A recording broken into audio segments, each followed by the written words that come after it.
Hello and welcome to Let Me Bore You to Sleep. Yeah. Hi. Whew, it's a little bit hot today. Just a little bit. Just a little bit. So please only listen when you can safely close your eyes. Or watch when you can safely close your eyes. Today is Tuesday the 26th of May 2026 and bum bum bum, it's not, is it? It's never Trivia Tuesday. Trivia Tuesday? Yes, it's Trivia Tuesday. I was going to do one last week. Now let me know if I did do it last week. I apologise, but I had it all planned out, and I was going to talk about 50 old playground games, rules, origins, and what they were.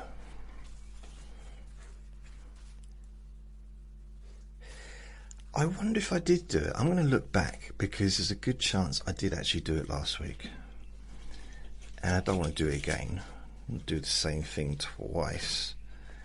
By the way, this is this is episode 1618 of Let Me Bore You to Sleep. Don't want to do the same thing twice.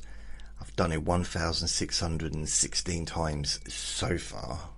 No, 17 times so far. Ooh, Q&A Friday. When was that? It's so hot. It's too hot. Now, I had this all sorted so that you can only see the decent part of the wall, but this bit here is still bare. So I need to scrape off the old foam. Because I've got the what's-its to put on there, just haven't done it yet. It's 3:35 in the afternoon. It's bank holiday week. It was half term. I can't do anything about the dog outside. If there's any like shouting and stuff, I'll try and edit that out. But I've got the window closed. I've got the curtains open so that I've got some light in here. Otherwise it's going to be, well, it still looks a little bit fuzzy, to be honest. I you can see that I'm proper sweating. That's just for my forehead. Imagine what the rest of my body's doing. Q&A Friday. Had to leave Vinny on his own. Emergency dentist appointment. Q&A Friday. Okay, so I didn't do Trivia Tuesday last week, so I'm going to do it today. Just let you know that I do have a YouTube channel, which this video is going to be on. What I'm thinking of doing is making regular videos. Yeah, that's it, making regular videos again. I don't know, that's kind of what I'm thinking. Vinny is now licking my plate where I had my croissants, and if you'd seen me an hour ago, it was everywhere. Do you ever do that? You ever have something that's really messy, you're eating it, it's really messy, and you're like, you clean yourself off and you're like, how did it get in my socks? How? It's weird. So I upload my recordings. I do 6 different versions, 3 with music, 3 without music, of various lengths.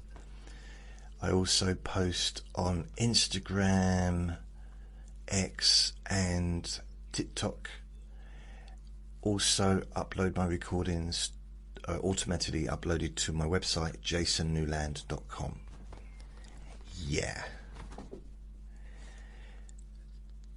And I've got a Facebook group called Jason Newland's Boring Group. So these are my glasses that I wear for computer work.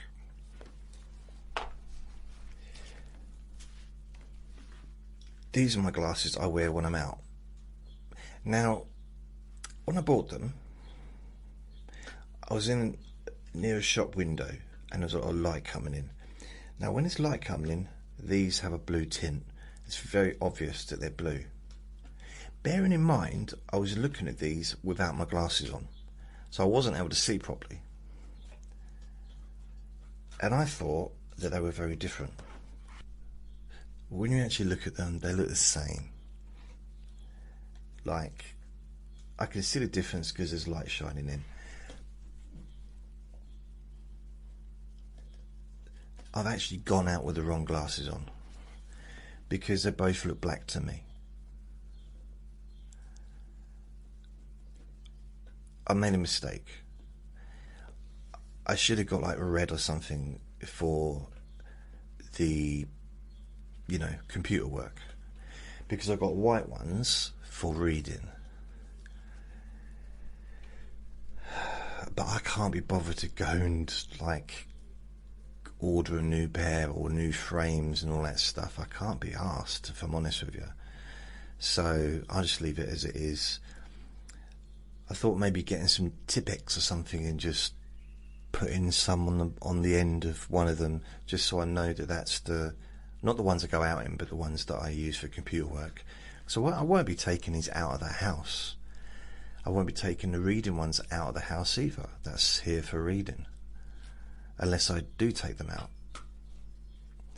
And I can't believe it.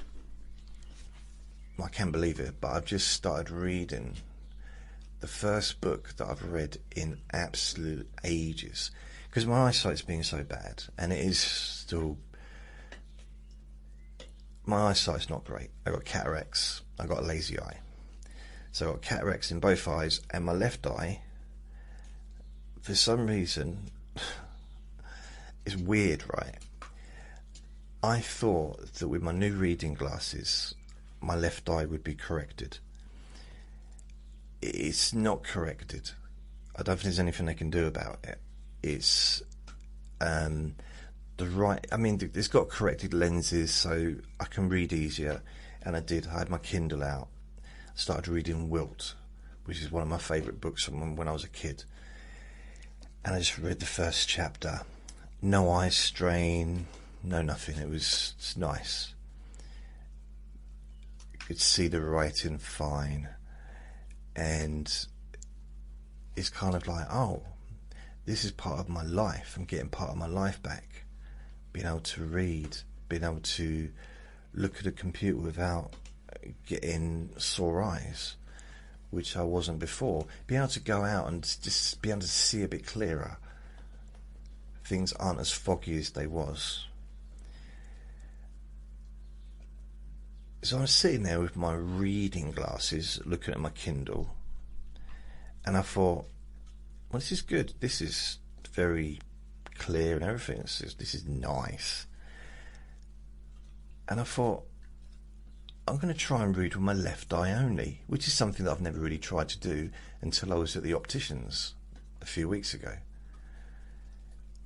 And I thought maybe the new lenses would correct what was an issue back then when I did that. And I can tell you exactly what happens, right? So I can see the writing, it's fine, because this is what these glasses are for, the computer screen. So it says here, 1617, let me bore you to sleep. So I can read that, 1617, let me bore you to sleep. It's not hugely clear, we're just, okay, eventually it is with one eye. With my left eye, 1617, the 7 is moving into the L, let's Let me. And that's turned into limti. Gore or you yoto to sleep to sleep. It's all muddled. It's just all the words are mixing in with each other. I mean, maybe, I don't know if it's an actual thing, I could be part dyslexic, partially, just in one eye, which doesn't make sense to me. I mean, I understood that dyslexia, the words move around, but they are moving around. I thought literally they're just like moving around, like ants having a picnic or something, you know what I mean? Just like moving around of their own free will. But the words are moving around. They're joining into each other and skipping from one word to the next. And the 7 is moving along to... It's very strange. Very strange indeed. Never experienced anything like it before. I mean, clearly I've been experiencing it for decades, but I didn't realise, because my right eye has been compensating for the left eye. It's very weird, honestly, very strange. The right eye, absolutely perfect. It's not clear, it's still, you know, but it's let me bore you to sleep, Jason Newland. And it just, all the words stay in the same place where they're supposed to. But then I suppose the cataracts, there's a degree of blurriness in my eyes, just a little bit. It's not massive, but it's noticeable for me. Right, I just had an interruption. But it was an interruption I was not expecting. It was from the dentist. And I thought, I hope they're not phoning because they forgot to charge me. Because I've had two emergency appointments, and I don't know if that comes with NHS. I was told it did, but like, oh, the idea of having like a, you know, oh, by the way, you owe us £200 or something would be a bit, ooh, you know. Anyway, they were just phoning to see how I was, see whether or not because last time I was there was Friday, so it's now Tuesday. Was it Friday, Saturday, Sunday, Monday, Tuesday? It's 4 days. Yeah, just phoning me up just to see if I'm okay and see if it's kind of start, you know, healing and everything. And I just said, yeah. Thanks. Like, wow. Well, I haven't had a huge amount of contact with dentists over the years, which is probably why I'm losing my teeth. But I've never known a dentist to sort of do calls like that. So yeah, it's pretty cool, isn't it? I said, thank you very much. I'm feeling very loved right now. And she laughed. So I forgot I had my phone on ring, to be honest. I saw it said, I'm looking, I can't quite see what it was. If it just been like a regular person, I wouldn't have answered it, but if my dentist phones me, I'm going to answer, because otherwise I'm just going to have to phone them back to find out why they called me, because it's going to bug me otherwise, you know. Oh, I had to phone the council today because my bathroom light's gone out. It went out last week, but I was busy with my mouth to focus on the light, you know. And I phoned them up. They can't come out until next month to change the light. And before anyone says, well, you need help to change your light bulb. Really? What, are you 4 years old? No, that's just rude. Stop it. It's not a normal light. It's almost like it's some kind of it has to be fitted by an electrician, and it has to be taken out by an electrician. I don't know why. That's just the way it is. You can't get to it. It's like proper attached. Has to be unattached by an electrician. So I can't touch it. I was told that when they put it in. I didn't really kind of get why. But then he did say, oh, it should last you for 20 years. Or I made that bit up probably, but for quite a long time. And technically it has, but not as long as I thought it would do, because when it went out, it tripped the switch and the whole flat went. Which was weird.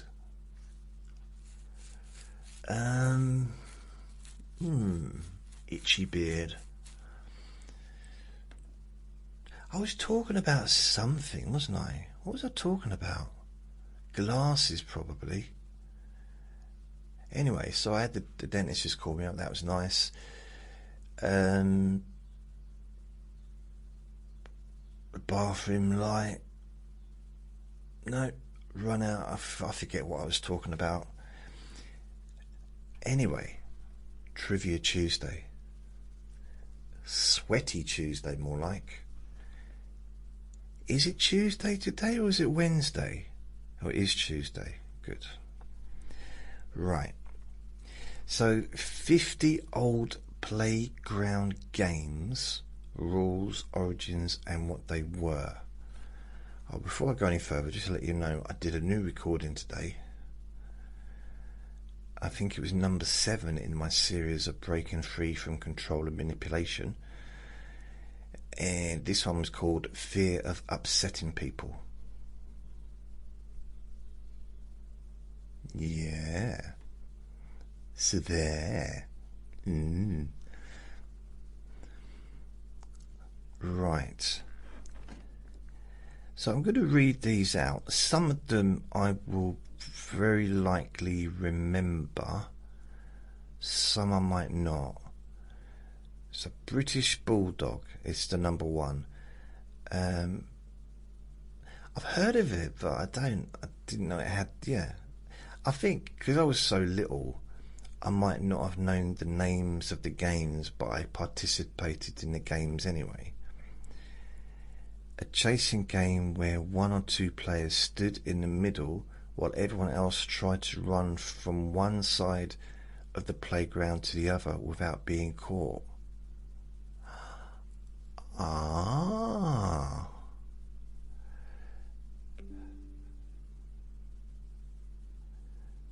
Why did I have to get that come through right now? Just got a... Someone just said we've got a heat wave or something. Yeah. Oh, I didn't mention that. Yeah, it's very hot outside. Can't go outside at the moment. Well, I can, but Vinny can't really. Look at my arms. Look at the difference in colour. It's really weird. I just get... It's on like quite normal coloured in my forearms. Very white when it goes up. And then pink. I get pinker and pinker as I get up to my head. Really, isn't that a bit like dodgeball? But instead of a ball, it's kids. So you're running from one side to the other. And I'm guessing, just had this memory, that once you're past the line, you're safe. But once you leave the line, you can't turn back. You have to keep going until you get to the other side, unless, of course, you're caught. But then, if you're caught, you join the Bulldogs, which means the longer the game goes on, the more kids there are in the middle ready to catch you. So ultimately, it'd only be the very fastest kid who would win. Because let's say if you start off and there's like 10, let's say you've got 10 kids, or or 11 kids, 5 either side.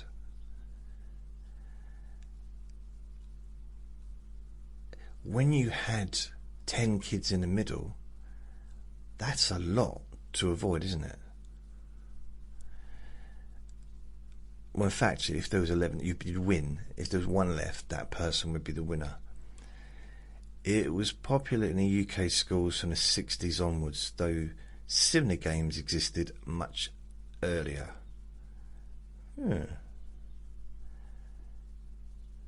Hopscotch. Now, I'm just... You know when you can scan text? Obviously not on my left eye. I can see straight away it does not say at any point that this was for girls. But we all know the hopscotch was for girls. Even if it wasn't for girls, hopscotch was only played by girls, and the reason I remember that is because I wanted to play it and the girls wouldn't let me. It's like, why can't I play? "'Cause you're a boy. You should be running around, being aggressive, pretending to be a soldier, and throwing invisible hand grenades." I don't want to. I want to skip and chuck stones and hopscotch and, hop on one leg. And then they say, but that's what hopping is. You don't even have to mention one leg, do you? You don't hop on 2 legs. Which is like, yeah, you can.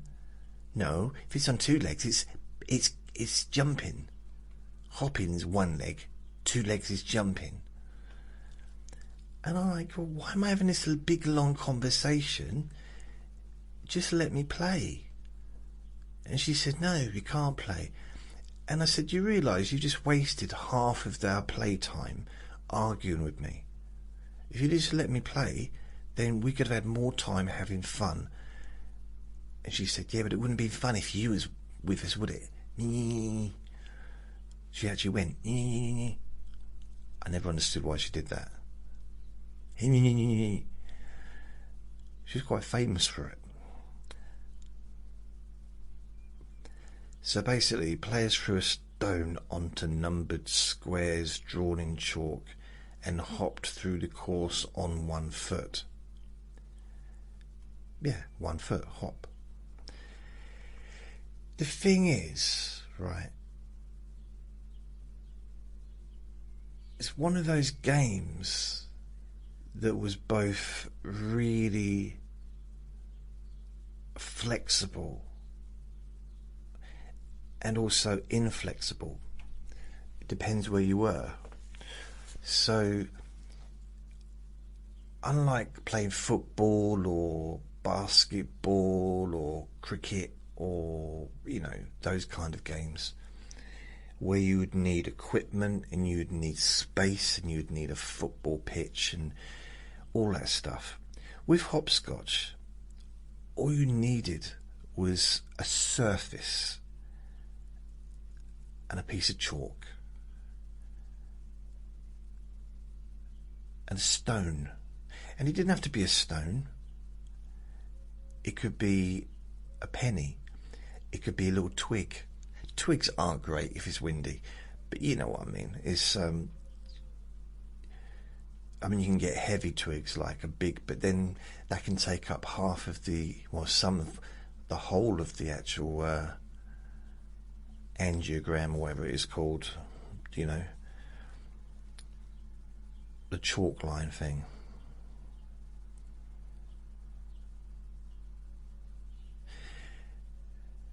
I'm just thinking, as you get older, do you make them bigger, the squares? Because your feet get bigger, don't they? And you might think, well, yeah, but you don't put your whole foot on it. It's just the balls of your feet, isn't it? Not necessarily. There's no rules that says it has to be your balls of your feet. This ain't ballet. Well, ballet's your toes, isn't it? But you know what I mean, though, when I say that, don't you? It's like maybe you do. there's no rules that says you can't land flat on your feet, and you can't do that if you've got a little tiny little square and you're in your 60s.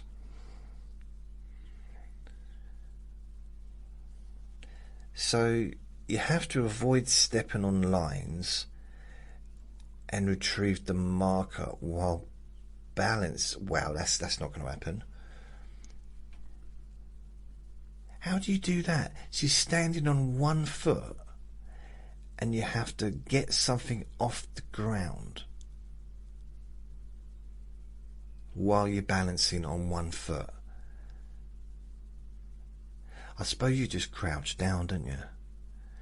In them days, mind you, I mean, yeah, in them days I didn't have 16.5 stone to balance on one leg, you know, so I guess it would have been easier back then.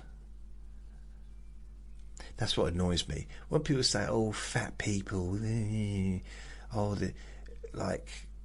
they're weak, and I tell you what, the larger, I call myself fat, but I wouldn't call anyone else fat. But people that are overweight, providing they have mobility, have very, very strong legs. Because you have to have. If you're walking around and you're carrying a huge amount of weight, your legs are carrying that weight, which means your legs are very strong. So there. And then some people say, oh, we've got no muscle in his stomach. Again, this is for my fellow fatties. If anyone says that to you, oh, you got no stomach muscles, you can point out to them that if you didn't have any stomach muscles, you wouldn't be able to stand up. You wouldn't be able to get out of bed. You wouldn't be able to do hardly anything. You'd just be laid there. You wouldn't be able to do anything. Because your stomach muscles is what keeps your posture. You wouldn't be able to do anything without your stomach muscles. Of course you've got stomach muscles. Yeah.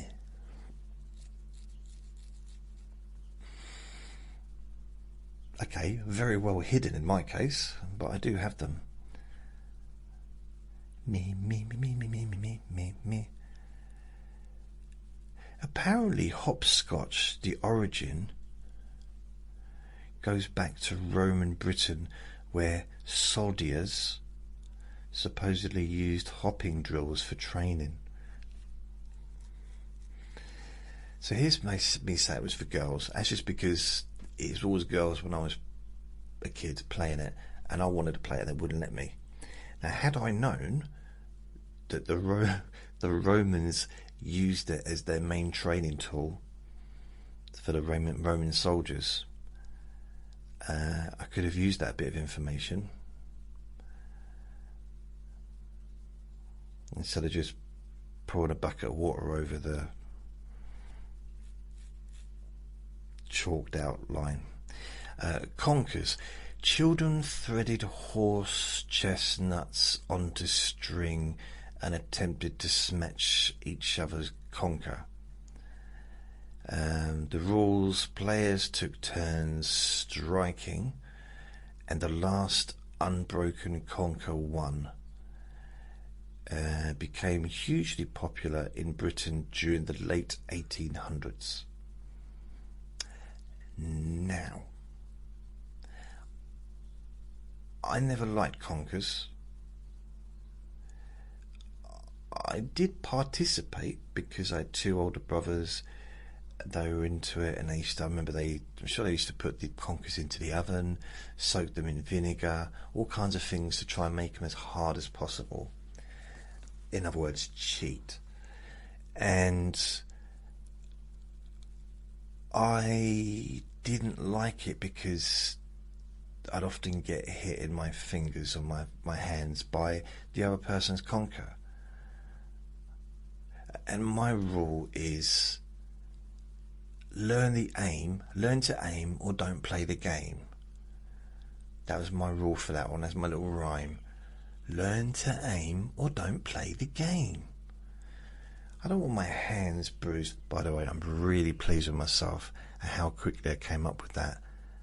and I acted like I thought of it years ago, just now. The genius that is me. I didn't like conkers. I didn't see the point. And another thing, I really struggled, even as an adult, to put on that excitement.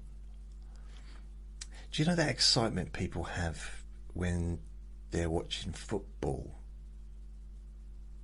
I don't have that in me. It's just not. It's not there. It's like or that kind of overly. I'm not mocking it. I suppose I am really on it, but I'm not. Just so I went to a Anthony Robbins 3 or 4 day seminar in London, and at the end of it there was a firewalk, and people were doing the firewalk, and I did it as well. And there was people crying, people screaming with joy and ecstasy, and I'm like, okay, why are people acting like this? And I didn't have it in me. I just didn't. It would have been fake. I would have had to have faked it. Now, I think the only time I got genuinely excited in public at a sporting event was when Frank Bruno won the world title in 1995, and I was in a pub in Stratford.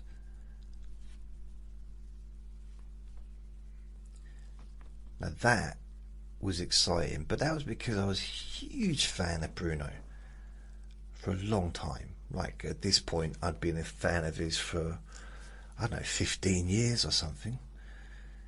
So yeah, it was a big deal, but I got excited and I probably hugged and kissed a few people. Perhaps I shouldn't have done, but you know, it was everyone was excited and it was good. But I didn't have to pretend. I'm not saying that people at football matches are pretending, because I'm sure they're really genuinely really excited over whatever it is they're excited about. And I don't know if alcohol's needed for that. I think I would need something to get me into that kind of a trance of, I don't know, crowd mentality. See, crowd mentality, it can be a negative thing, but it can be a lovely thing if people are celebrating and all happy, being moved by the crowd. Let's say if you've got thousands of people sitting in anticipation of something amazing, like a sporting event or a concert or something, then that atmosphere, I'm guessing, would be very effective. I'll be affected by it. I've never done it, so I don't know. I think from a small perspective, when I was involved in comedy, I would get affected by the audience when I was watching a comedian.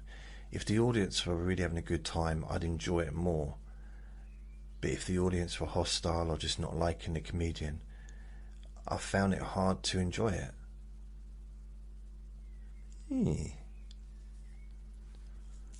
But I didn't like conkers. I know this isn't really like games that I liked, but just didn't like being hurt, you know? You'd think that would be something that the Romans would trade in, as it's kind of very combative and very aggressive, in fact, I would argue. So the next one is marbles. Now, if you say the word marbles to me, or if I say the word marbles to me, here's what I think of. I think of junior school, because I went to 3 junior schools, or 4, 3, something like that, and the final junior school, I had marbles. I had a lot of marbles, and some of them, they were called cat's eyes or something, and that was beautiful. Some of the marbles were absolutely gorgeous. So I used to play marbles. I like marbles, and I realise I keep saying the word marbles for some reason. I know we're talking about marbles, but do I have to keep saying the word? So basically, if you don't know what marbles are, they're balls, and it's kind of ingenious, really, because it's fun for all ages, really, I guess. And they've got these little bits in the circles, like different colours and whatever. So the rules: you win marbles by knocking opponents' marbles away. Different schools had different rules. I think for me, pretty sure that you take turns with the marbles, and if you manage to hit their marble, then you'd win their marble. So you'd both, one would take a shot, which would probably be quite a far distance away. The next person would try and hit their marble. So if they missed it, the original person who chucked their marble would then try and hit that other person's marble with their marble. At this point, the marble might be quite close. That's my memory of how to play it. The origin marble games date back thousands of years to ancient Europe and Rome. Tag-tig. Tag-tig? Anyone? One player chased everyone else trying to touch them. Rules: the touched person became it. Okay. Tag. Origin, or you just call it it. Play it. Origin's one of the oldest children's games in the world. It's just it, isn't it? I mean, it's kind of, I reckon hide and seek kind of, because it's a little bit hide and seek's a little bit like that, isn't it? Except you don't have to say it. They used to be like, you got the lurgy, you're it, no give backs, no, you've got the plague, yeah, and you'd run off and feel good about yourself. But yeah, I mean, a game of it could last weeks. Okay, it lasts for a while. But it's just remembering who's in the game, because not everybody likes to be tagged. You ought to someone shout and you push them and say you're it and run off. Now, a few times I got in trouble with the teachers for doing that. I remember sitting outside the other side of the desk and being told, you can't push the teachers, it's not right. Hide and seek: one player counted while the others hid. Find a search for hidden players: first person found usually became seeker next round. Greece that came from.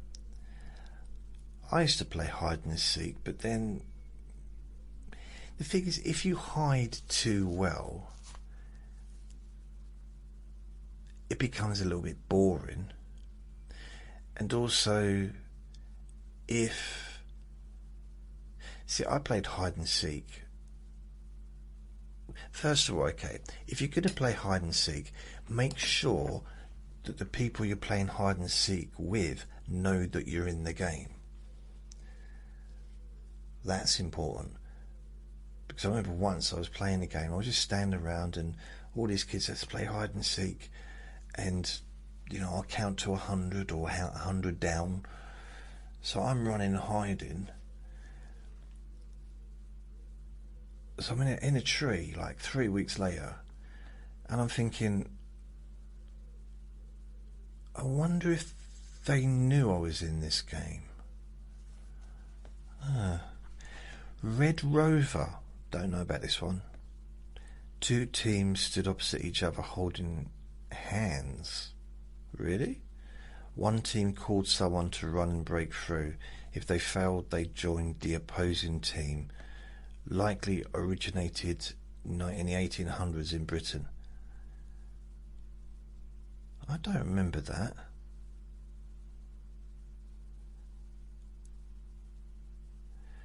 One team called someone to run and break through. Alright, so it's basically just trying to break the defence, I guess. That sounds like quite a like an army, military kind of thing, doesn't it? Simon Says. A leader gave commands beginning with Simon Says. So the rules: only obey commands starting with Simon Says. Mistakes meant elimination. Probably developed as a listening and discipline game. So basically, Simon Says, and if you say clap your hands, and whoever claps their hands, they're out because Simon didn't say clap your hands. Now there's a problem though, because one of the best people playing that game was actually called Simon, and people would argue saying, yeah, but you're Simon. No, but I've got to say Simon Says, otherwise it doesn't work. Now jump up and down, and then jump up and down. You're out. What do you mean I'm out? Simon Says jump up. No, but I didn't say Simon. Yeah, but you're Simon. It got confusing. Duck, duck, goose. Children sat in a circle while one tapped head saying duck. Really?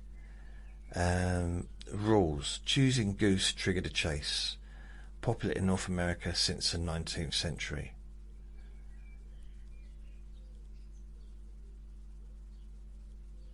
Oh, okay, cool. I don't remember that one. I think it's because no one wanted to touch my head. What's the time, Mr. Wolf? Players asked the wolf the time while creeping forward. If the wolf shouted, dinner time, everyone ran. What a lovely, happy family game. Blimey. Yeah, I don't remember doing that, but it sounds like fun. Kirby. Players stood opposite curbs following a ball. Hit the opposite curb and catch rebounds for points. Strongly associated with the British streets of the 70s to the 90s. Nope, I don't remember that. Skipping rope. Children jumping over a skipping rope. Solo or group skipping with rhymes and challenges. Again, and it's not sexist to say this, because when I was a kid, it were only girls that did this, unless you went to a boxing gym. And I wanted to do it because it looked fun, especially when you got like 2 people doing the ropes at the same time. That's like proper coordination. It's amazing. I wasn't allowed. I wasn't allowed, but they didn't let me play. You know, there was no kind of, injunction or anything. Elastics. I did learn to skip ropes because when I started doing karate and that, I got some ropes, and I used to go running and stuff. So I was never much good at skipping. Never really enjoyed it. Didn't really give me everything I hoped for out of life, It wasn't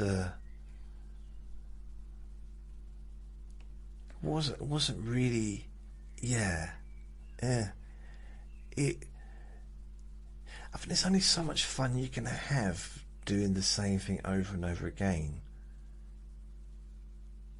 I suppose it depends what it is.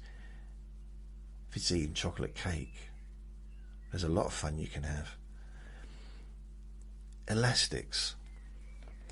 A long elastic loop stretched around two players' ankles.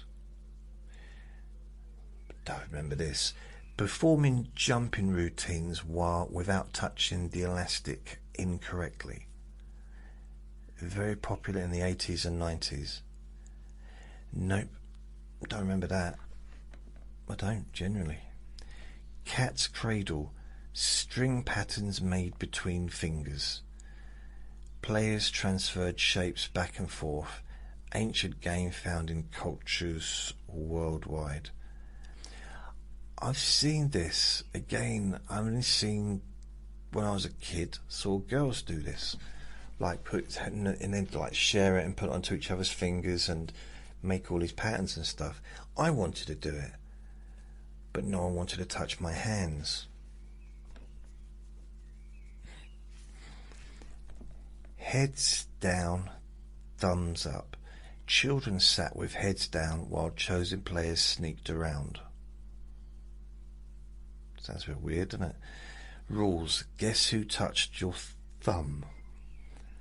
Popular classroom game in British schools. I mean, I played that, but no one ever touched my thumb. Musical chairs. Players walked around chairs while music played. Yeah, this is something. I'm saying this like my experience is everyone's experience, which I'm sure it isn't, but musical chairs is one of those games where it starts out as fun and it can become quite aggressive at the end, because you know you might have like 30 kids all dancing or walking around the chairs maybe, and one chair gets removed after each round, and when the music stops you have to sit down in the chair, and someone gets kicked off every time. But then you've got one chair left,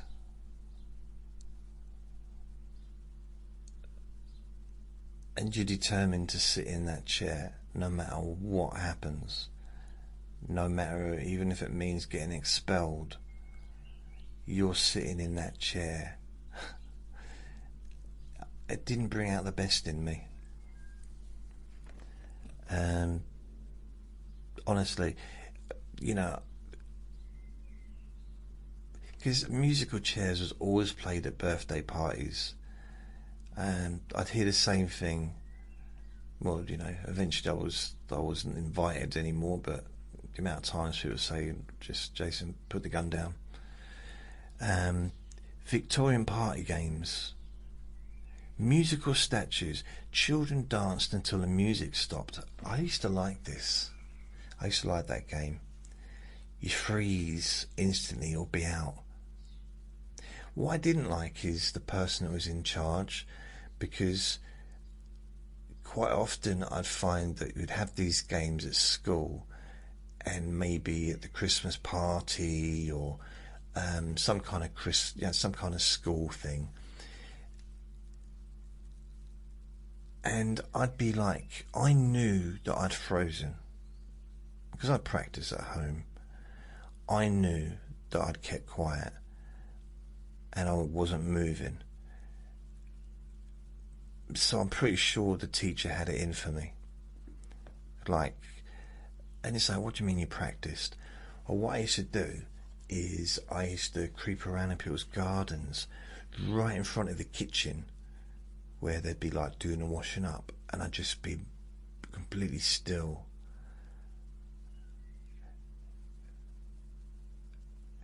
And what I'd do, if anyone is like movement, I'd sit down on the grass. And I remember once the floodlights came on, and they looked out and said, "Oh, down that was that." Oh, it's just a gnome, just a garden gnome, which annoyed me a little bit. But it's my fault for taking a fishing rod with me. Blind man's buff. A blindfolded player tries to catch others. See, that's a bit rude, isn't it? It's like you have to identify court players by touch. Yeah, I got banned from that one as well. And no one wanted to play with me because no one wanted to catch me, because no one wanted to touch me. There's a theme here, isn't there? I don't know. I remember saying to my mum once, I feel like people don't want to be near me sometimes, and she said, well, that's because you stink.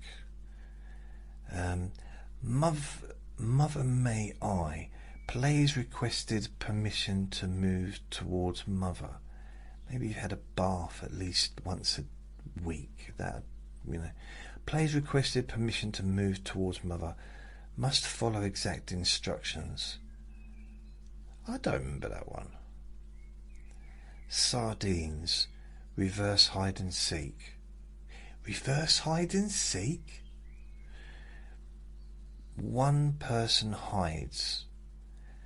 Finders squeeze into hiding spot silently. Likely named after sardines packed tightly in tins. I don't know if I'm being a bit dim, but I didn't understand that. Bulldog charge.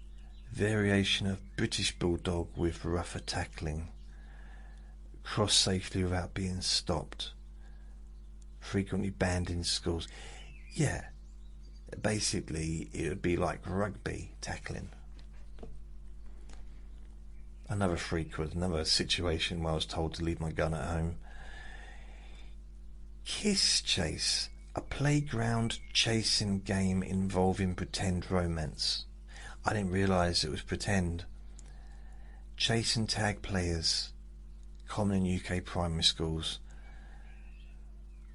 It got banned shortly after I started playing it.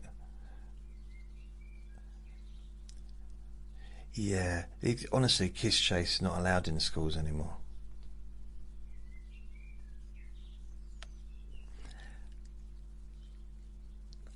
Jacks is another one. Small objects tossed and picked up with a bouncing ball. What? Oh yeah, I used to play that. Yep, I remember that. Four square. Ball game played on a square court. Bouncing ball into other squares. Eliminate mistakes. Popular in American schools in the 50s. No. Four square. No. Chinese whispers. See, this is interesting. Like it's a game. It's a game. But it does make you wonder, like a message passed secretly along a line. So you whisper something to somebody into their ear, pass it on. Now, they're supposed to pass it on correctly. And then when it gets to the 20th person, the final phrase, the final thing that was said, usually becomes nonsensical. It's not anything like the original one. It's a Victoria parlour game. But when you think about it, and that's in what, 5 minutes? Yet people were writing about stuff that happened hundreds of years ago. Stories that were passed down for hundreds, if not thousands of years, until finally it was written down.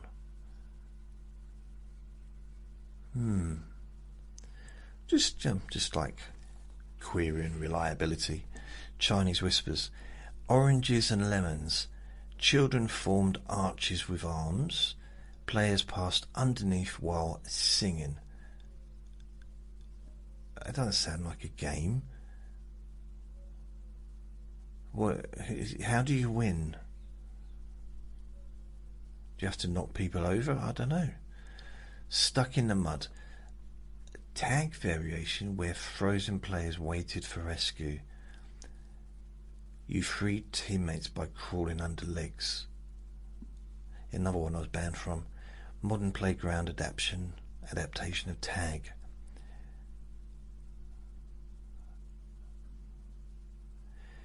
Farmer, farmer, may we cross your golden river. That's a bit of a long name for a game, isn't it? Farmer, farmer, may we cross your golden river. Players try to cross while avoiding capture. Rules. Court players joined the farmer. Very old British chasing game. Crack the whip. Players held hands in a line and took fast turns trying to fling players off. Traditional winter playground game. Sounds a bit aggressive. London Bridge. 2 players formed an arch. Trap players at song's ending. Based on an old English nursery rhyme. I think London Bridge is falling down, falling down, falling down. London Bridge is falling down. Stickball. Street baseball using sticks and rubber balls. Simplified baseball rules. Urban America used in New York. Okay. Well, do you know where baseball came from? It came from softball that we had here. And softball was basically created as a children's game version of cricket. But instead of a hard ball and being taken seriously like cricket is, softball was just, you hit the ball wasn't going to hurt you, and you hit it as hard as you can, and you just ran around as many times as you could until the person could bring the ball back. And that was softball, or rounders. We used to call it rounders. And then America turned it into an actual sport called baseball. Poo sticks. Players dropped sticks into rivers from bridges. First stick to appear downstream won. Oh, okay. See, I remember the first time someone said to me when I was a kid, Jason, do you want to play poo sticks? And I thought, okay. See, I didn't know the rules, and I was banned from that game. Just shows you can't always assume. Bulldog Tig. Hybrid of tag and bulldog. Tag players joined catchers. Dodgeball. Only game I was ever any good at school. Dodgeball. So players threw balls at opponents. Hit players were eliminated. Based on a much older throwing game. So dodgeball, I was good at it. Partly because I was little, much smaller than pretty much everyone else in my year, and I was like a monkey. I was doing somersaults. I didn't mean to. I was just flopping everywhere and just jumping and landing on my head and whatever. And I was really good at avoiding the ball. I mean, the ball was half my size. Honestly, it was easy to avoid it. So, yeah, dodgeball was what I was good at. Yeah, the only thing I was any good at school. Capture the flag. Teams attempted to steal each other's flags. I don't know if we did that. I've never really been big on flags in this country, really. Not when I was a kid, anyway. Cops and robbers. Role-play chasing game. Cops chased robbers into jail. Yeah, I remember the title Cops and Robbers, but I never could understand how to play the game. And apparently the robbers aren't really supposed to rob stuff. Some people used to take it too seriously. Hence why I was banned from that game. Cowboys and Indians. pretend adventure game, toy battles and role play. I used to play Cowboys and Indians, and it's not played anymore, I do believe.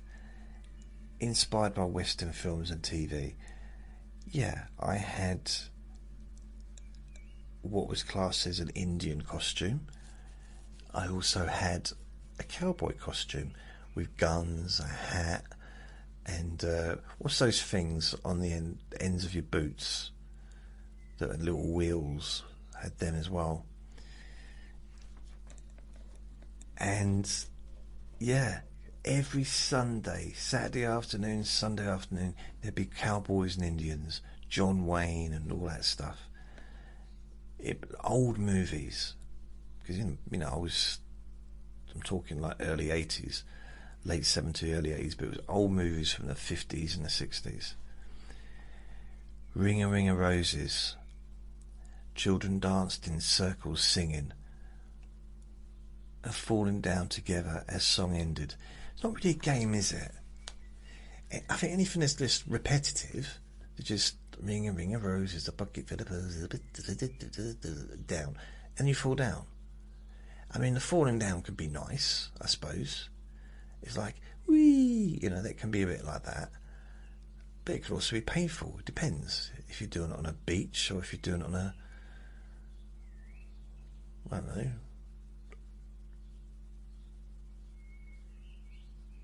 I'm trying to think of a place that wouldn't be quite so nice.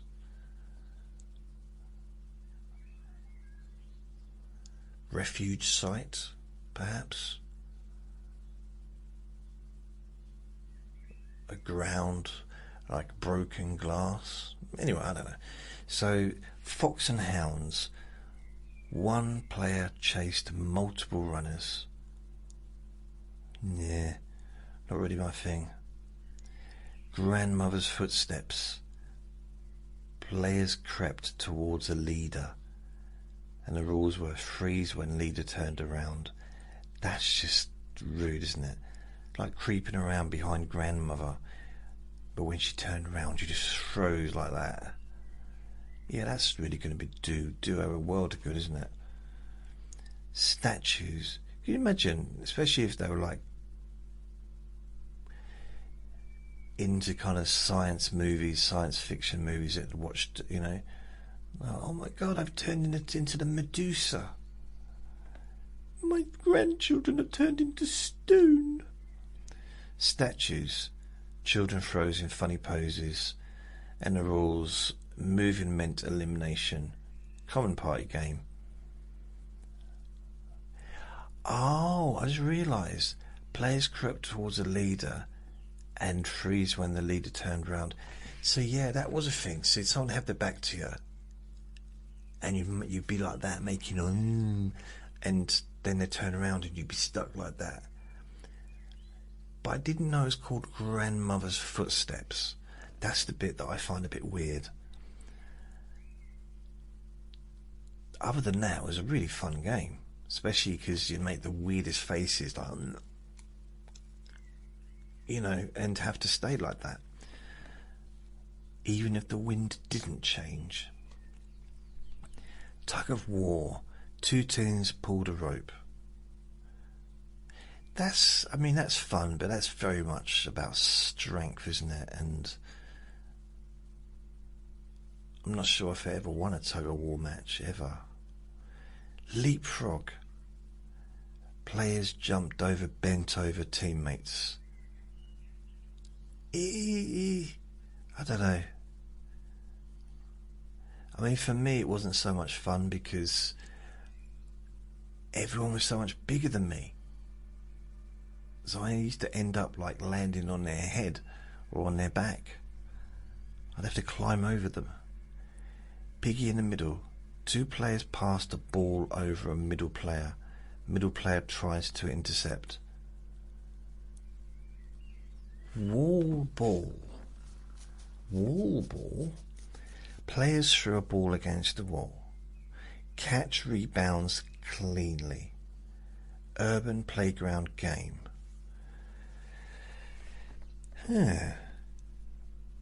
Penny up the wall.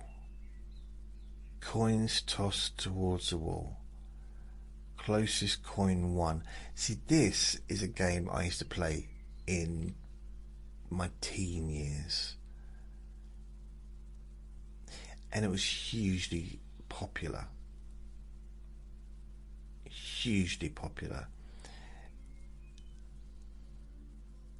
I mean, I think it kind of started off with 10p pieces and 20p, and then people would turn up like with pound coins, which at 14, 15 is a lot of money to be like just gambling away. It's an old British street gambling game for children. French skipping is the same as normal skipping, except you eat garlic when you're doing it. I don't know. Elastic skipping game with songs, complex jump sequences, popular in Europe. Because there's some weird some like skipping. There's some really, I'd say, quite outstanding skipping tricks. I've never done any, but I've seen them, and it's amazing. Honestly, I don't want to be able to do it either, but I didn't like skipping. I didn't see the point. I could skip, but it was very like 1, 2, 3. I don't think I got to the point where I could like jump up and it'd go around like 10 times before I jumped down again. No. And when they do that, you know, when they kind of move from side to side and like a nah, just couldn't do that. And then they start eating breakfast cereal while they're doing it. Like, no. I didn't want to be that good at something that I wasn't interested in. You know what I mean? Battle tops. Players spun tops in arenas. Last spinning top won. An ancient toy dating back thousands of years. Arenas. They did this in arenas. I mean, an arena is like 10, 20, 30,000 people. Surely not. And the last one on the list is called Knockdown Ginger. I think that's self-explanatory. So what it says, children knocked on doors then ran away. Oh, no, that's not what I thought. It's completely different. Rules, avoid being caught. Long-standing British prank game. So they knocked on doors then ran away. Don't know why they gave it the name they gave it then. It's very, very strange. Strange. Let me just check my phone and see if I've had any. Oh, dentist. So dentist called me. No emails. My ready break, has it been delivered? No, not yet. I need to get some milk.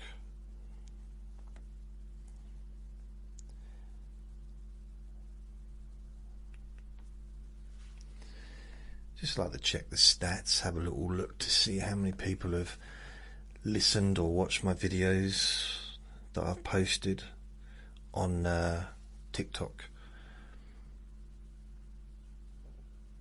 X doesn't really share the information with me.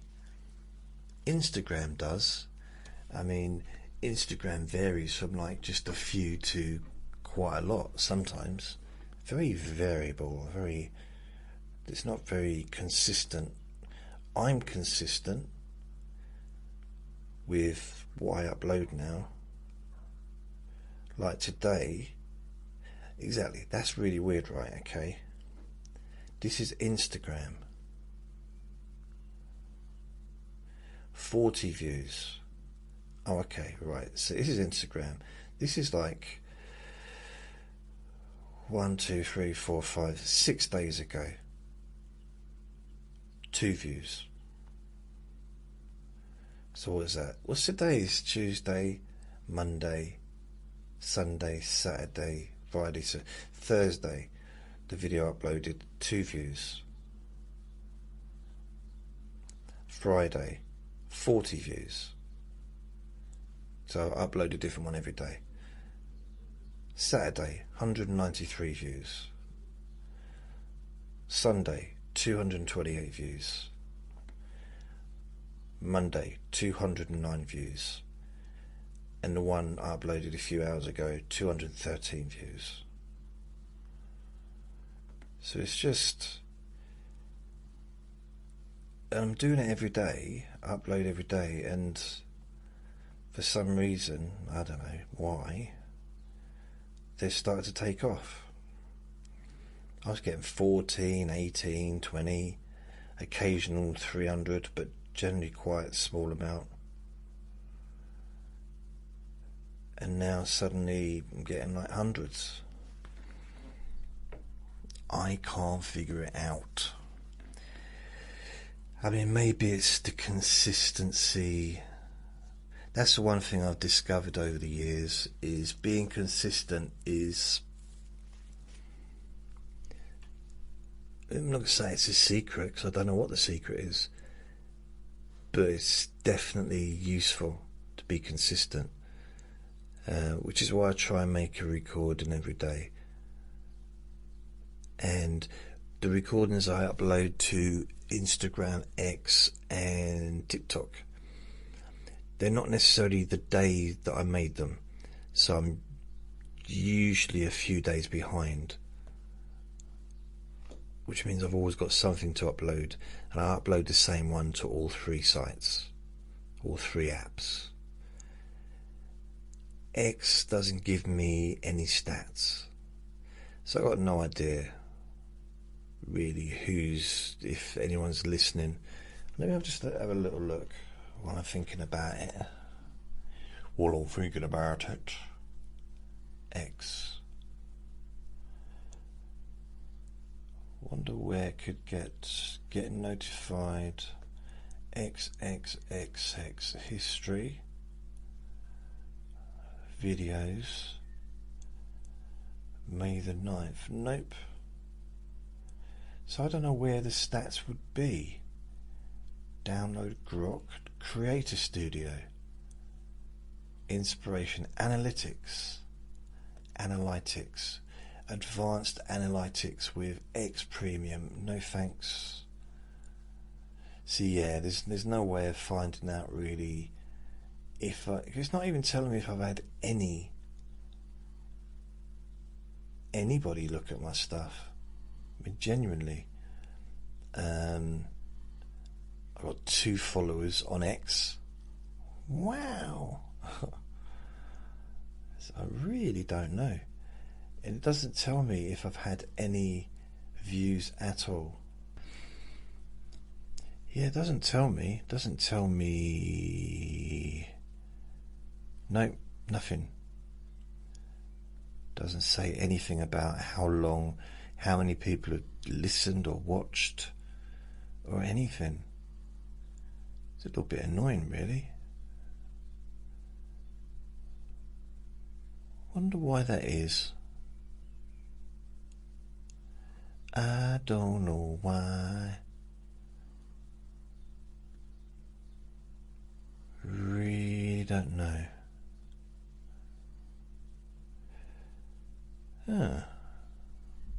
Oh well. At least I can see what's happening on the Instagram and on the TikTok and on YouTube and on the podcasts and on Facebook. So I can get the stats from most of the stuff I do. It's just not on X. And maybe no one's listening on X. I'm not an active listener or viewer of X myself. I just upload my latest video or the latest for that day every day, and that's it. And yeah, I might shave my head again. I don't know. It don't feel so hot now. It's quite nice. I mean, it's not late. It's 10 to 5 in the afternoon, and it's feeling a lot cooler just in the last hour of doing this recording, this video. It feels cooler. That's weird, isn't it? Very, very strange. You.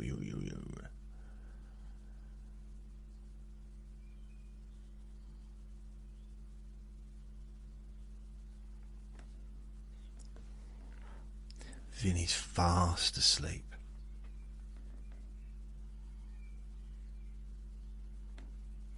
He's fast asleep. This heat, I think the heat's really made him tired. It's made me a bit tired, but you know, I had an afternoon nap a few hours ago, just for about half an hour to an hour. But he's just knackered him. So I'm going to go now. Thank you for listening. Remember to be kind to yourself, because you deserve to be happy. And be gentle with yourself. You deserve to feel safe. Lots of love. Bye.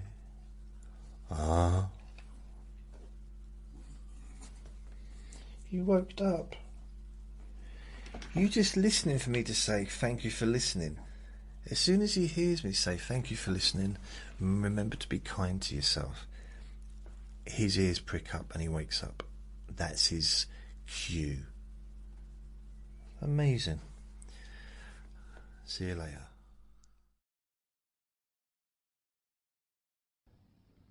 Relax in a more deep and meaningful way. Maybe in a way that can not just allow you to feel calmer now and throughout the time we spend together here, not just relaxed at the end of the recording when it's finished and you can enjoy that sense of comfort and peace, but also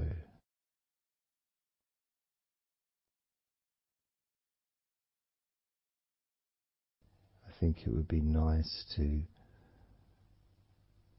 have those feelings of relaxation continue for longer after the recording is ended, so that you can still benefit from listening to my voice. Maybe in a few hours' time, perhaps tomorrow.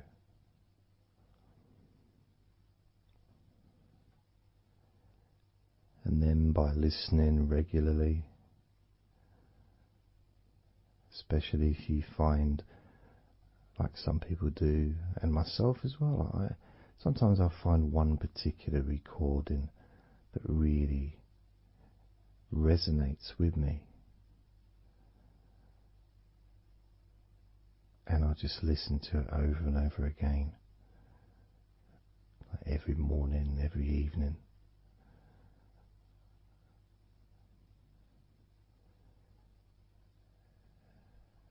There was this recording from we're going back to about 1999.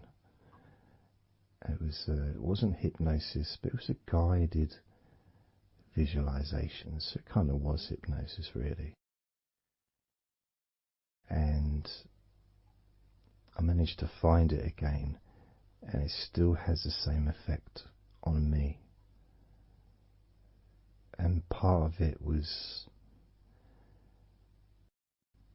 the person's voice relaxed me. Just felt so peaceful, and I'd look forward to listening to her in the morning and in the evening.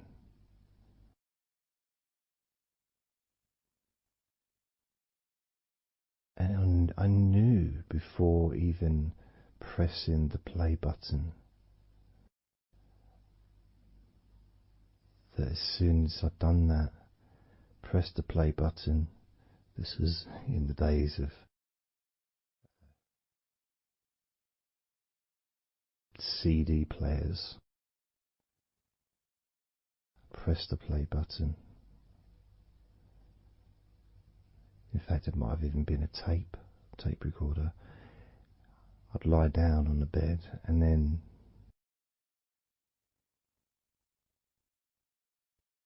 even without necessarily listening to her words, because I had them memorized really, it was as if my body knew exactly what to do. And the muscles just almost went into automatic relaxation.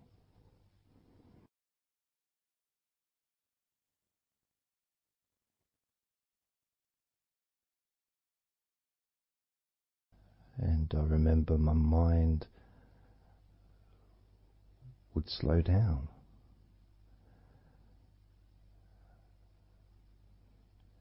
Now, I was listening to this recording in the early days of learning hypnosis, and long before I ever made any videos or audio recordings myself, because I didn't start doing that till 2006.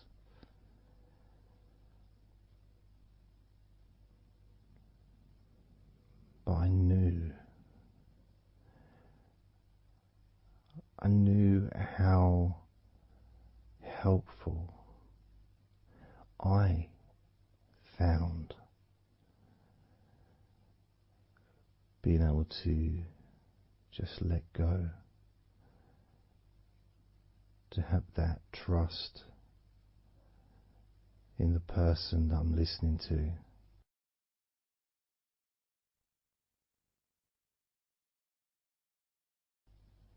Knowing that it's going to be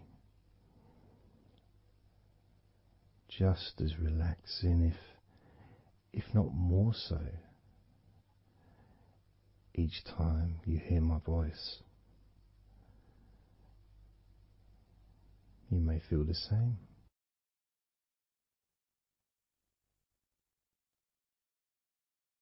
Some people have been listening to me for over a decade.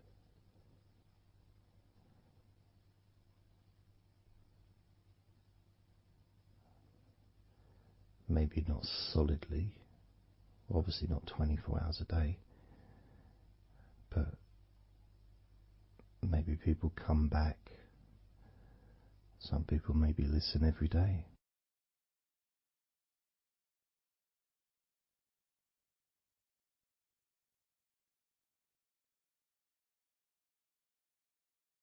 And something that I do, which you may not realize, by listening is when I record these recordings now, for example, I also am affected by the words that I say.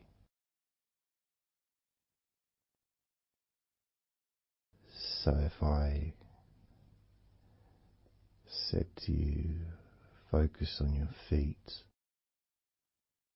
notice your feet relaxing, I will be focusing on my feet. I will be noticing my feet relaxing.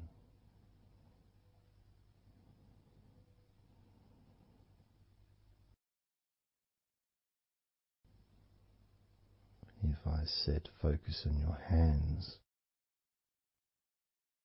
and maybe notice the difference between each hand. Perhaps notice the air in the room, the temperature of the room on the backs of your hands.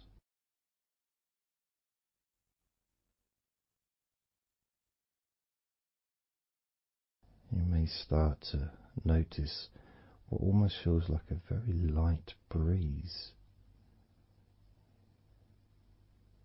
even though there may not be any type of breeze at all where you are right now.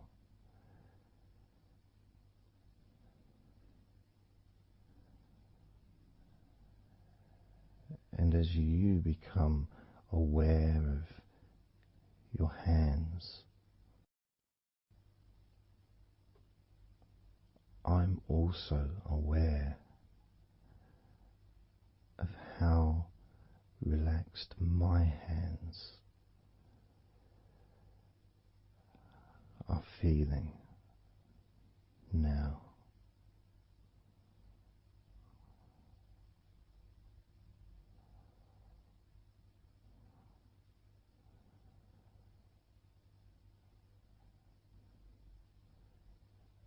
And when it comes to potentially drifting off to sleep, which may be the reason you're listening,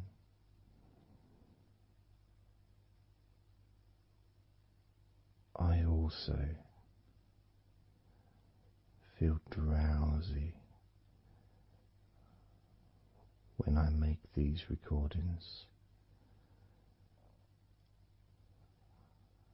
I also notice my mind drifting.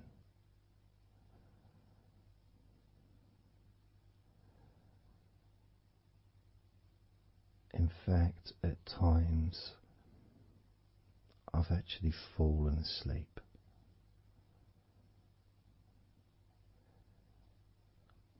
without even noticing.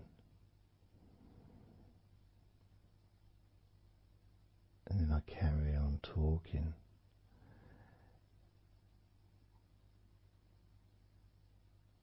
And it's only when I listen back to do the editing, I hear snoring. And I think, I don't remember snoring. I remember talking. Is it snoring or is a pig turned up? That's what I sound like when I snore.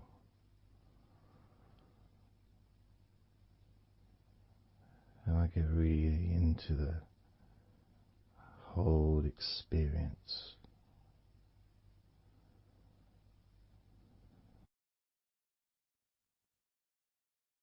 I don't know how you feel.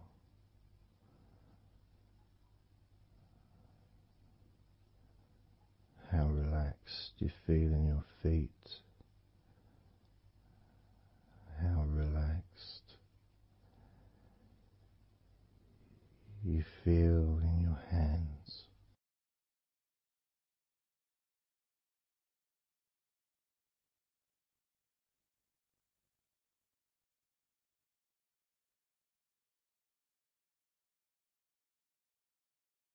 I have noticed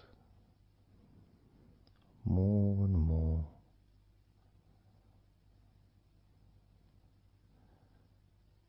that the more relaxed, deeper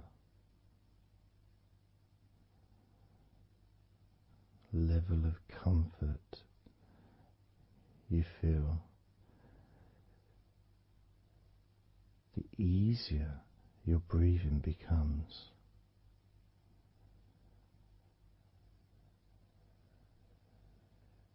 It's almost like that additional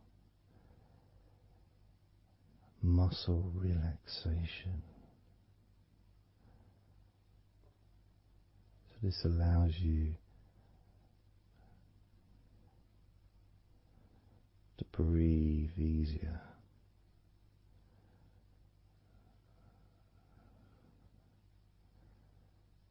without necessarily focusing on your breath.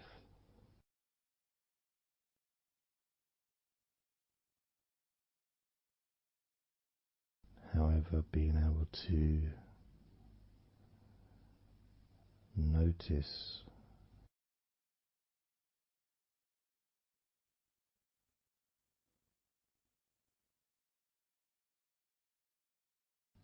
the ease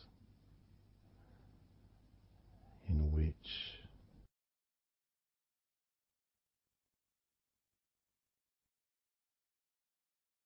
you breathe so naturally.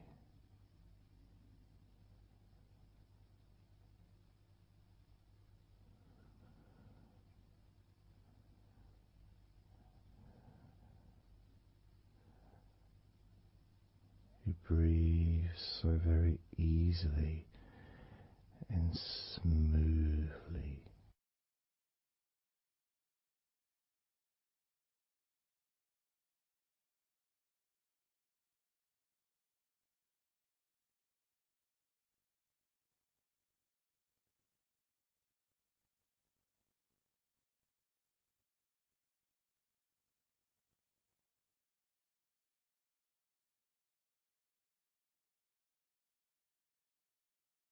Whenever I imagine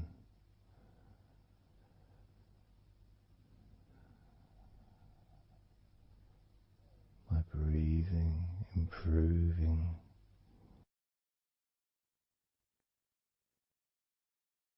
when I've got my eyes closed,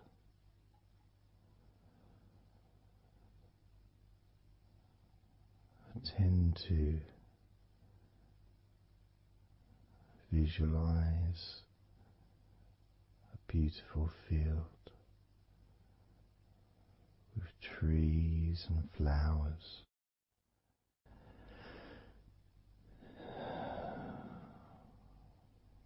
producing all that life-giving oxygen.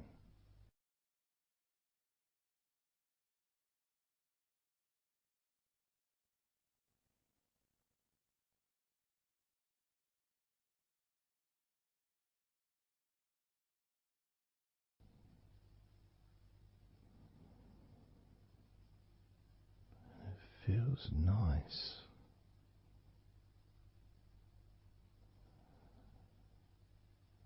to, if nothing else, just taking some time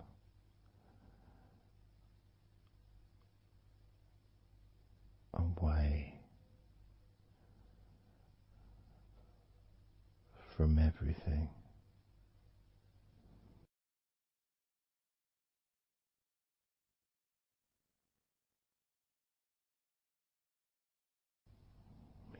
enjoying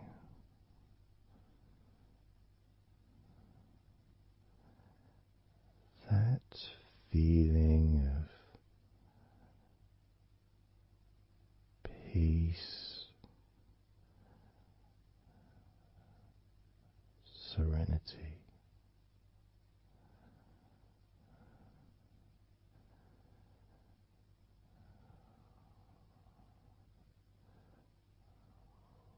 With a joyful heart.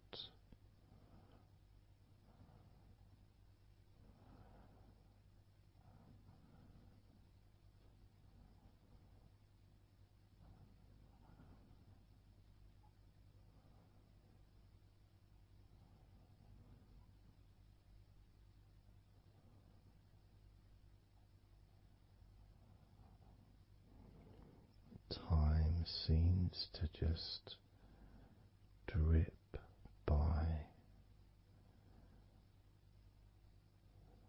so very slowly.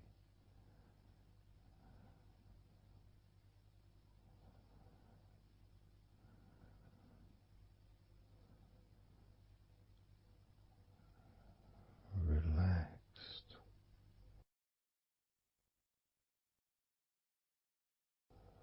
so deeply peaceful,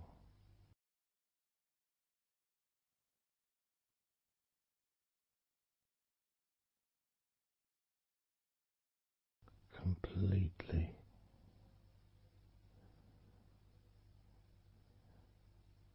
unattached to any thoughts whatsoever in this moment.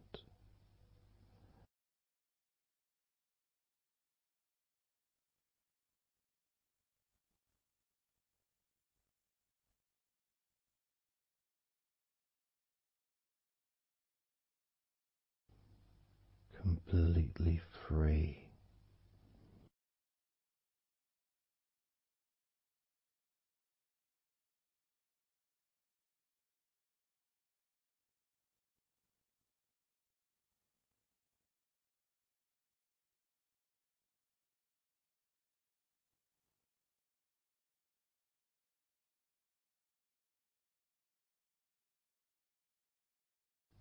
Noticing that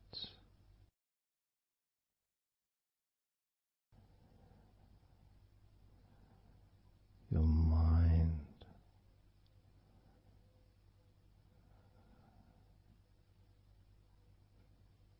has slowed down,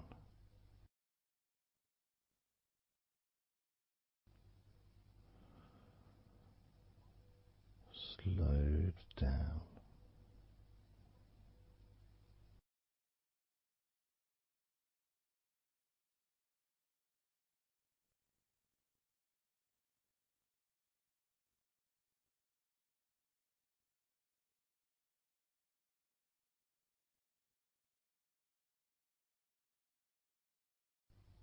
because nothing really requires your attention.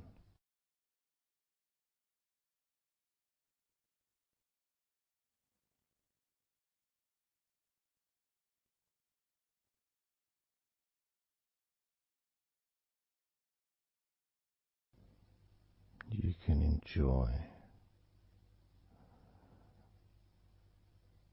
the physical sensations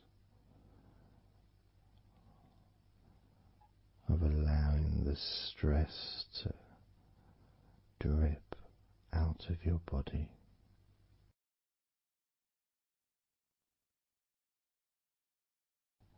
drip in out of every part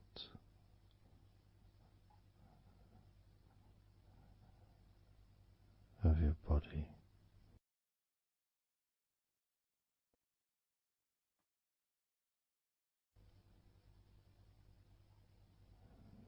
And being released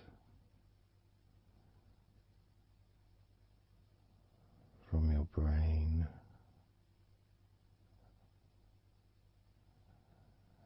and your mind.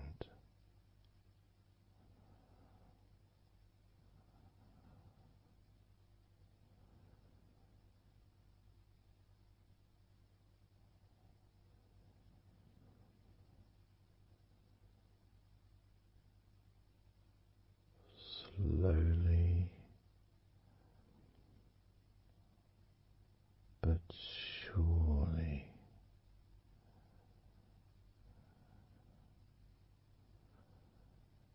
the muscles in your legs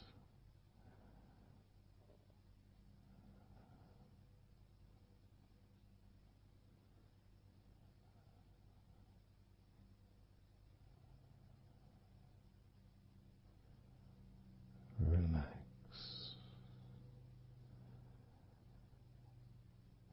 relax,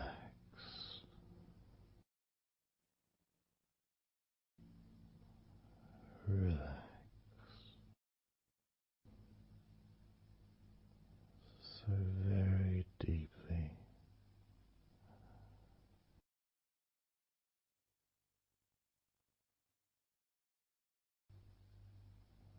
Relax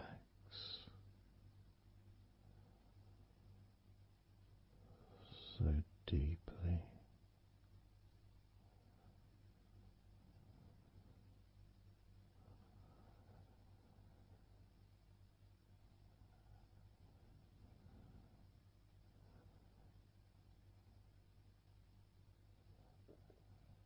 And the feelings, the pleasant feelings in your arms and shoulders,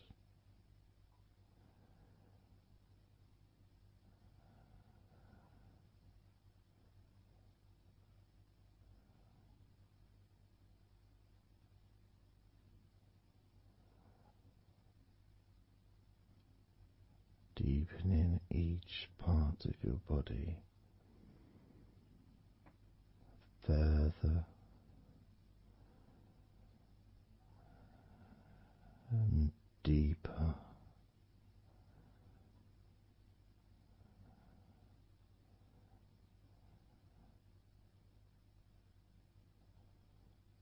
and deeper.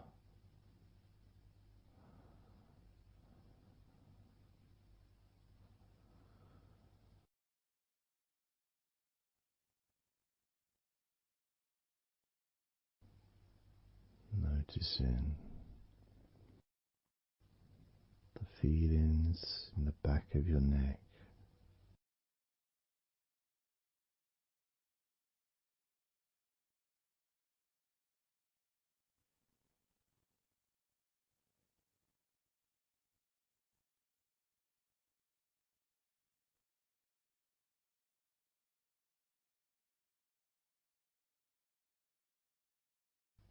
the feelings in your wrists,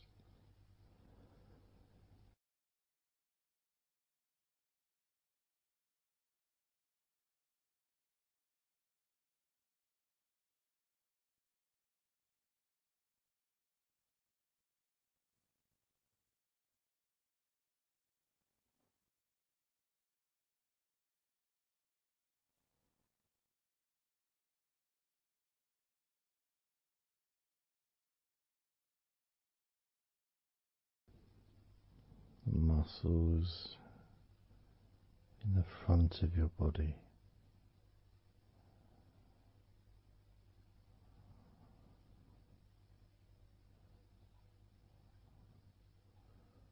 are also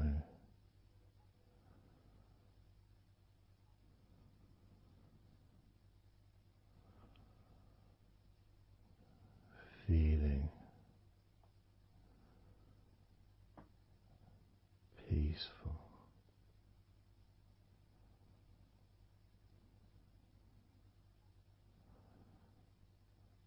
deeply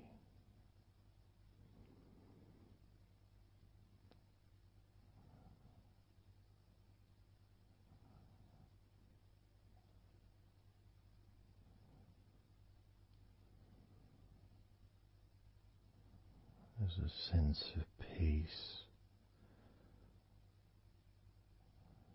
spreads through your very core.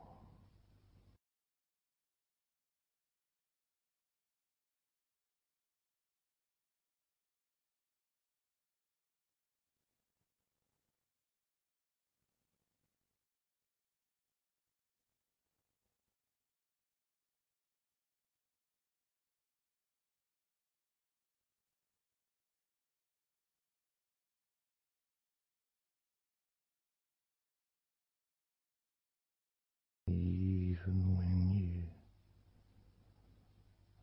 focus on your mind,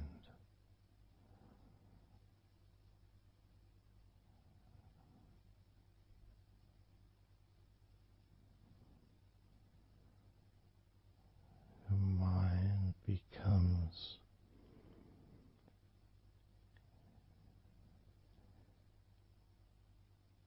even slower.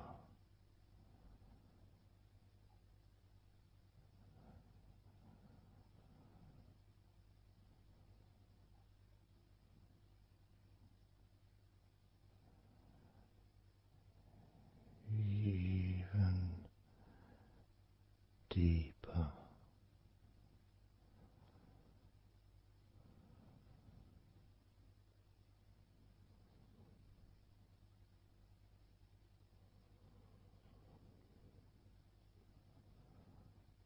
Relaxing.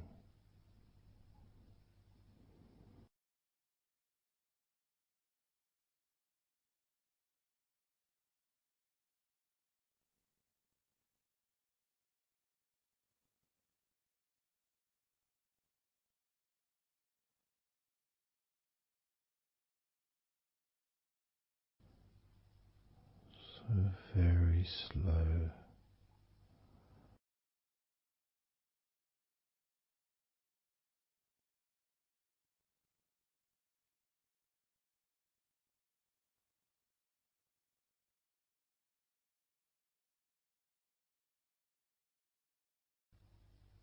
Your stomach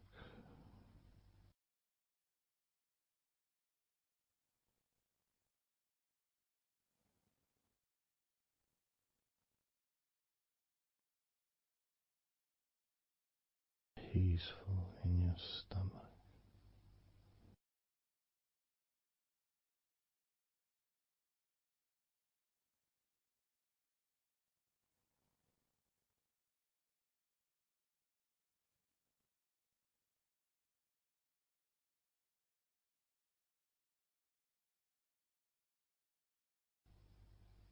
Your back.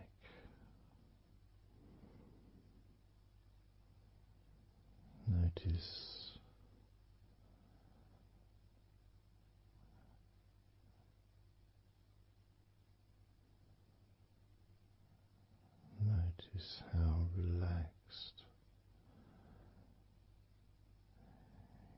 you now feel.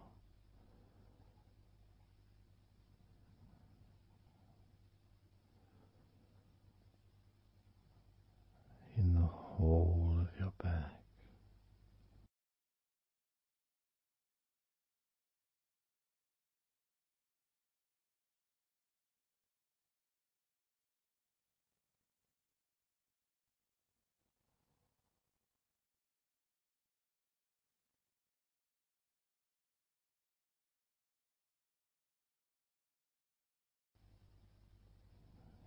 Your spine, from your brain all the way down the middle of your back, sending and receiving millions of messages every day.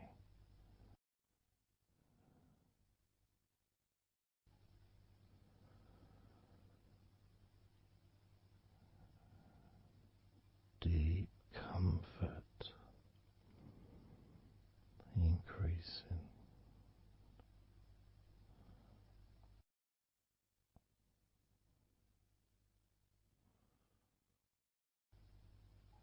Deeply relaxed.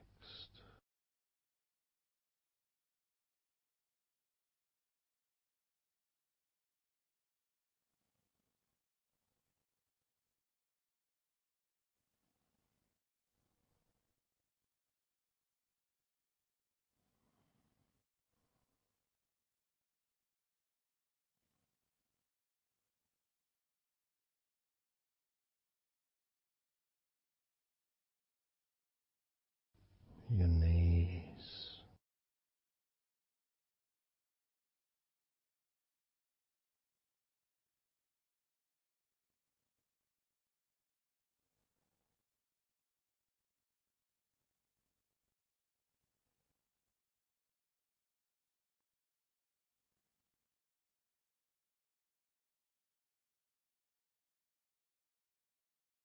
relax,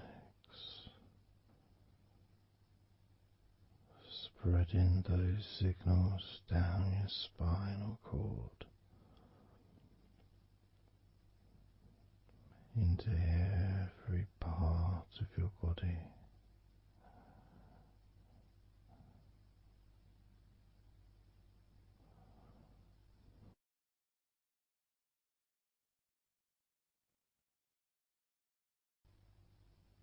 Your shins and your calf muscles,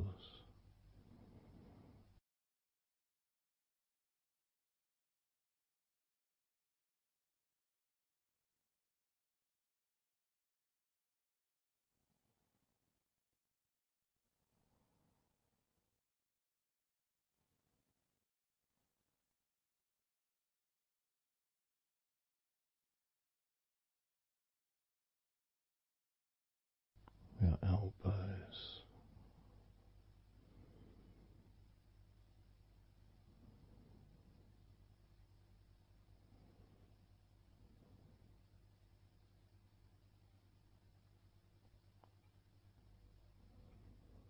feelings of peace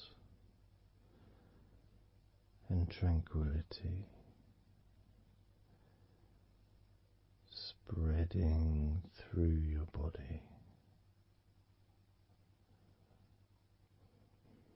tips of your toes to your eyes, your fingers all the way to your lower back.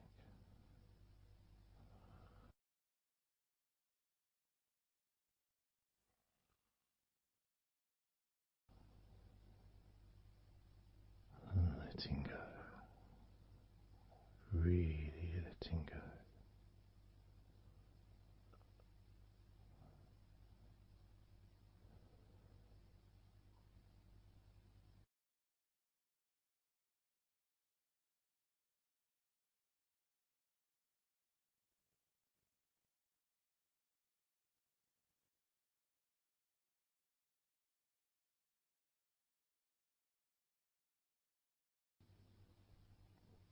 Peace,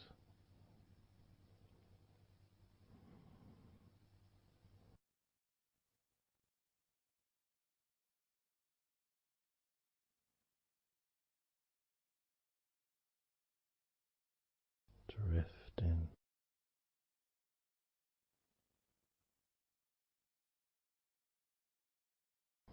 mind just wandering away,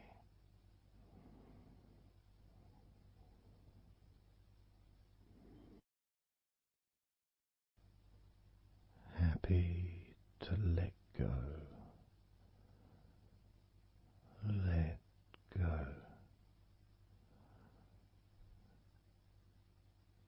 completely let go.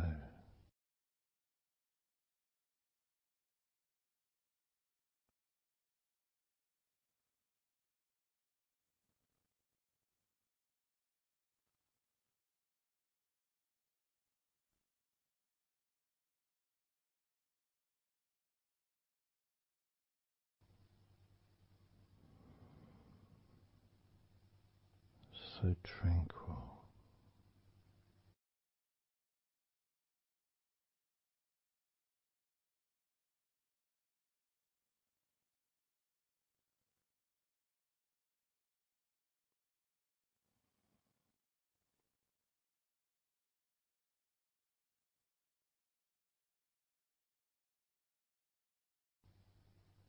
your whole body enjoying a sense of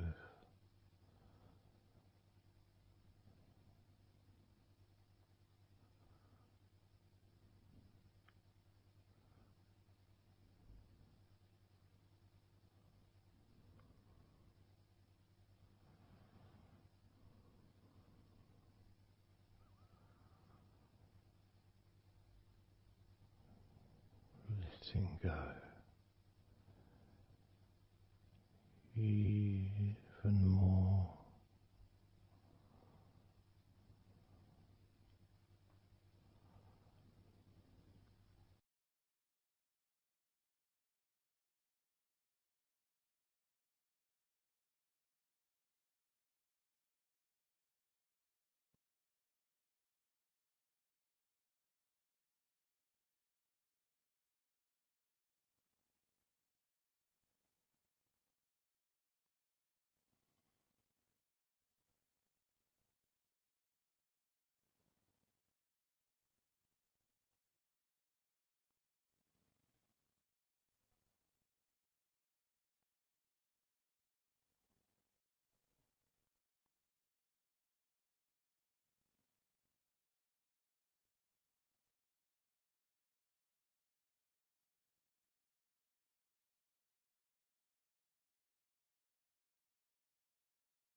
Peaceful.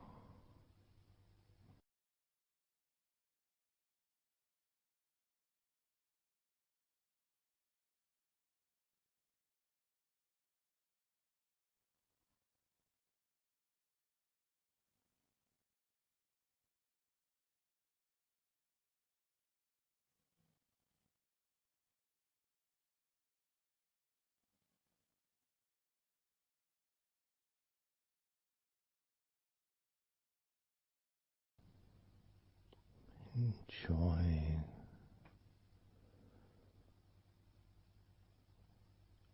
the space, this space of peace and safety.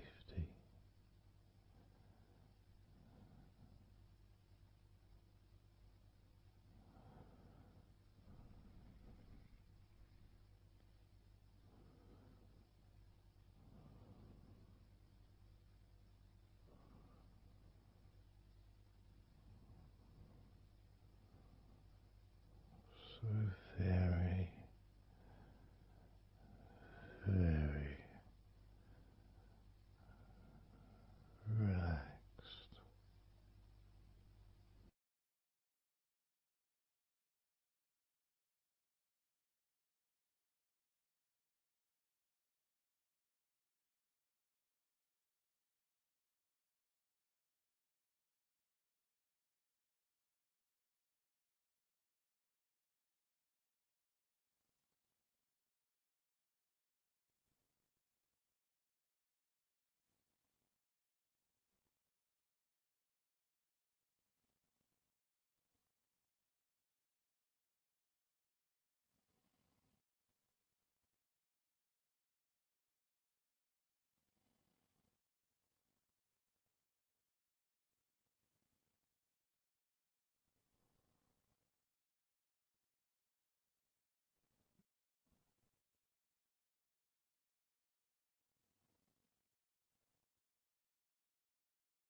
Letting go.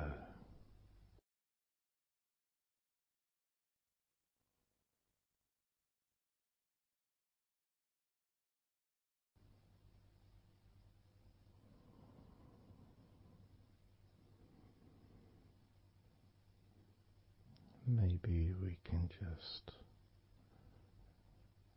focus on the different parts of your body, just to notice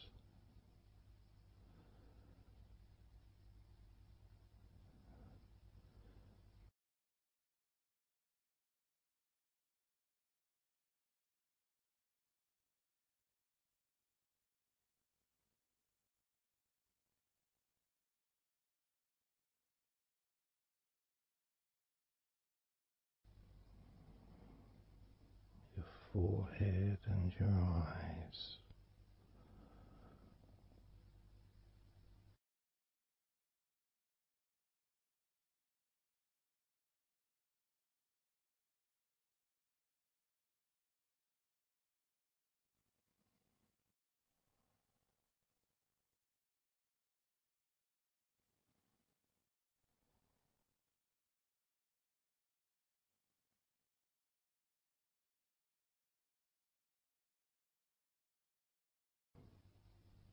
Your jaw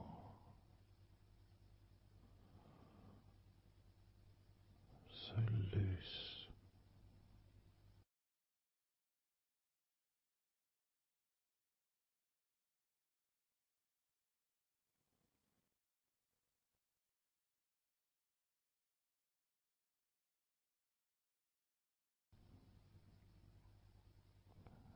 Noticing a sense of complete freedom.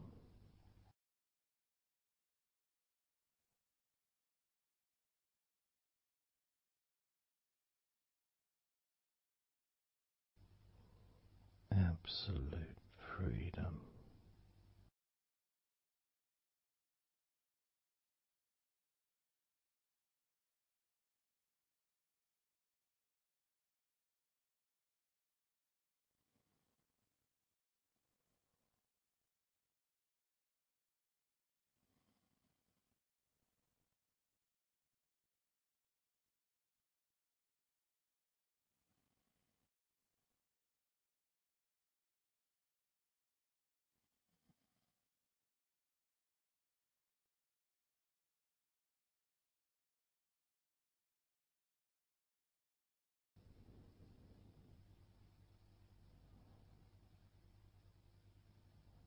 Drifting.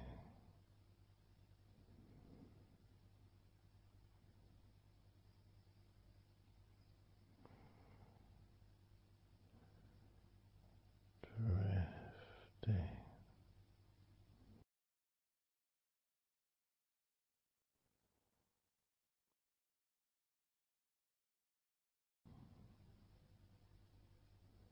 Peaceful energy.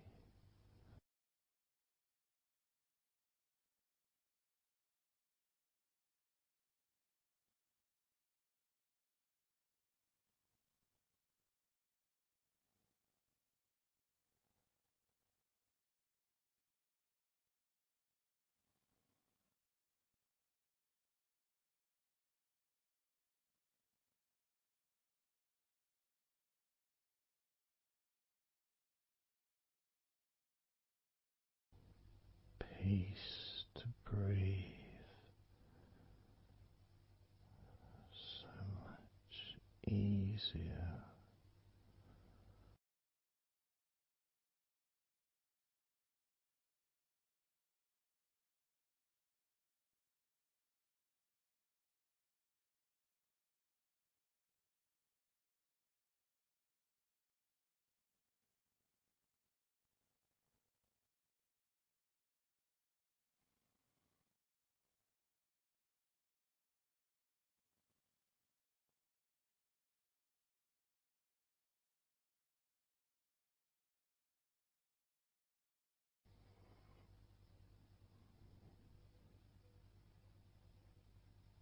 Loose.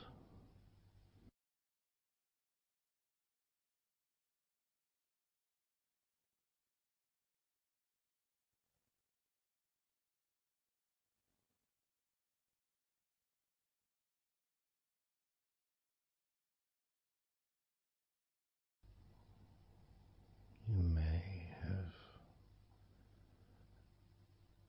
or may not have noticed your mind drifting.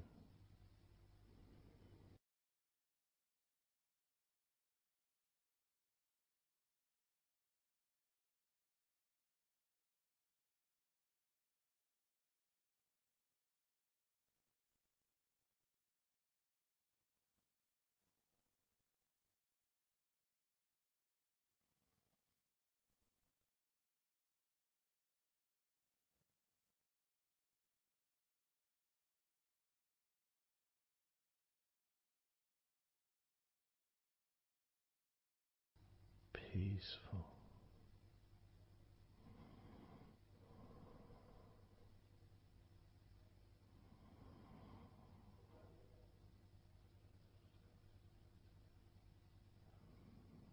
Moving even more deeply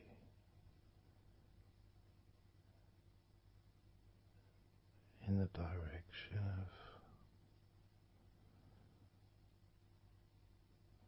total blissful peace. Blissful peace.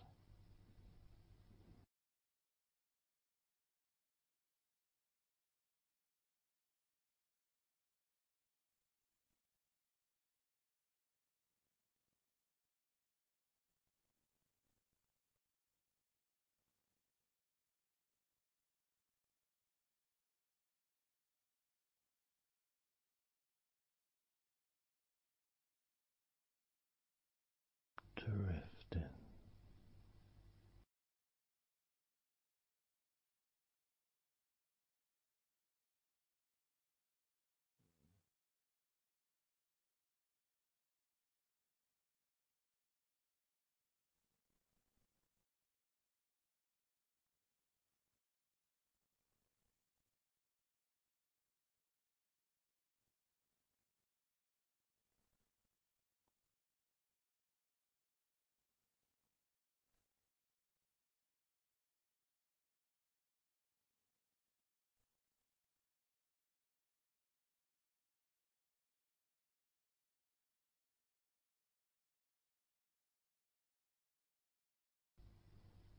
Total peace.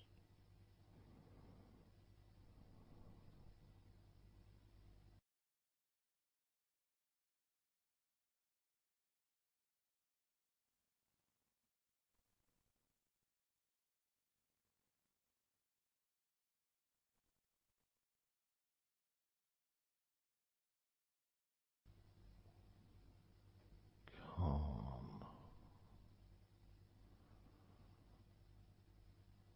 So calm.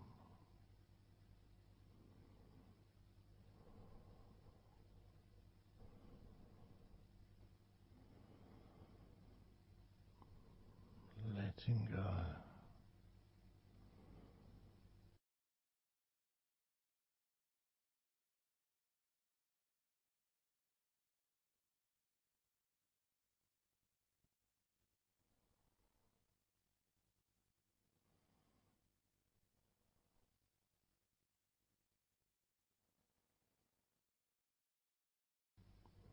Peace of mind.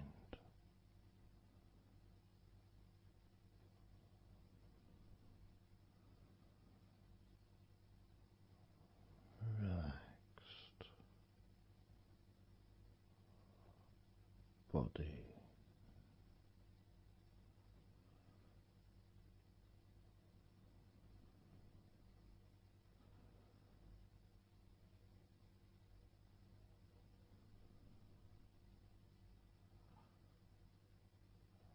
So relaxed.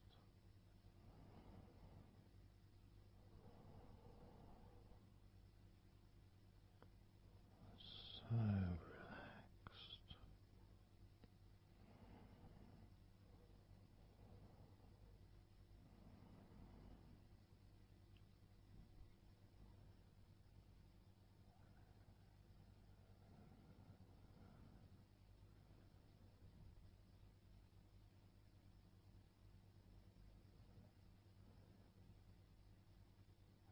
Your body feels almost invisible.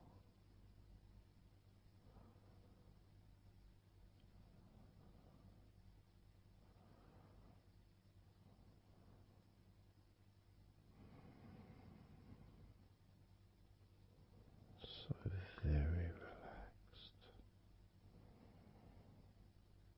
and peaceful.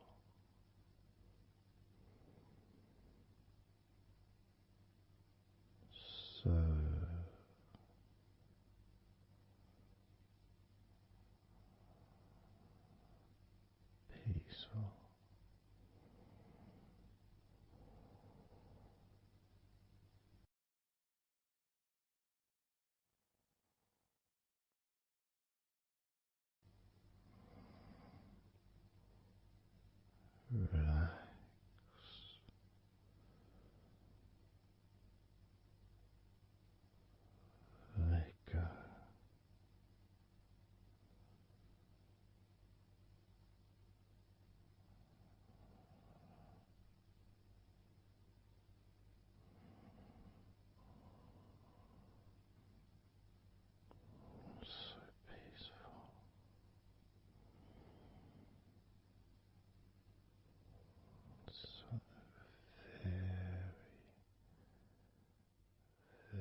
you could start to notice that you are feeling more relaxed. Even though I've not purposely focused your mind upon that sense of physical comfort that is growing within you throughout your body, and your mind starts to slow down. And that could be almost in recognition of, I guess, my speech not being particularly fast.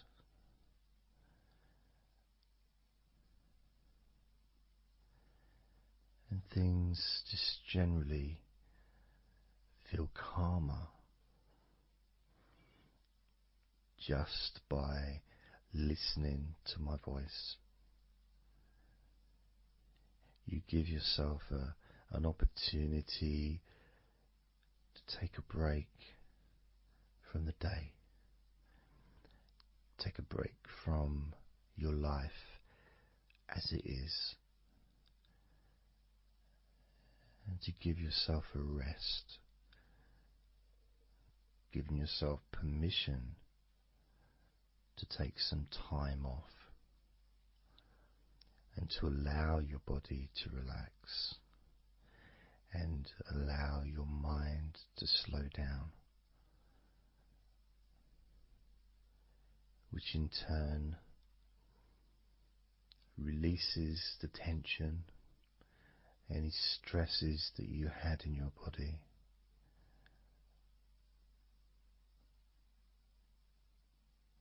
It's almost as if the parts of your body just open up, allowing the negativity out.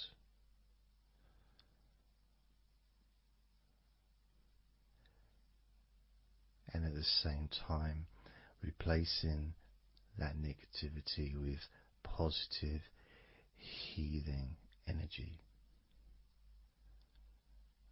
which then fills your body up, and your mind too also starts to appreciate those feelings of increasing confidence and an almost uplifting feeling, a positive healing, an energy that spreads through your body like a wave of comfort. And all this comes from just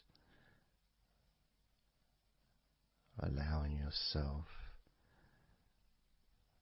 a few minutes, maybe half an hour, however long you want it to be, to just rest.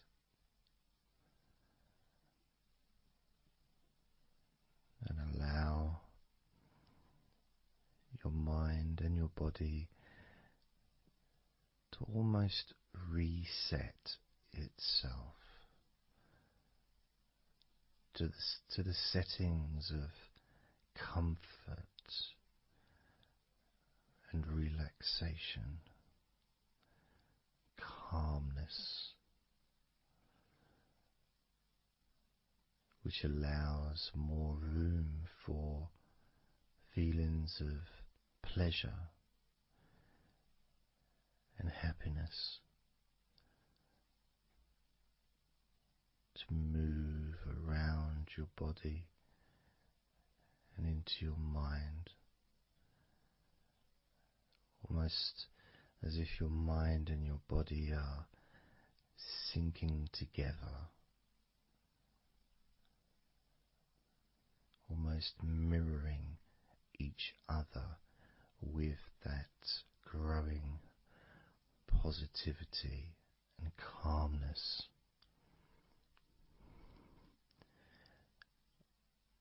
feels nice. It really does feel nice to know that you are the one that has allowed yourself to feel more comfort and to experience more of this deep relaxation spreading throughout your body.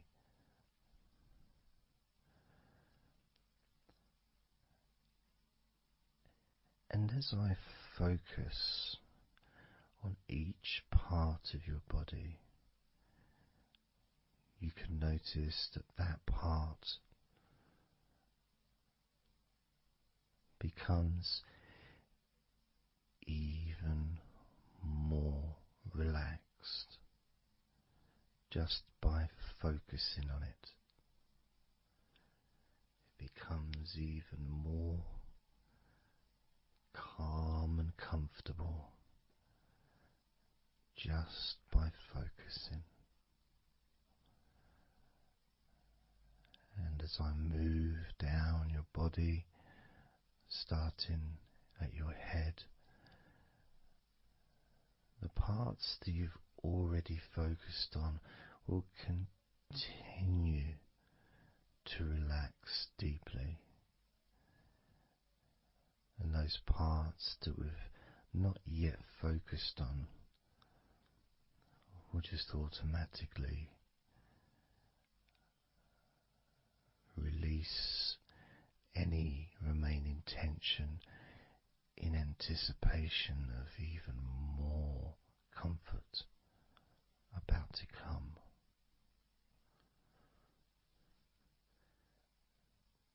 Now, I'm going to start by focusing on your forehead. Just being aware of the feelings of your forehead. And any background sounds, like Mr. Herbert the pigeon, can just allow you to feel even more relaxed. It just means you're in the moment. This isn't a sterile environment. This is the world. I live in the countryside, so there's lots of nature sounds around.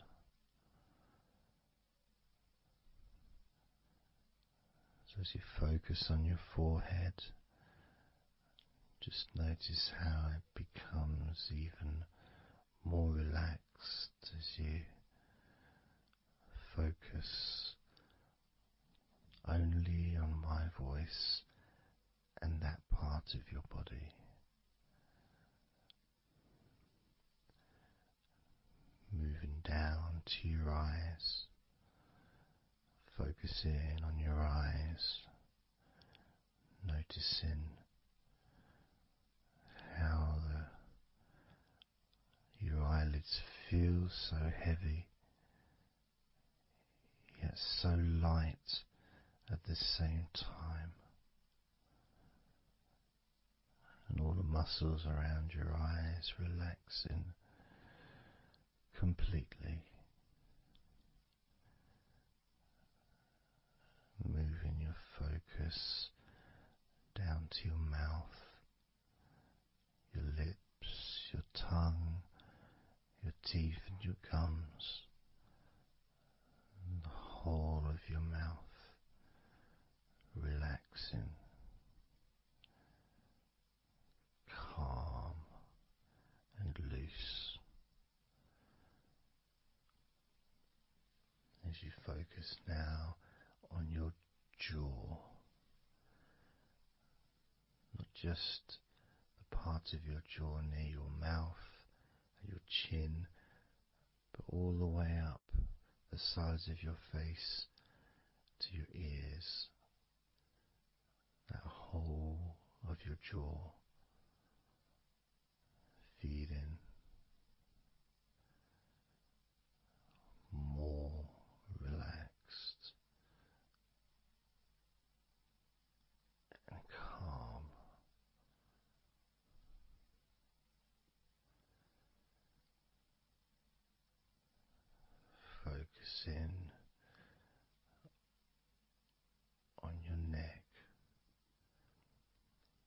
front of your neck and your throat.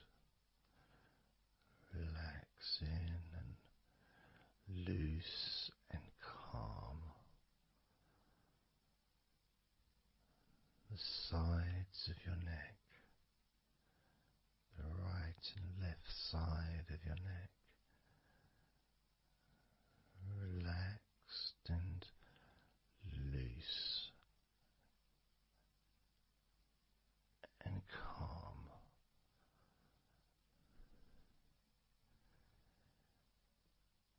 And now the back of your neck,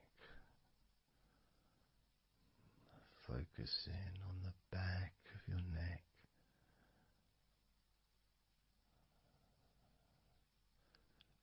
letting go of any tension that may have been there before and enjoying that sense of increasing comfort and release that you can experience in the back of your neck.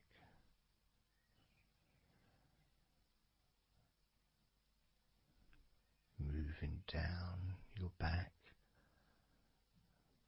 and moving either side of your spine, right from the top of your back all the way down to the bottom of your back.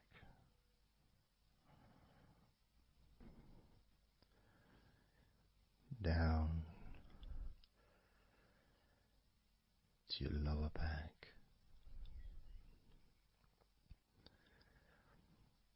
And as you move up and down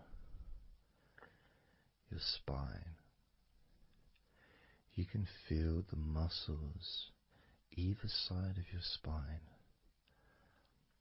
relaxing even more.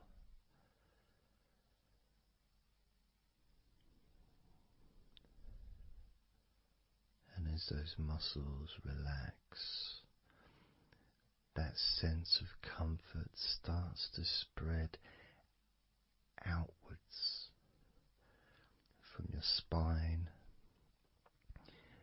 into both sides of your back.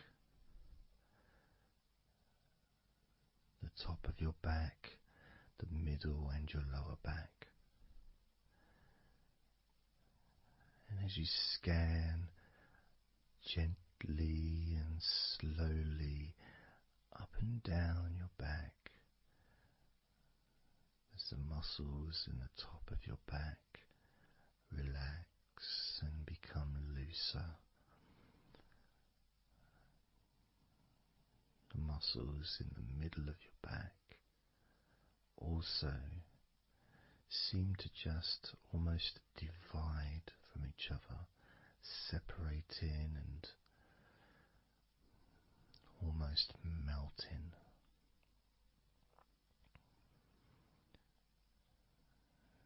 And in your lower back, there seems to be an extra special feeling of comfort that spreads into your hips. So down your lower back and into your hips, into the area where your coccyx are, and into your buttocks. And all those muscles that spread from your lower back into your hip area start to melt, start to really let go.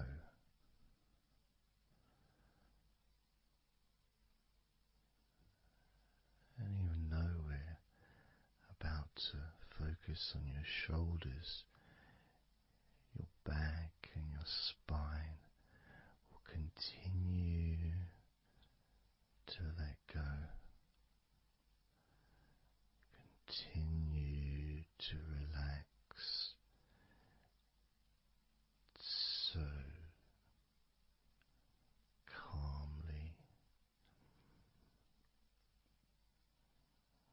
as you focus on your shoulders, you may notice that they're already feeling really loose. They're already feeling calm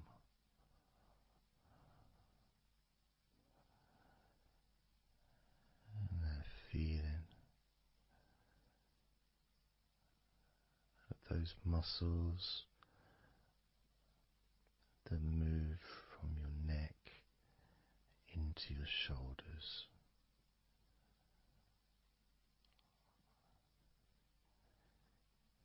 Feel so soft and gentle, so smooth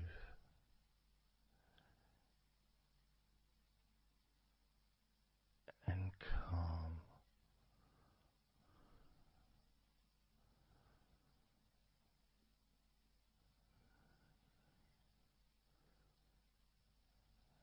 And the feeling in your shoulders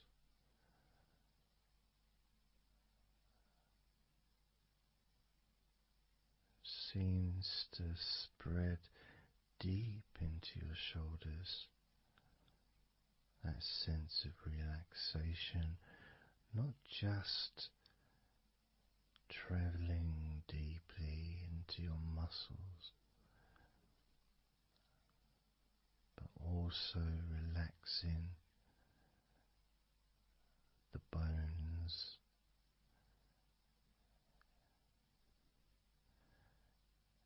and moving all the way to underneath your arms,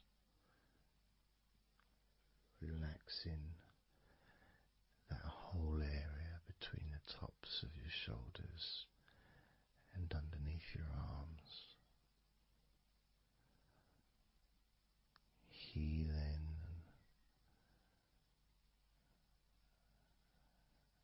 You feel so relaxed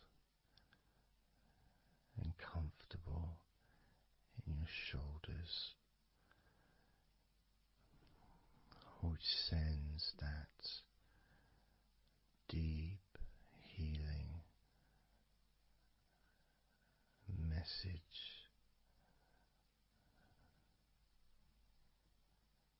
into your arms.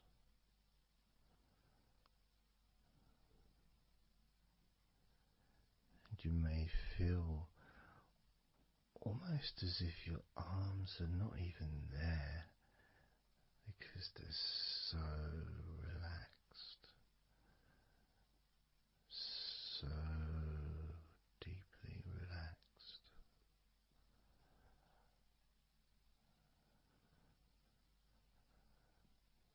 So, so calm.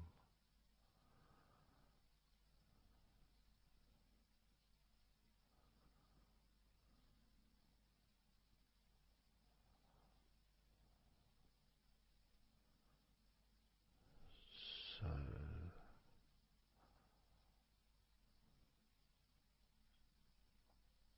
loose.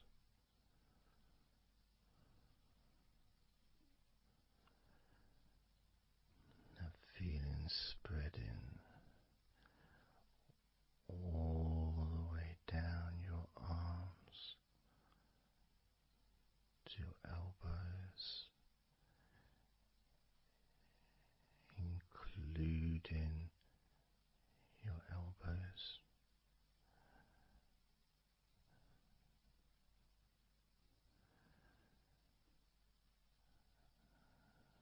As the comfort spreads all the way into your wrists, your forearms and your wrists,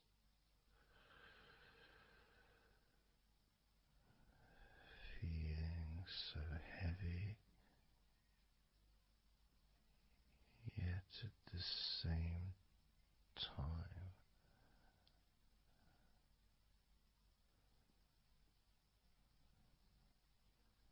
so light and gentle.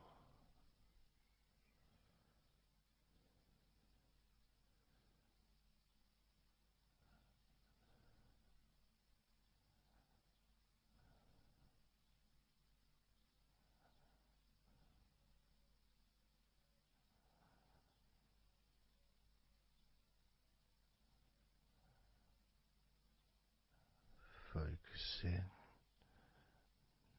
now on your hands.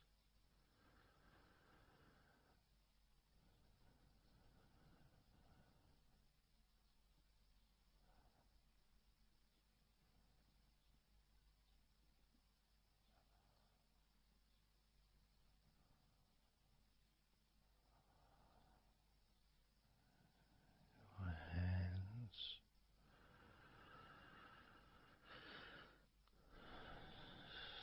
so peaceful in your hands.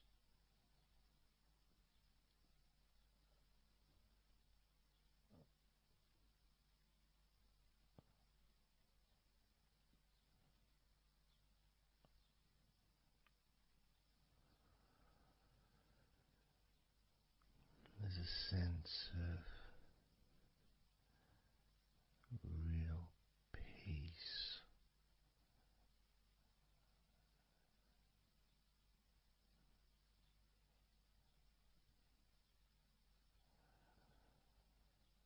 that just seems to feel so familiar when your hands relax deeply.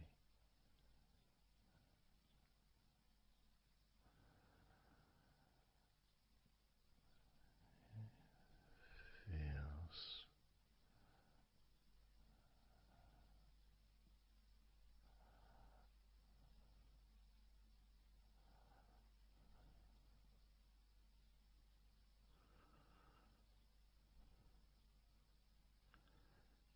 your fingers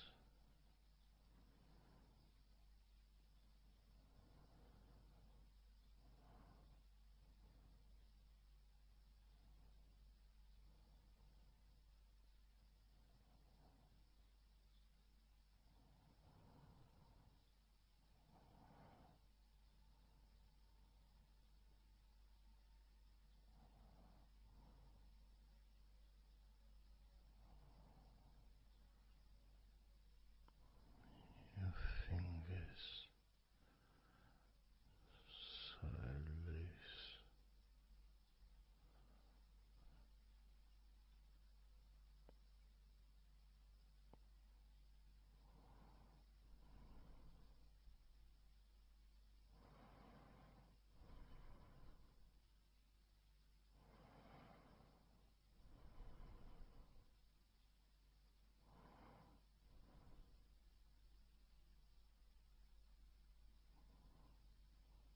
your fingertips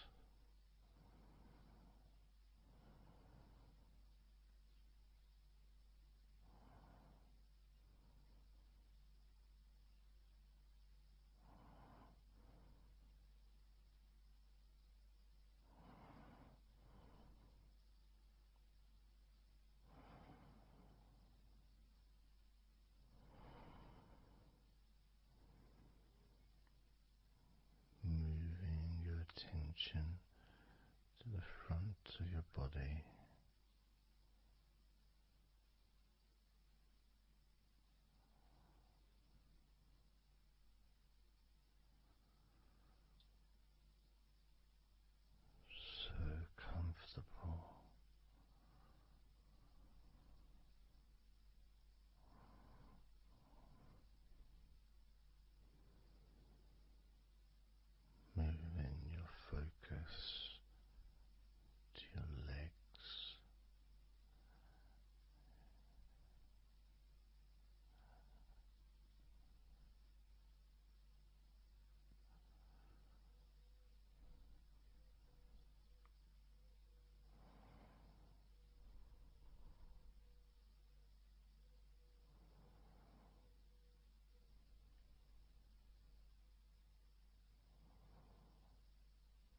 muscles in your thighs.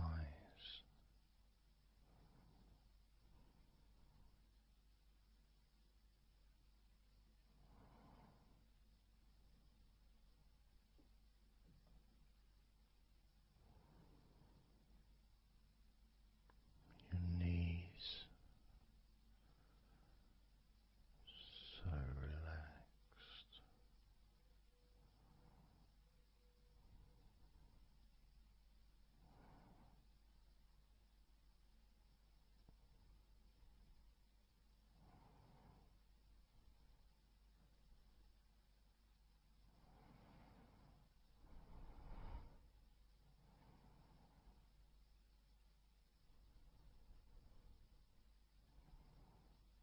Your calf muscles and your shins completely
letting go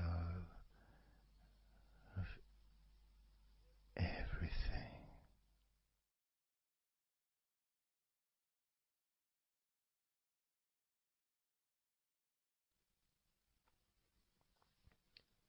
So I'm going to start counting down now from 20 down to 1.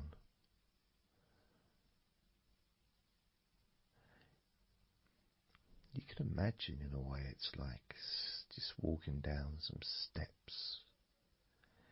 And each step, all 20 steps, and each step represents a level of comfort. Each step represents a deepening of that comfort.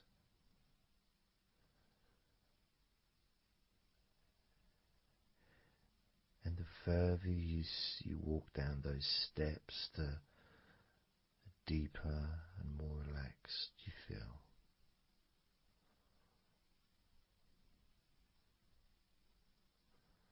So, starting with number 20.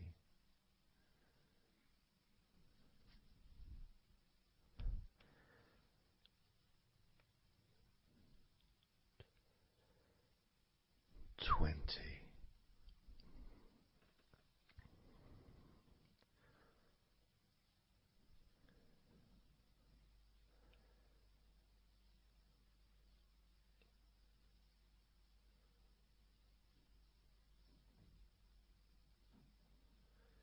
19.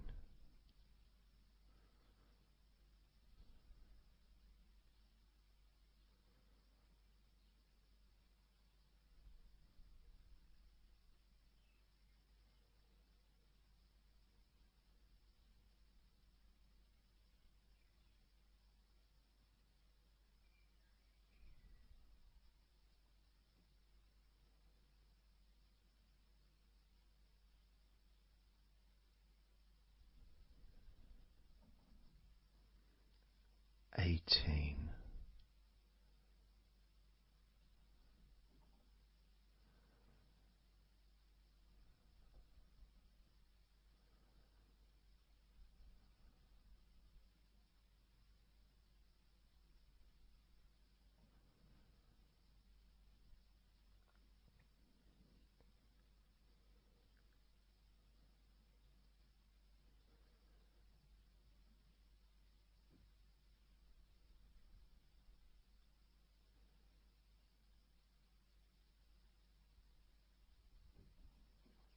17.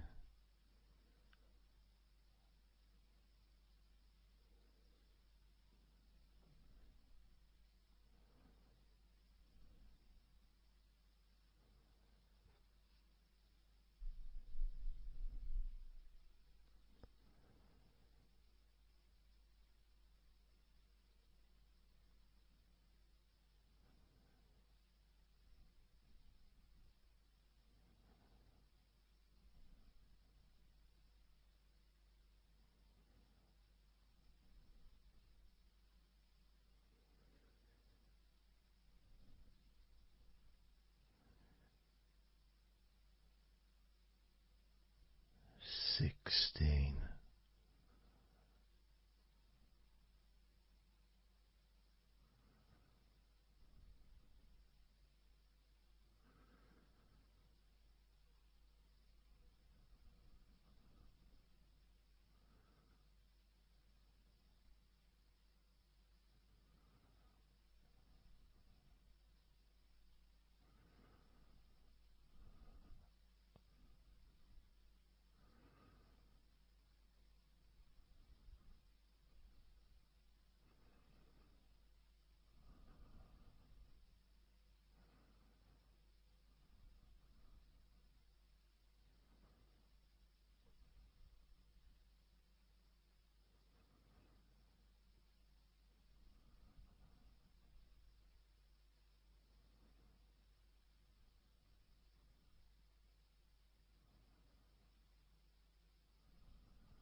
15.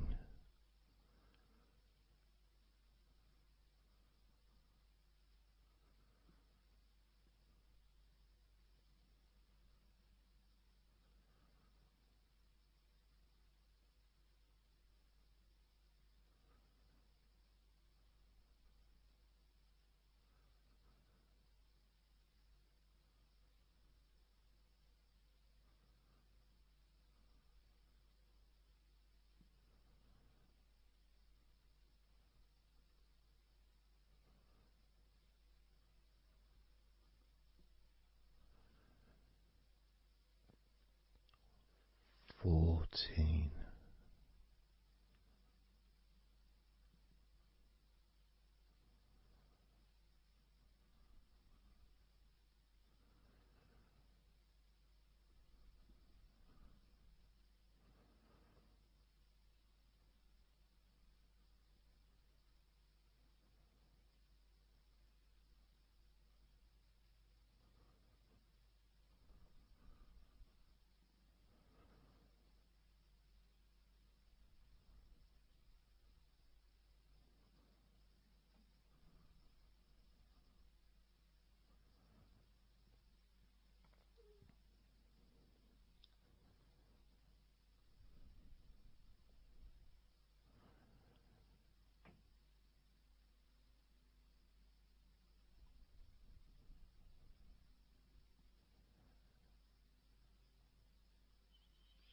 13.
Six.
5.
4.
2.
And now, as you focus on your eyes,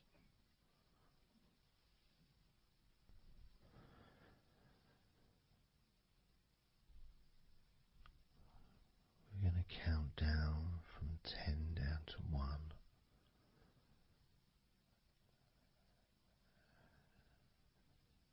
Focus in just on your eyes, your eyelids, the muscles around your eyes, your eyeballs themselves, that whole area that makes up your eye.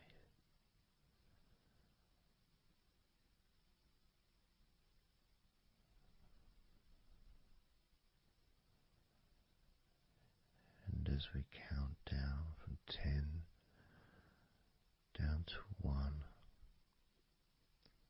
whilst focusing on your eyes,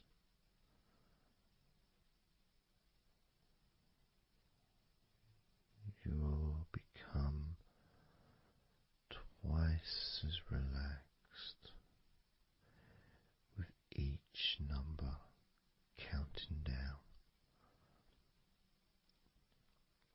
And you may find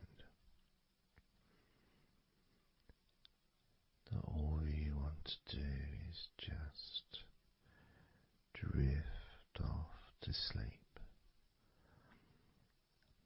And if that's what you want, just allow yourself to do that.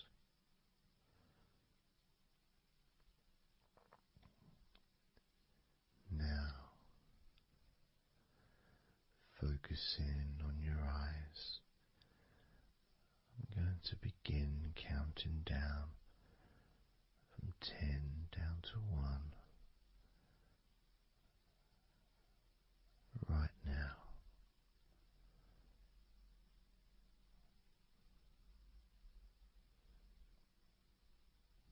10.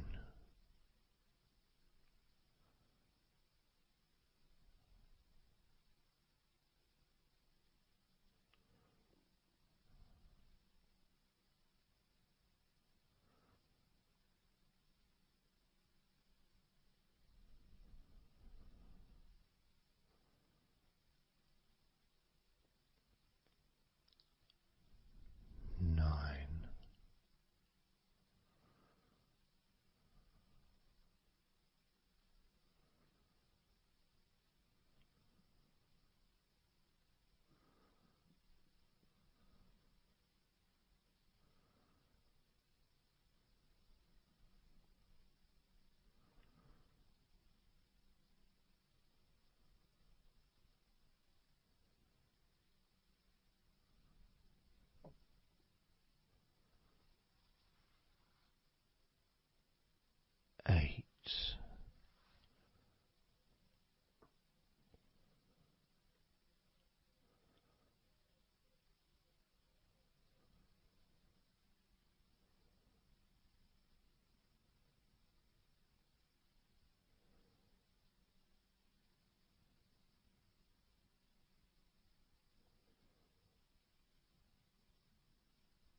4.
One.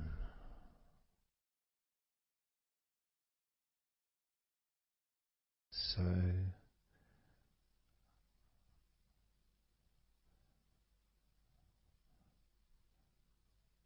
counting down from 10 to 1. 10, 9, 8, 7, 6, 5, 4, 3, 2, 1.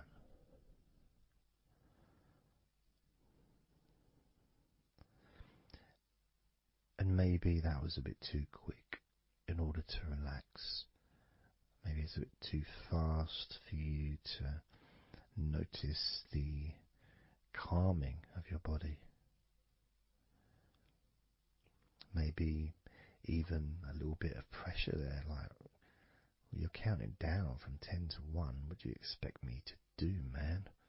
You expect me just to go all floppy just because you're counting down?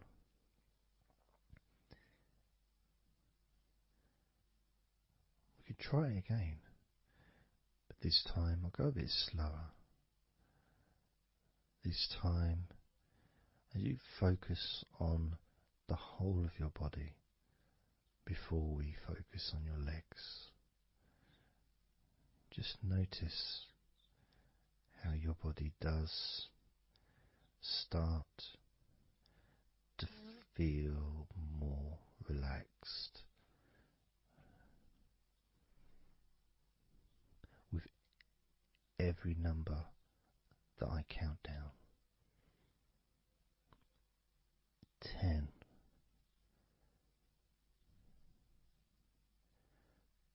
9,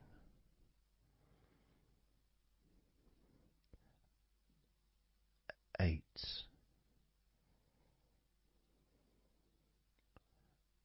7,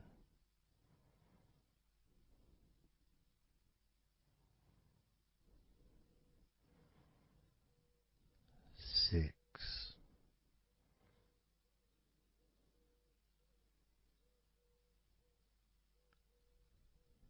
5,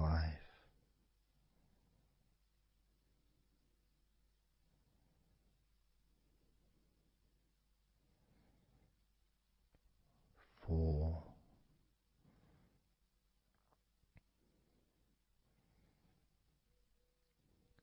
3,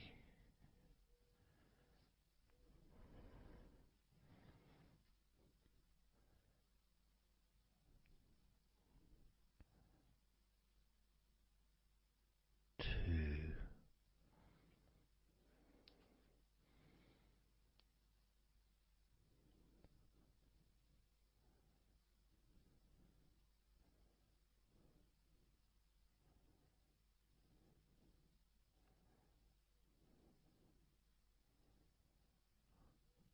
1.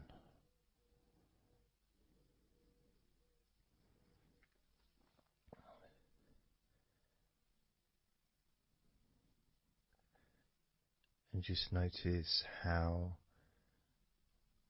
you feel generally, how your body feels.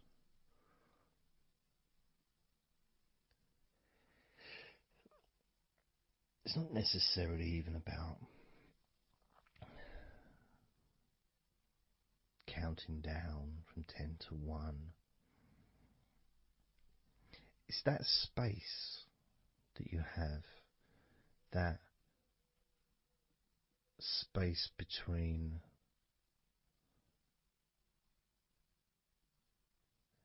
being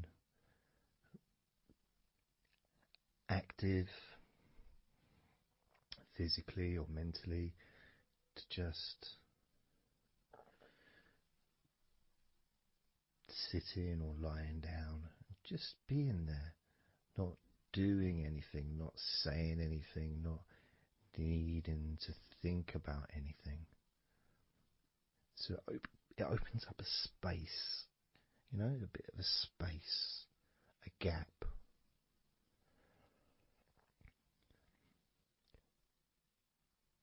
And the more I count down from 10 to 1, the bigger that gap becomes. So there's that gap of calmness, of comfort, relaxation.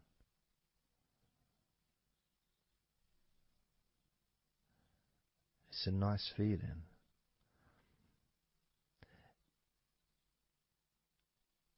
And it moves those stresses or discomforts physically or emotionally, moves them away.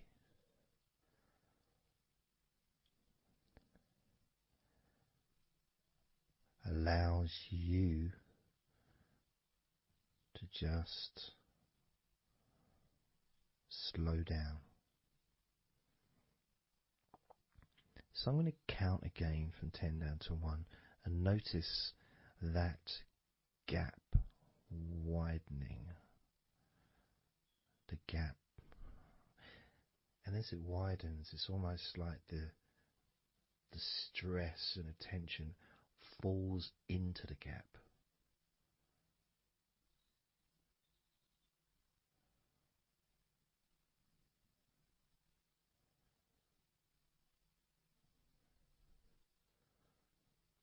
And gives you that distance, that space.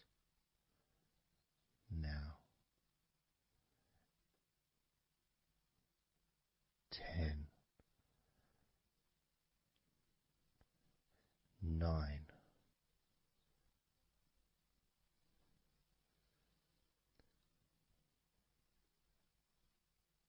8,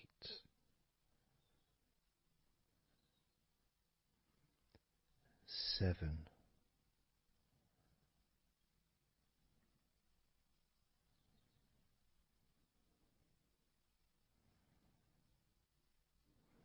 6,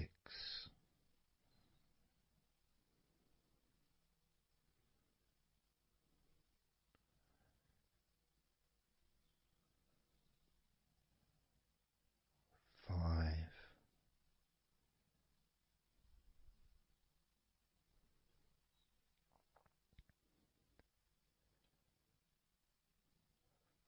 4,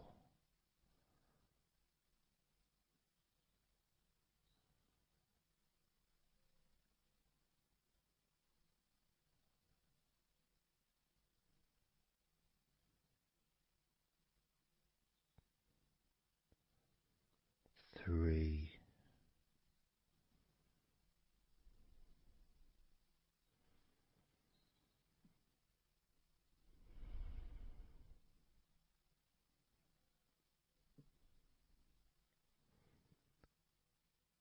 2,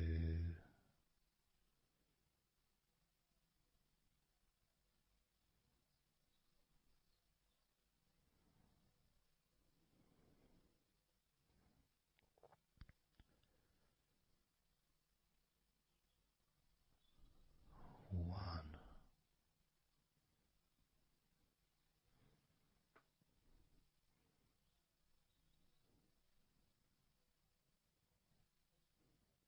And how does your body feel now?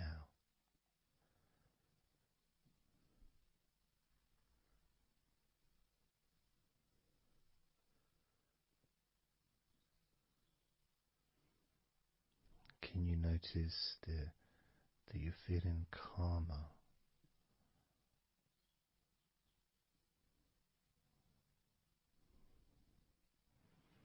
That you're feeling more relaxed?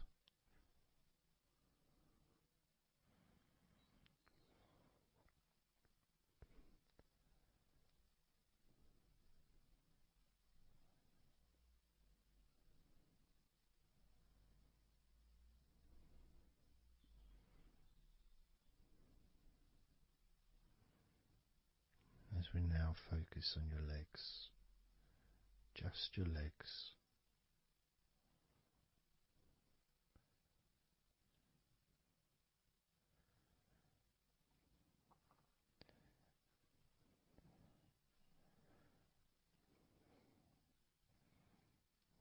We're just going to start with focusing on your thighs.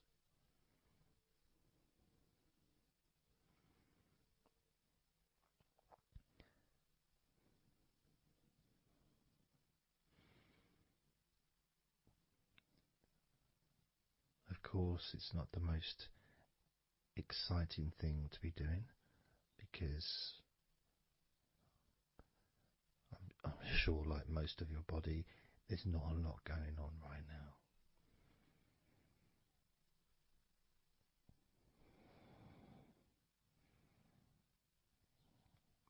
Just focusing on the whole of your thighs, the tops of your thighs, the sides of your thighs, the bottoms of your thighs, your outer thighs and your inner thighs. Basically the whole of your thigh that leads into your hip. and then goes down to your knee joint.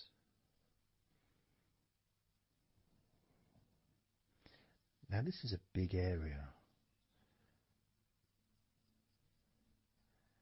It's a very heavy area. It's very strong. Probably the strongest muscles in your body are in your thighs.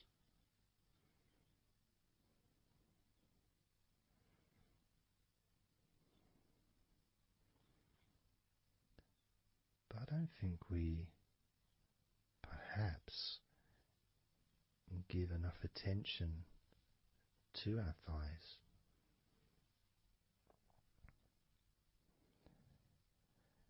Perhaps we don't acknowledge how important our thighs are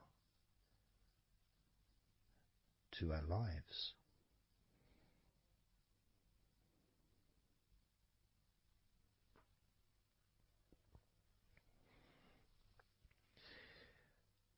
How much they actually do for us all through our lives.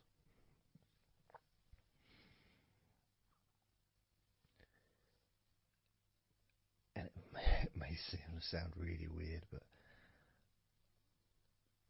I think that all of our body parts, especially our thighs, need some TLC. A bit of love shown, a bit of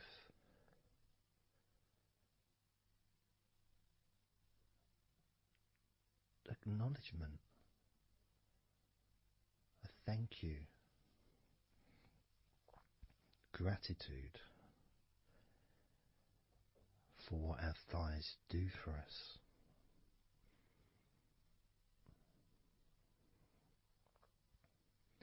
And I know this may sound a bit strange. Maybe you think, why am I? Surely I should be out in the garden hugging a tree or something. Well, it's hard to set a microphone up on a tree. That's why I'm doing this indoors, otherwise I would be outside hugging a tree. No, I can't see the television from the tree.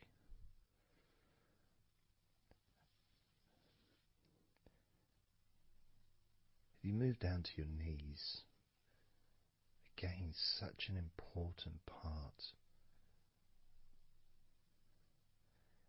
And I think we don't necessarily, I'll speak for myself here, I don't necessarily appreciate all that my knees do for me until I have a problem with my knee. So occasionally if maybe I bash it or it's aching for some reason, it's then that I realise how much it does. You know, the benefit of being able to use my legs without any kind of physical discomfort is a beautiful thing that's possibly not appreciated until it's temporarily removed, you know, that comfort. But as you focus on your knees, regardless of how your knees feel, you can have that sense of gratitude and love to your knees for all that they do for you.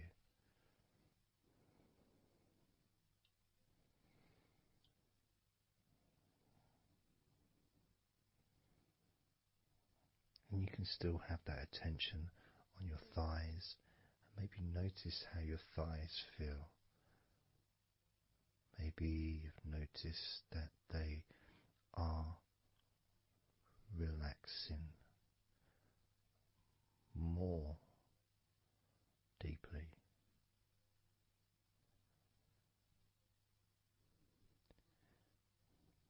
As you focus now on the bottoms of your legs, your shins and your calf muscles and the bones between your knees and your feet, incorporating, of course, your ankles. So important.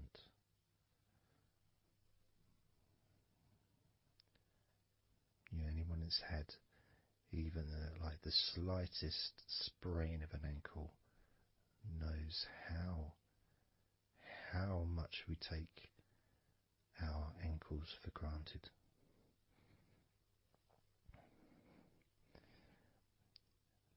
And it's kind of strange in a way when you think that,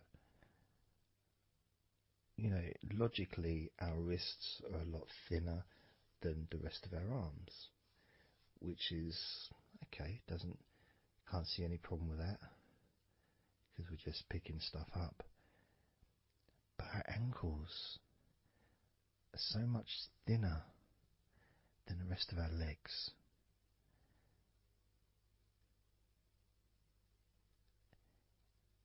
And from a physics perspective, or logical even, it doesn't really make sense that all this weight would ultimately be resting on your ankles, then leading to your feet.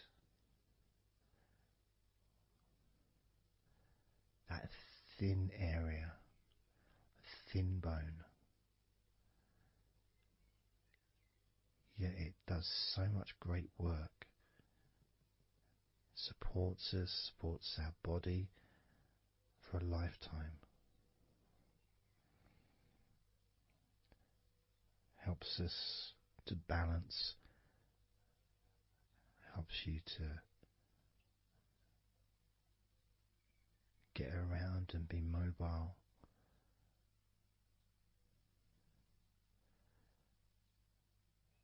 And there's the calf muscles, of course. When I was younger, I couldn't see the point in calf muscles. It didn't seem to do anything. Okay, if I walked around on tiptoes, then my calf muscles get some work. But of course that's not true. The calf muscles are being used whenever we use our legs.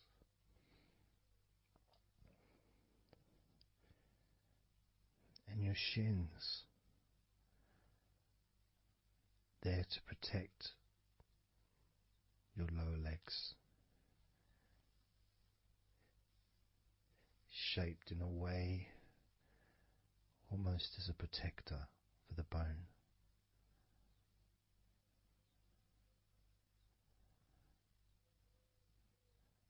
Leading, of course, to your ankles and your feet. But we're not going to focus on your feet, we're just going to focus on the legs. And I realise that now that I've mentioned your feet, you're probably focusing on them anyway. So maybe I should focus on your feet a little bit. You can have them in your awareness, the same as you have your thighs in your awareness, even though we haven't been focusing on your thighs for a few minutes. We've been focusing on your ankles,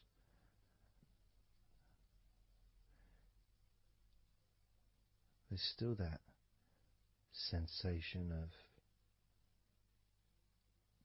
comfort in your thighs. And there's that movement of energy, because the thighs hold lots of different sensations. Of course, there's the muscles, the big, strong muscles that we have in our thighs.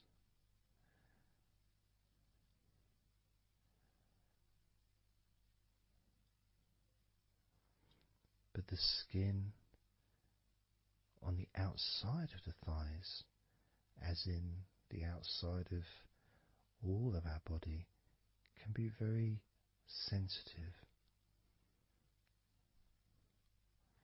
sensitive to the touch, sensitive to temperature.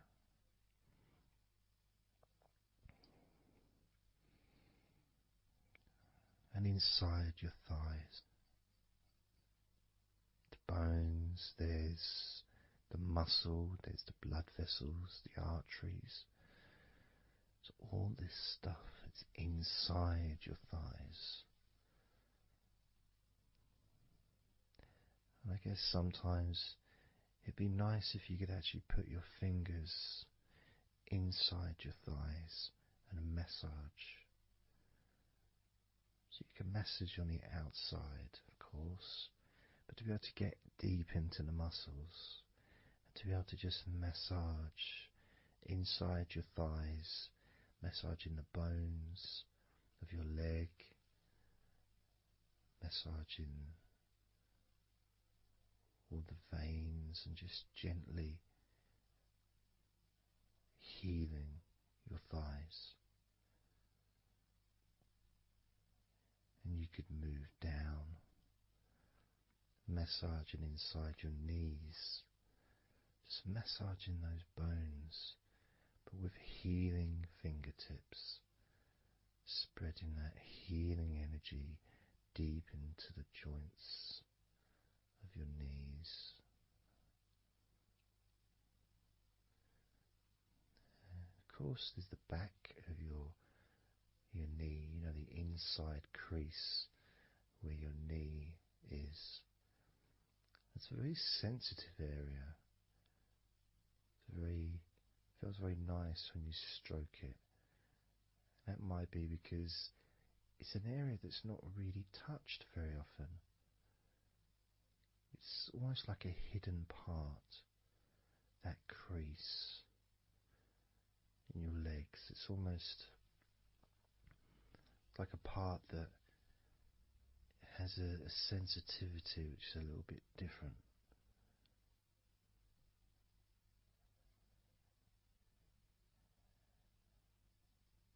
Of course, it's protected by your legs.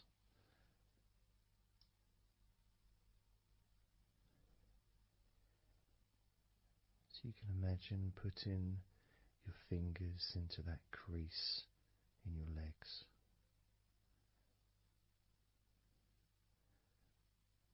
That fold in between your legs, you can just massage with your fingertips. Imagine your fingertips going inside, massaging the muscle tissue. You can of course feel the bones of your knees healing through your fingertips.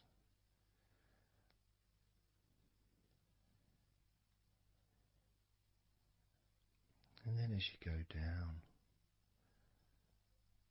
to your calf muscles, now that's a part I'd like to be able to really put my fingertips deep inside my calf muscles, massaging every single tissue of that muscle, healing every part.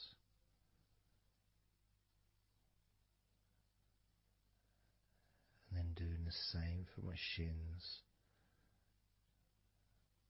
massaging and gently stroking the bones, gently stroking them, healing in a loving way, because they deserve to be treated as the precious bones that they are, because our legs are so precious, as in all the other parts of our body. They're more precious than any jewel on the planet.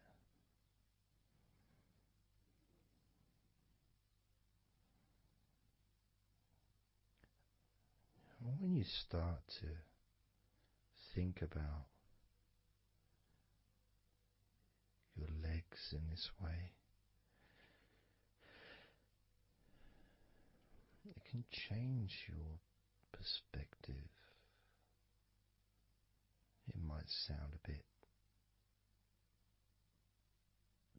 silly to start with, the idea of having love for your legs, showing appreciation for your thighs,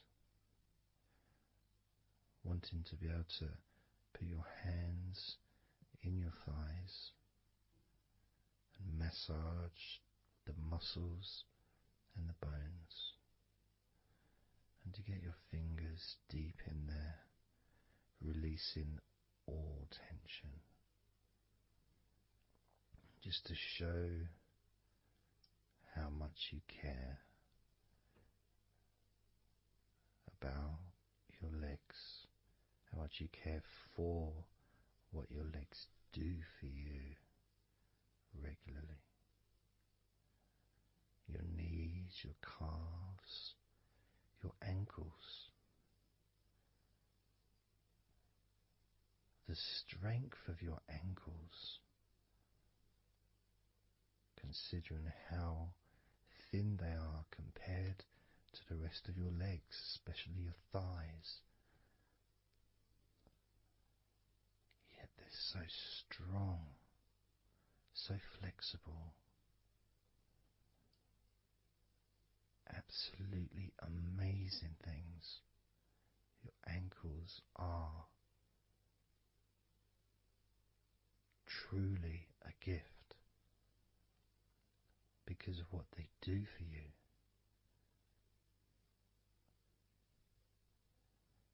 Supporting all that weight, regardless of what weight you are, even if you're only 8 stone, it's still a lot of weight for these little ankles.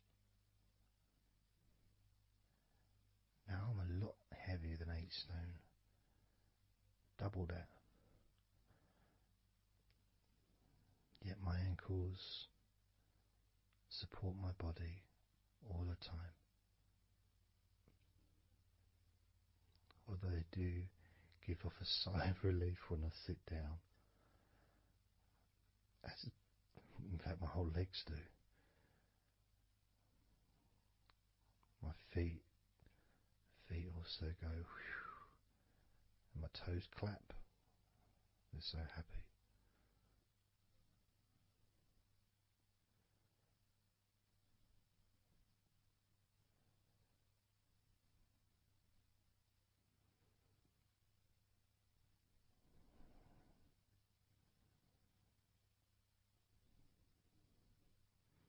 Your legs really are amazing. And I know that talking about your legs is probably possibly among the most boring things you've ever heard anyone say, possibly. But boring or not, everything I said is true. Your legs are amazing.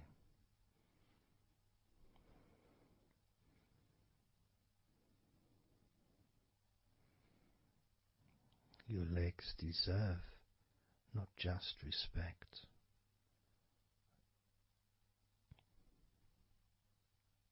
but they deserve to relax deeply.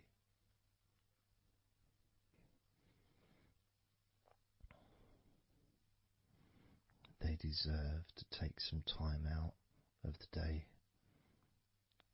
to just let go completely.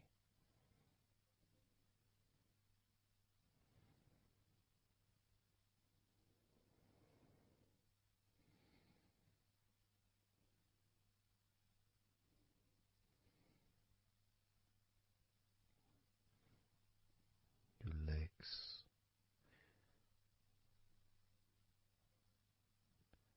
really can relax.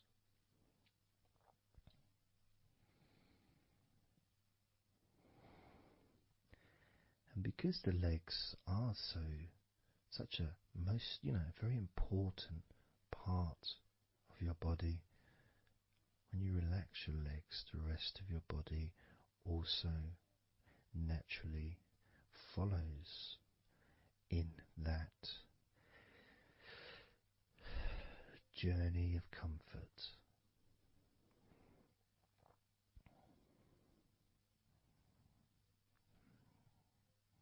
I can feel it in my hips. My hips feel really loose. And also in my lower back as well. My lower back really feels stretched, even though I'm just sitting in a chair and there's no stretching as far as I'm aware that I'm doing. But it's almost as if the muscles are just relaxed so much that there is a natural stretch as the tension has reduced a lot.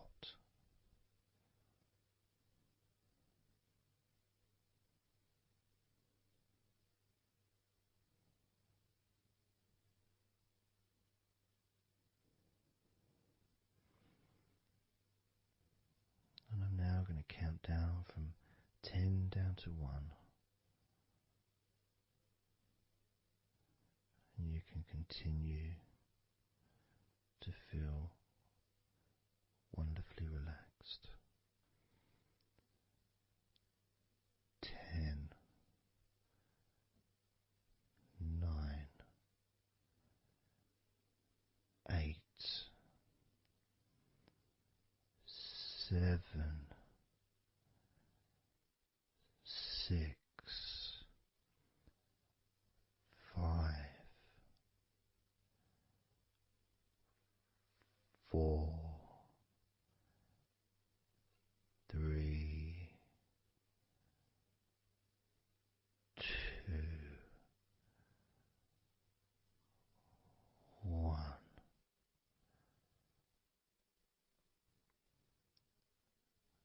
Relax.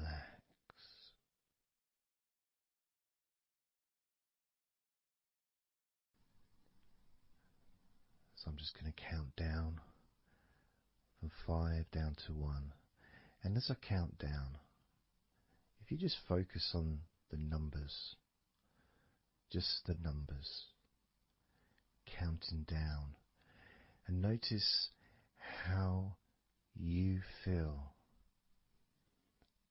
in this moment as you hear the numbers counting down, knowing that those numbers counting down represent you feeling calmer, not just in your body but also relaxing your mind. And just notice how you feel. There's nothing to do, there's nothing to say, there's nothing to think about. Starting with number 5.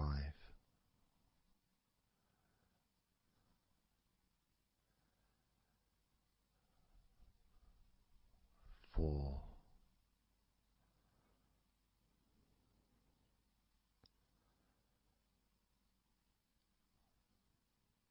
3.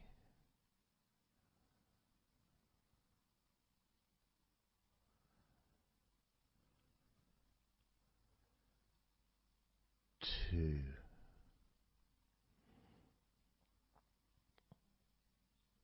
1.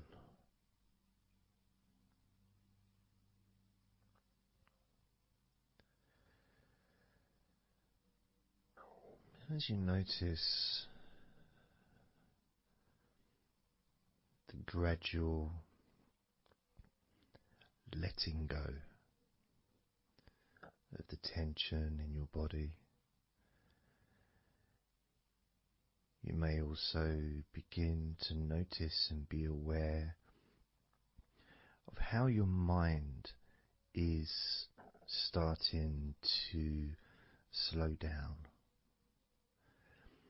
This is just a natural thing that happens. It's not really a special procedure. It's just natural because as your body relaxes, your mind also starts to relax. And the more your mind relaxes, the more your body relaxes. It's just a continuous circle of relaxation.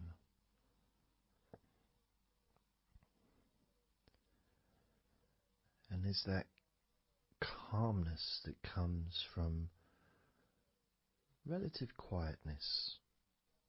You know, even if there's background sounds, either your side or mine, it's still going to be quite calm.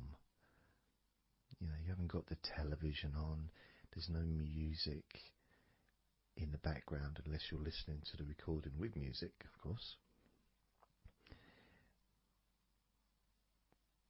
You're very likely not going to be sitting in a room with other people. Of course you might be, but generally it's more ideal if you can do this on your own. So no distractions.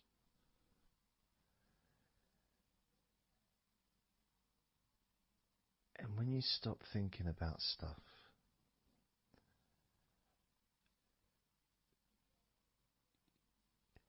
relaxation automatically rises.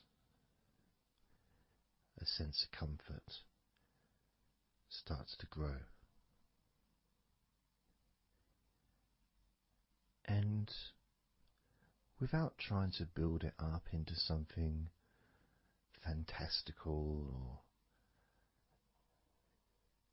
something magical, this is just a natural process, something that's easy to accomplish.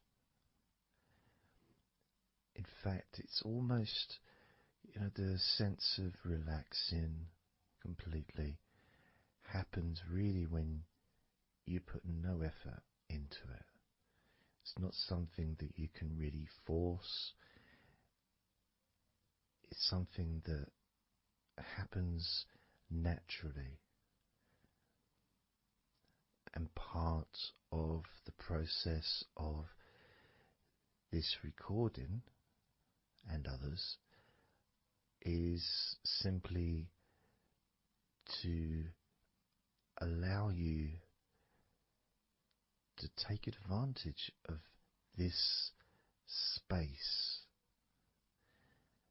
this time, to just let go,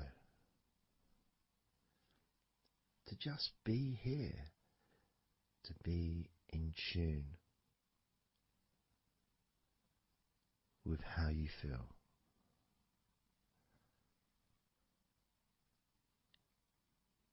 Yet with the intention of wanting to relax deeply.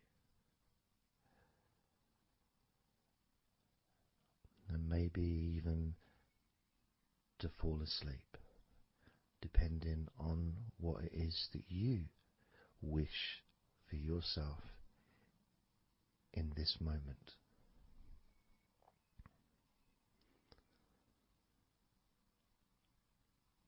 As we know, relaxing is the majority of the process of falling asleep. The actual falling asleep part is the tiny bit at the end.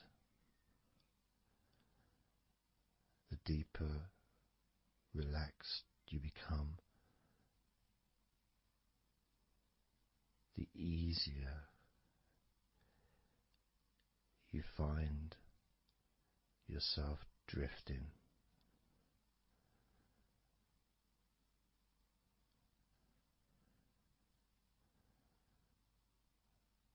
But you can also, if you choose, stay focused on my voice and really enjoy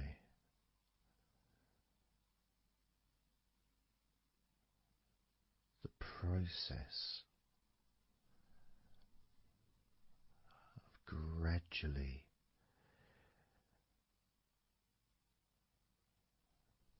relaxing each muscle in your body effortlessly,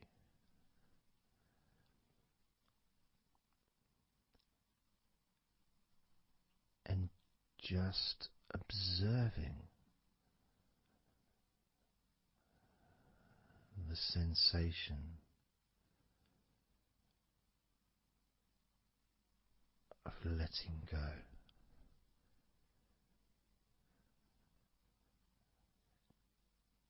Completely.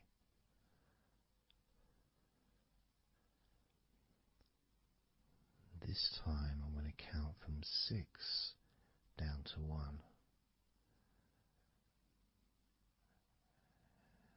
And you can notice your mind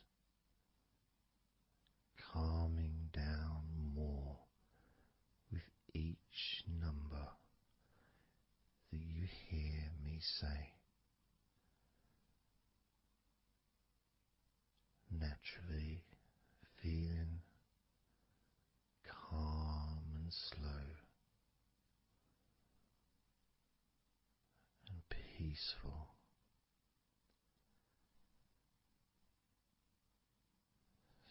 6.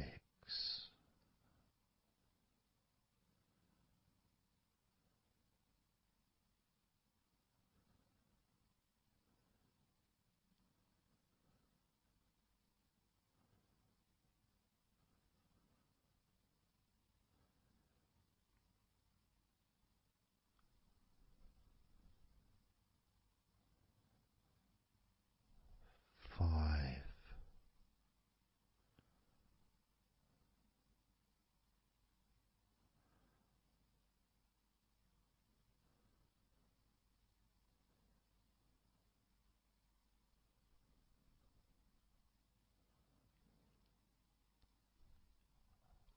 4.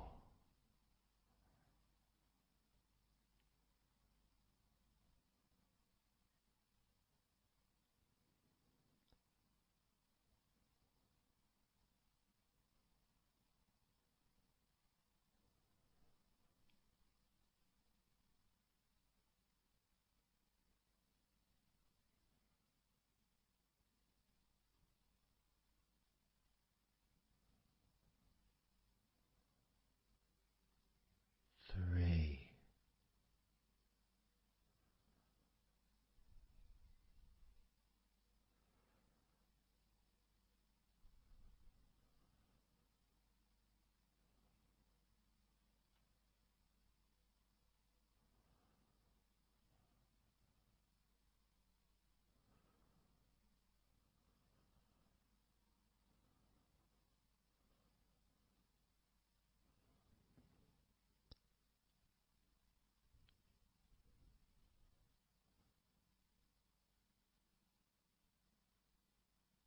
2.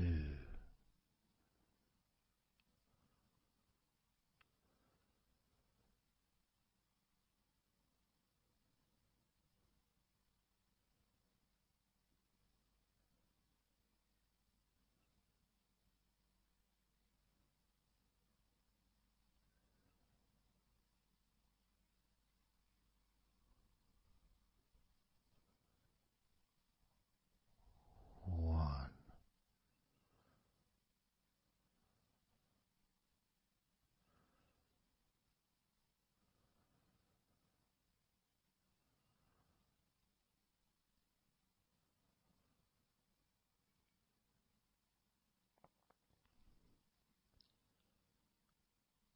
Being aware of how your mind has slowed right down, sinking deeply into relaxation.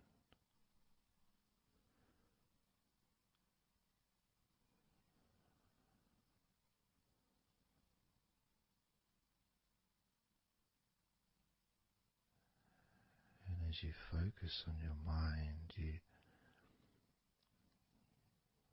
may notice notice that there are some thoughts still there,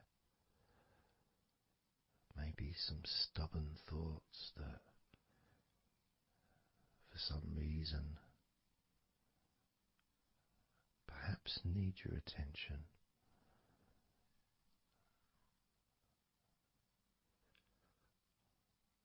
So what you can do is send love to those thoughts. Sprinkle those thoughts with love, like little petals from a flower.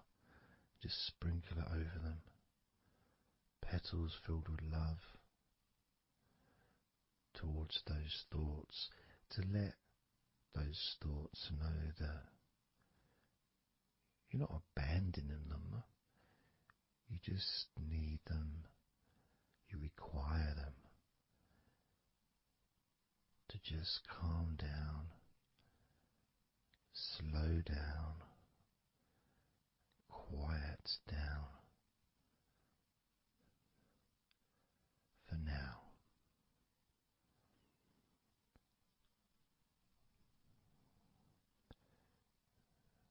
So as you focus on those remaining thoughts, as we count down this time from 7 down to 1, with each number, just imagine sprinkling those flower petals of love, kindness, gratitude over those thoughts, which will allow them to just melt away and relax deeply. With every number,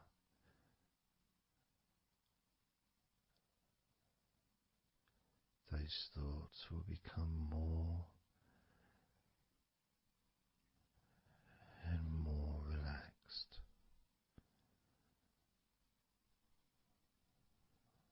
Starting with number 7.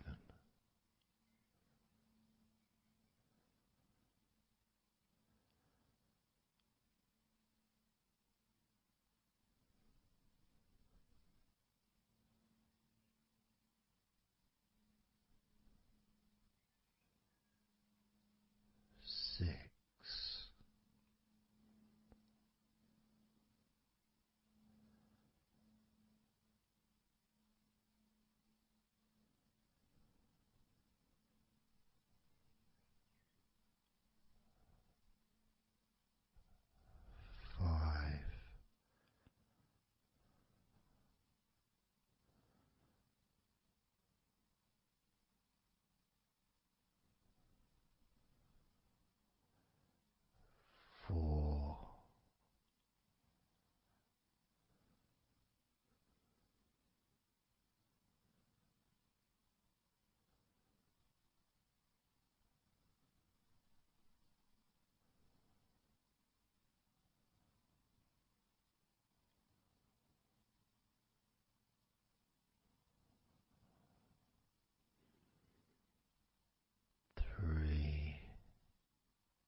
as you now notice how relaxed you're feeling in your body.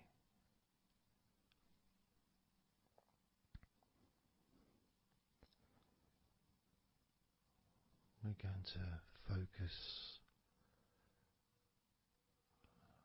on your hands.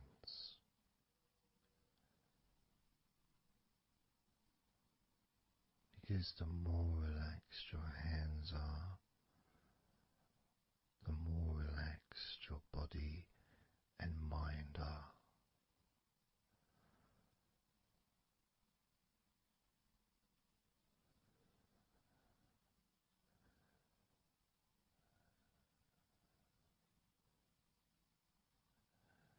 And as you focus on your hands and your fingers,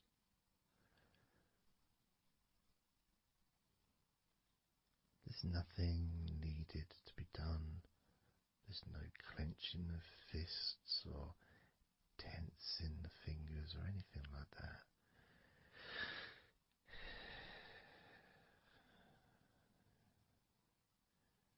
It's just noticing and focusing on your hands.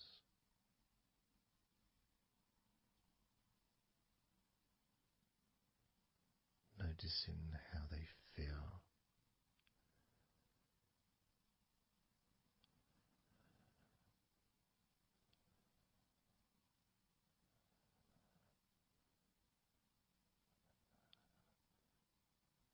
Because the more relaxed your hands feel,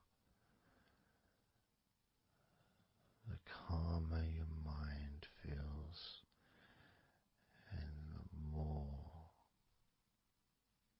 comfort you feel throughout your body.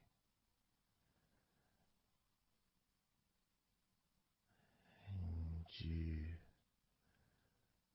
may have already noticed that your mind is starting to drift.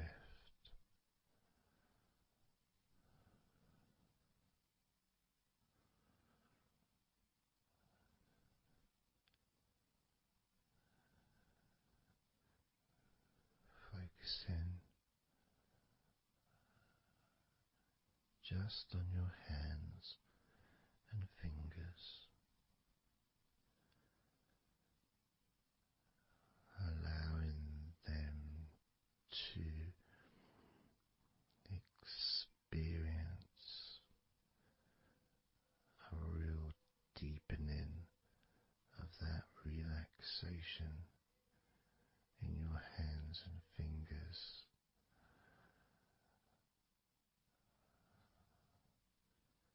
More and more relaxed with each number.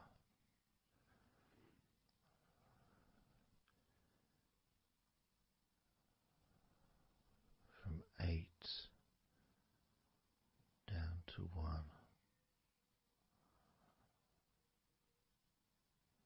You can almost feel that healing and relaxing energy spreading into your hands and fingers, becoming even more relaxing with each number.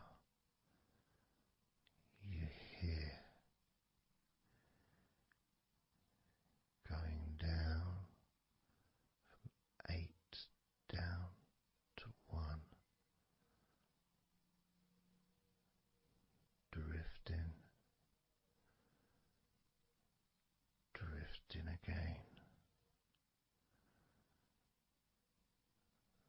starting with number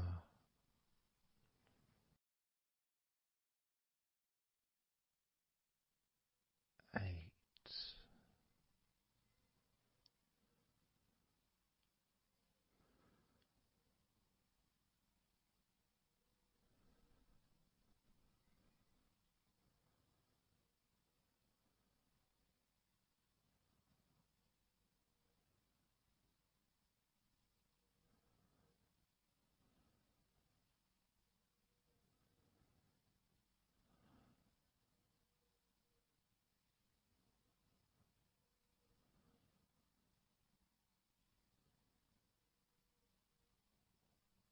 7.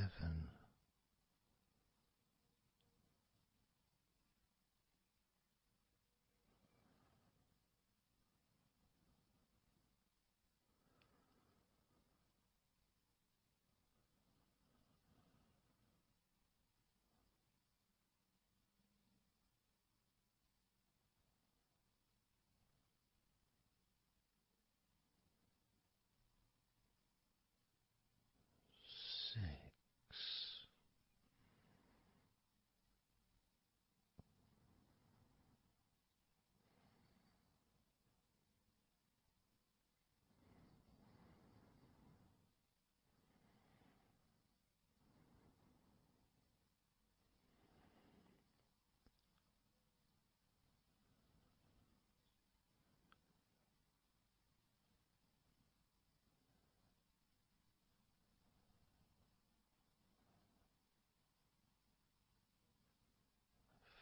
5.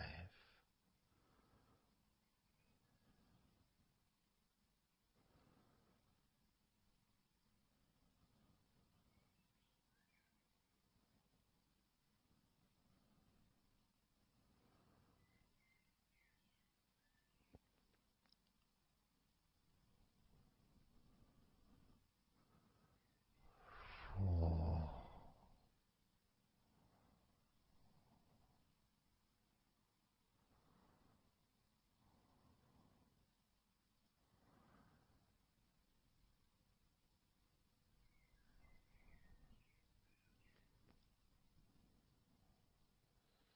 3.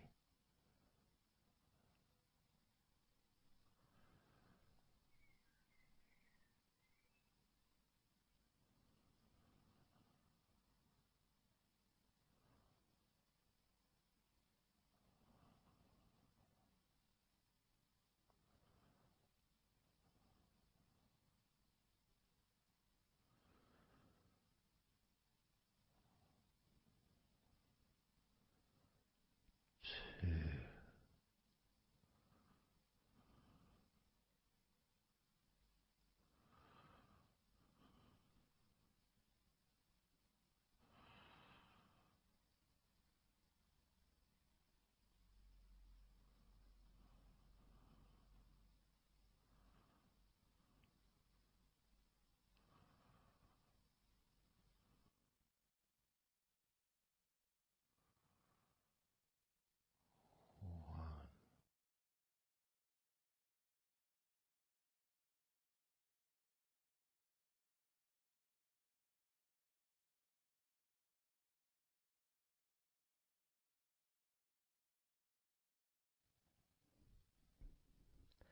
Just being here now.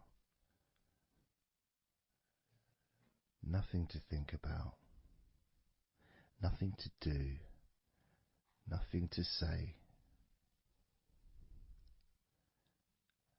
And everything just feels calmer.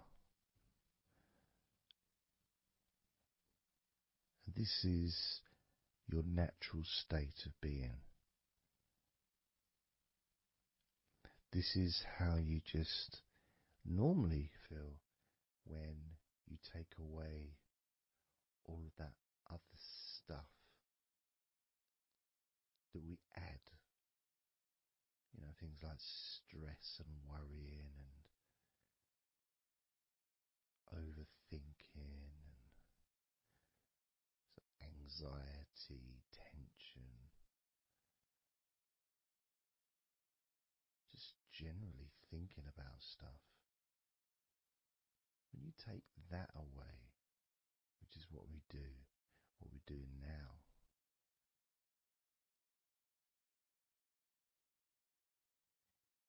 you're left with a real sense of peacefulness, which comes to you very quickly. Because ultimately, it's just a feeling. A feeling of comfort. It's almost as if you've gone inside yourself and you've found a special place where everything is peaceful. A place where you can feel relaxed and your natural sense of comfort. A place where you can be you. Where you can accept yourself for who you are. A place where you're not trying to please anybody else, ever. A place where you can actually not just love yourself, but in some ways, more importantly, you can like yourself. Appreciate who you are.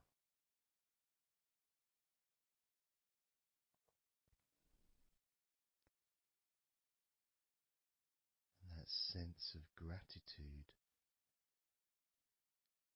is in the air all around you.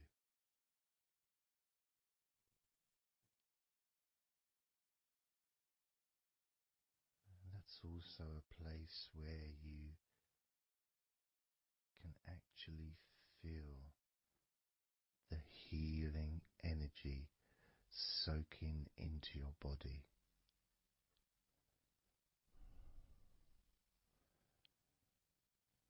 Healing energy soaking into your body.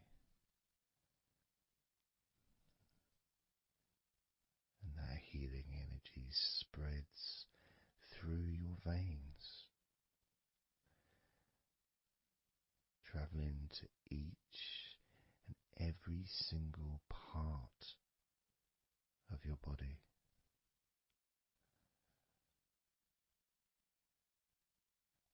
And you start to realize that actually that healing energy has not just entered into your brain, it's become part of your brain. And that spinal fluid is now mixed with healing energy.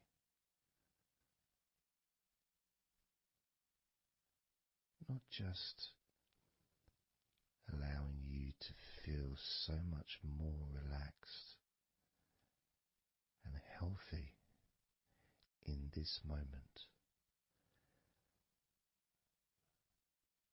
but also you start to realize that actually what's happening now with that healing, relaxing energy spreading through your body is actually changing your life. It's actually changing the way you're going to feel, not just now, but tomorrow and the next day, as your health improves. Not just your physical health, but your mental health. things that used to bother you in the past, for some reason, no longer have the effect that they used to, because something has changed deep within you. Maybe things that used to cause you to feel anger no longer have that power to control you the way they seemed to be able to before. As you realize that you're the one who decides what affects you. You're the one who decides to feel relaxed and calm when you choose to enjoy noticing these natural developments of healing continuing to grow and improve your life day by day.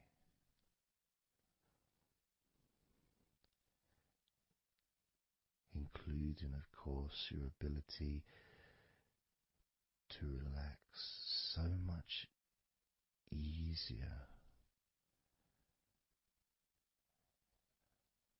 and sleeping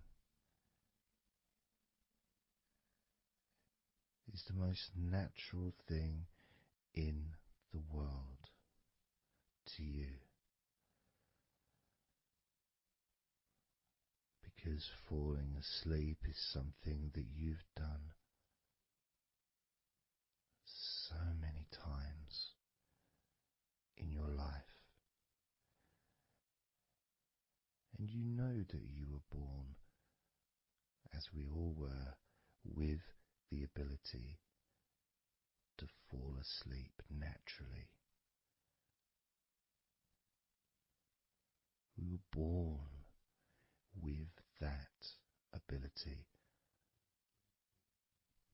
to just drift off into a deep, healing sleep.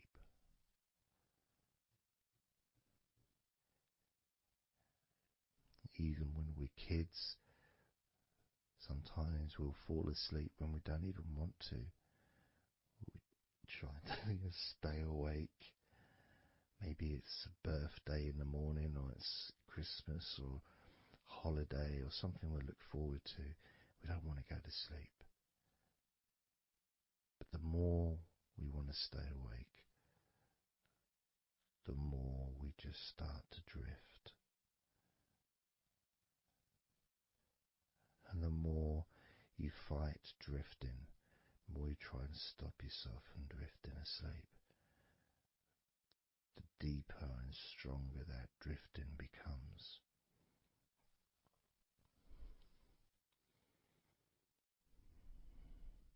Because we're born not just with the need to relax deeply and to naturally fall asleep, but it's our birthright. It's part of our DNA.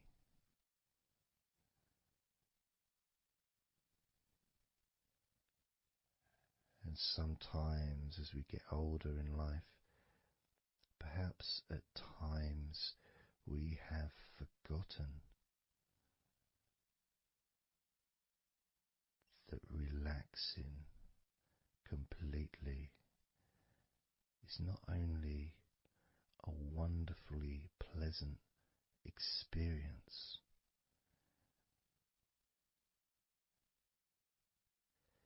it's also really easy.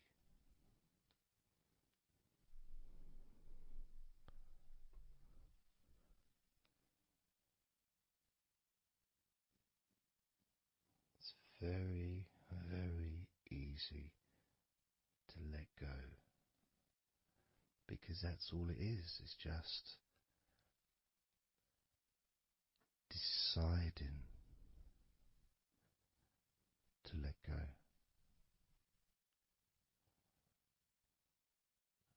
And when you press the play button on my recordings, you have given permission for my voice to relax you. When you press that play button, you have given me permission for my words to affect you in a positive, only a positive way, opening up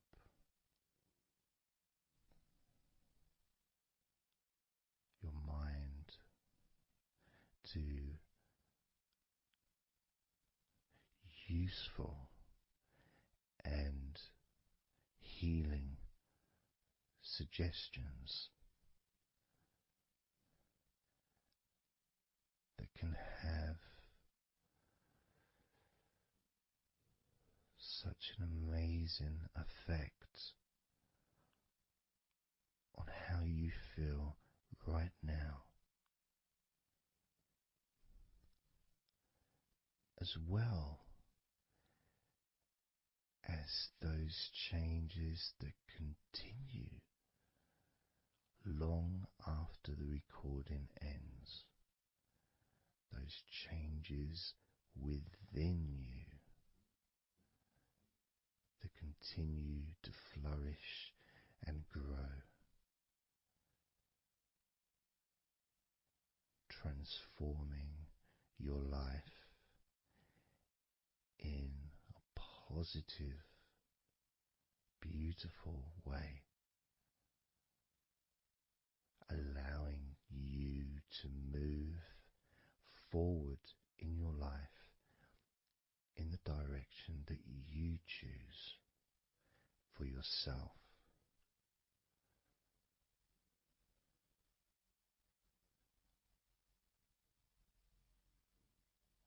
And this feeling that you can experience of safety, comfort, calmness,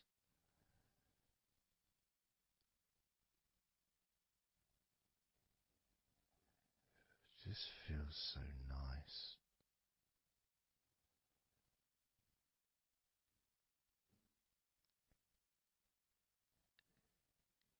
It's such a healthy place to be.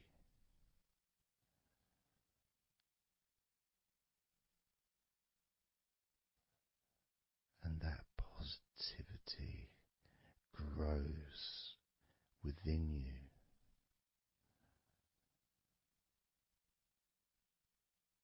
Each and every day, moving forward, you're going to find that you're more relaxed physically and in your mind is more relaxed.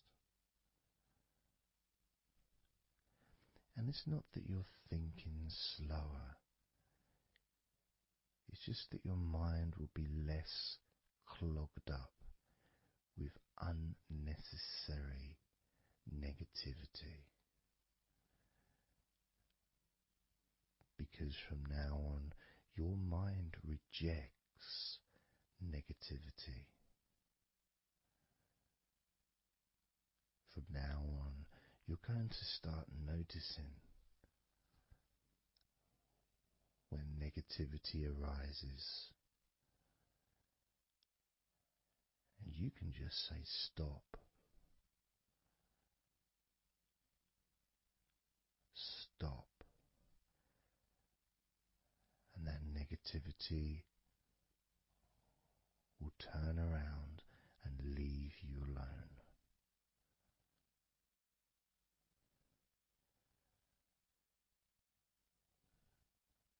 Stop, and that negativity would disappear.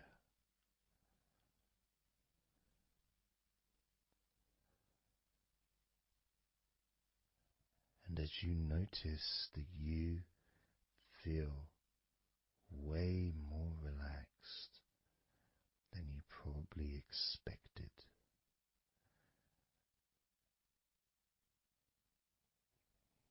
you can now congratulate yourself because you're the person that has done this.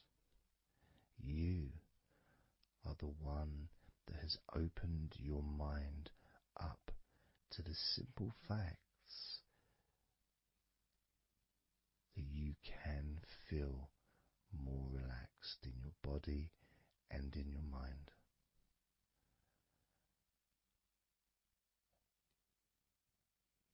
You've opened your mind up to the birthright of being able to just fall asleep easily when you choose.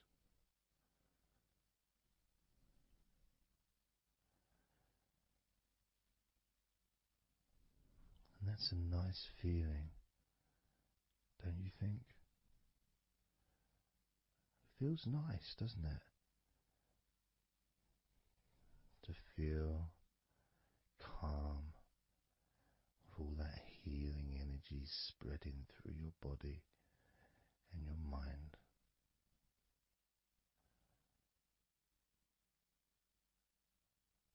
To spend time in that special place where negativity can no longer enter.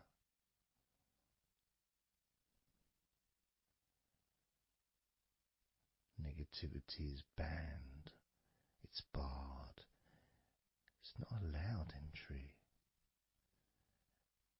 It doesn't deserve to be here, it doesn't belong here.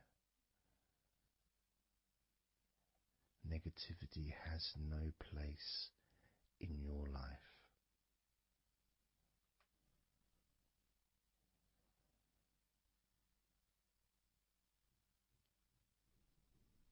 Which makes room for more comfort, more healing, more relaxation, more peace.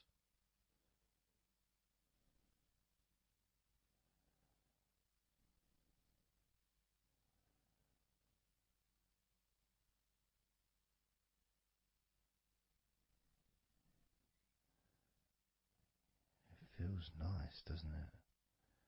To just let go of everything.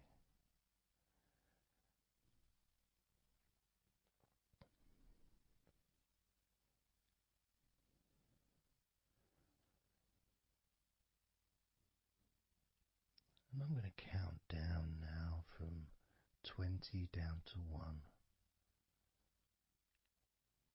You can continue to relax. If you choose, you can drift to sleep. With every number you hear me say, you can feel twice as relaxed. Or if you choose, you can feel twice as sleepy.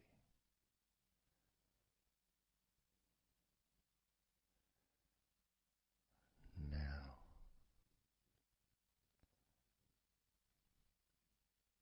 20.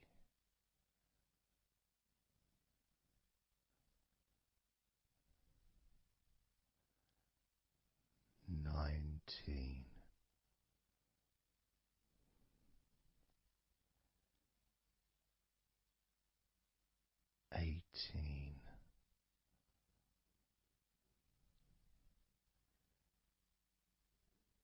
17,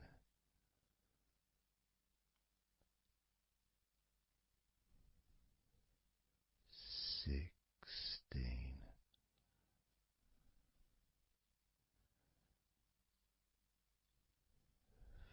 15,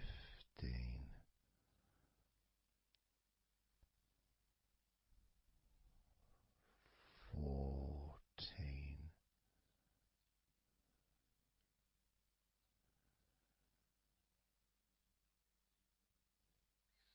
13,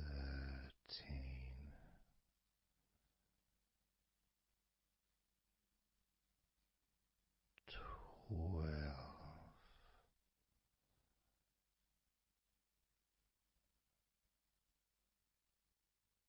11,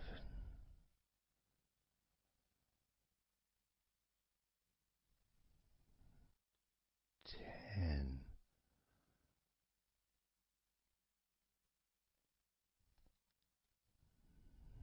9,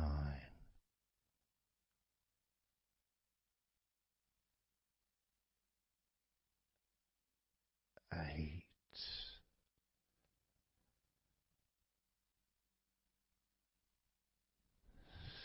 7,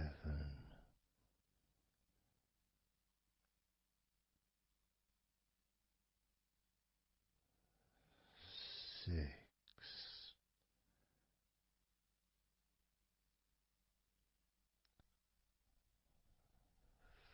5,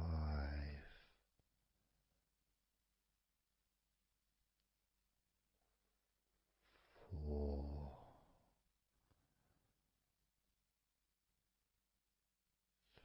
3,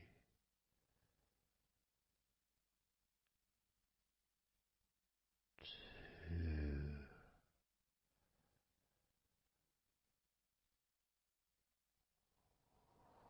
1.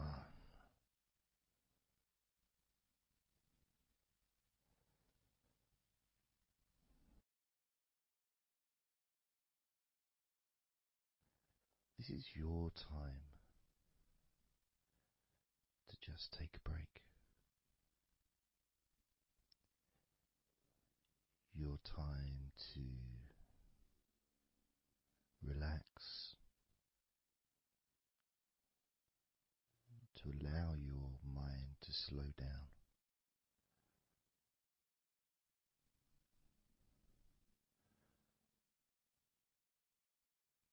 To give yourself permission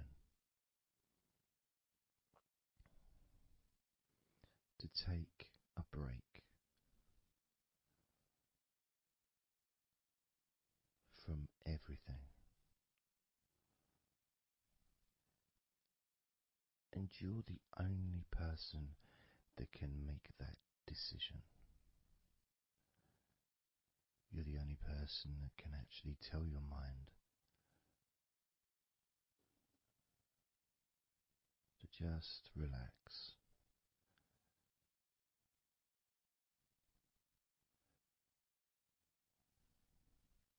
To just take some time off.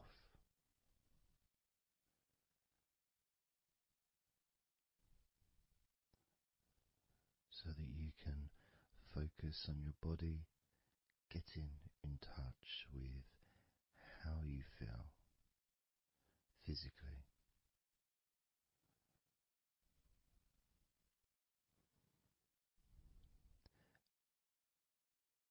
And in the process of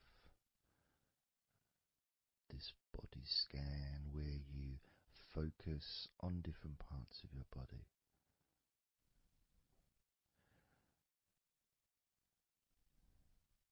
those parts that you focus on and observe,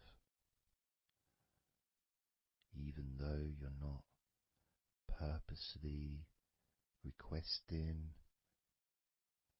for those parts of your body to relax, it's kind of expected. You expect, when you listen to my voice, to feel more relaxed naturally.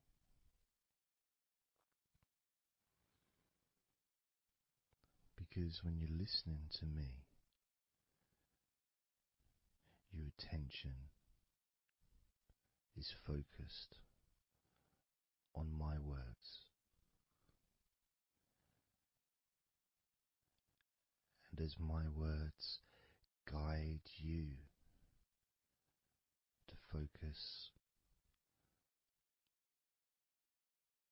on those parts of your body, your focus increases.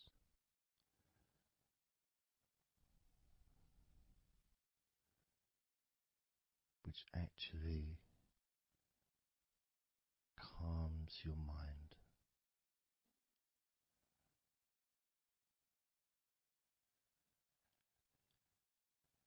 And when your mind calms down, your body relaxes.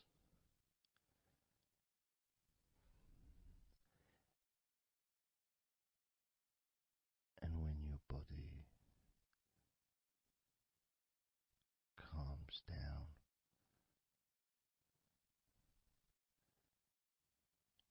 your mind relaxes.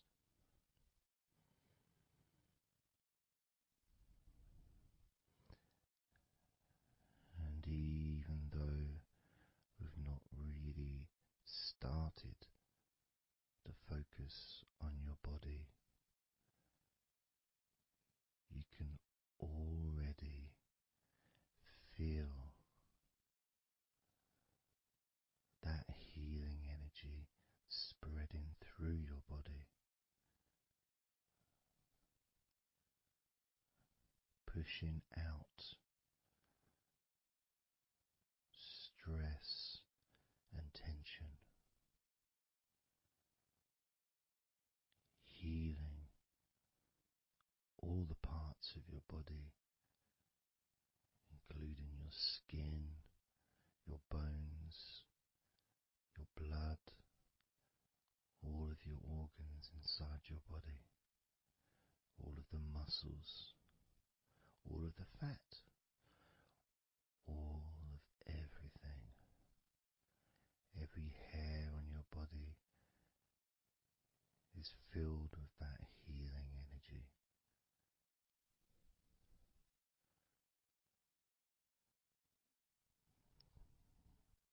And when your brain fills with that healing energy,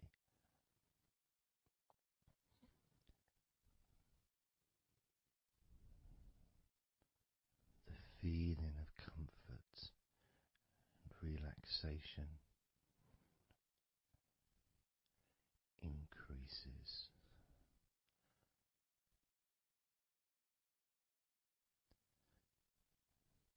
Deeply increases.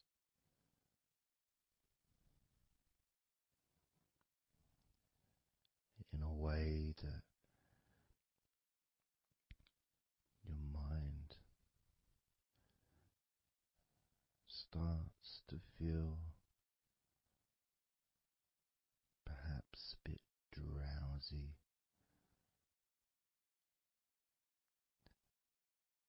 because it's not needed, and it may start to drift.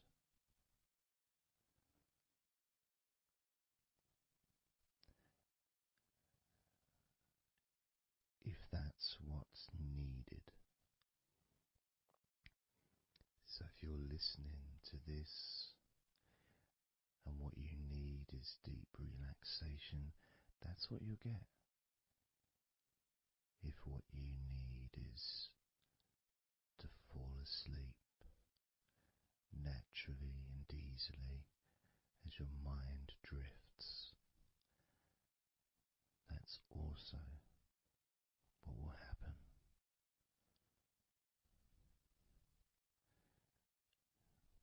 because by pressing that play button on the podcast and listening to me, you give permission for your body and your mind. In fact, you give the command to your body and your mind to relax deeply and to drift off to sleep if that's what you want or need.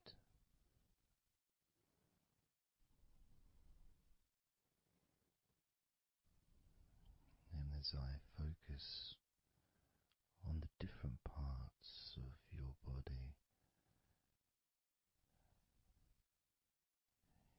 you may start to just drift,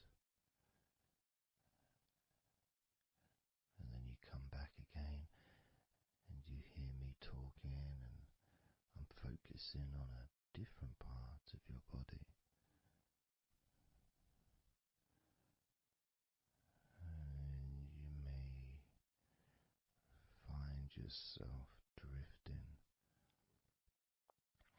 but you don't realize you're drifting until you stop drifting and you're alert again to my voice, focusing on a different part of your body starts to relax even deeper,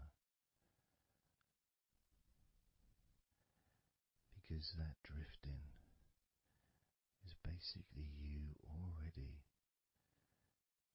in the sleep zone.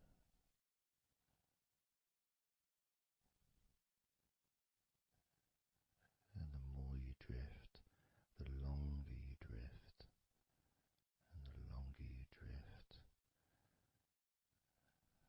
eventually that drifting continues into sleep.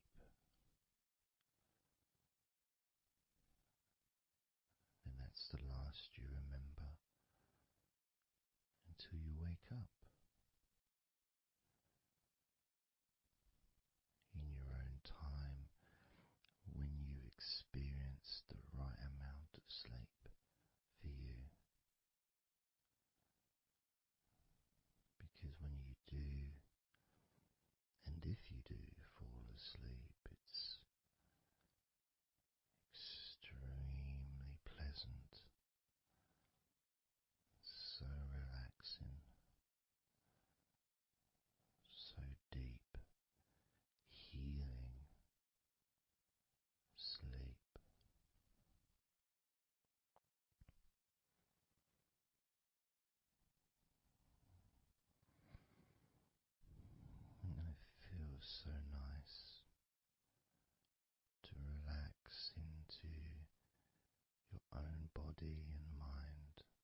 Let's focus again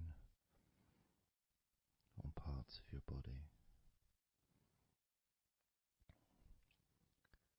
Focusing this time on your forehead.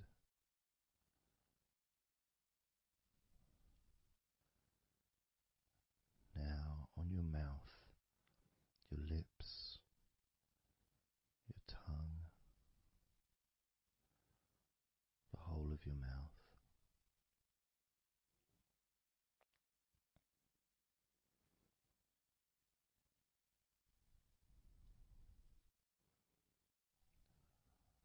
Focus in on your fingers.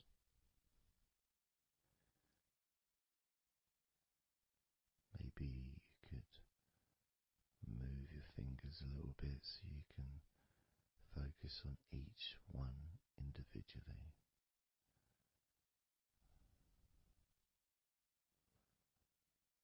Both hands. And even though as you focus on both of your hands now, they almost seem to just melt into one.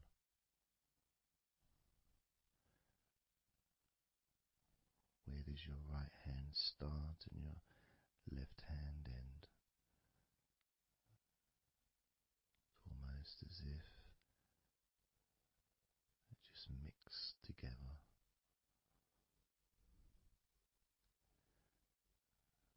Now focusing on your knees.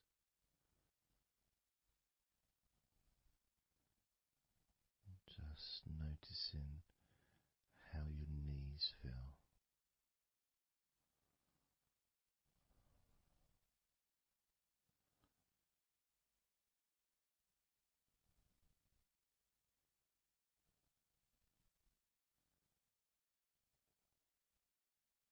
Now focusing on your elbows.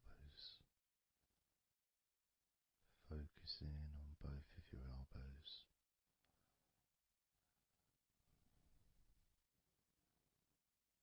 Just observing the feeling of your elbows.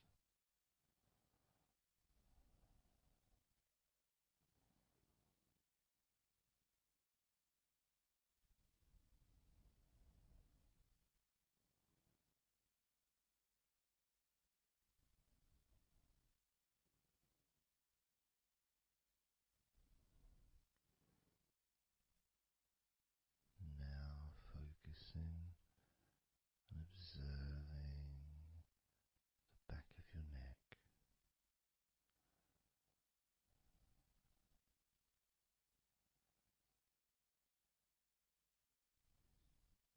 Feeling that energy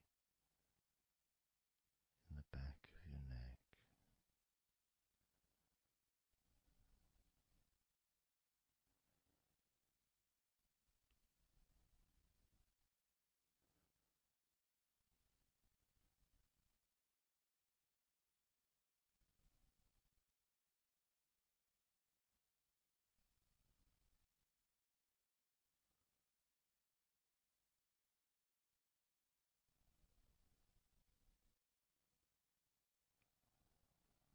Observing your ankles.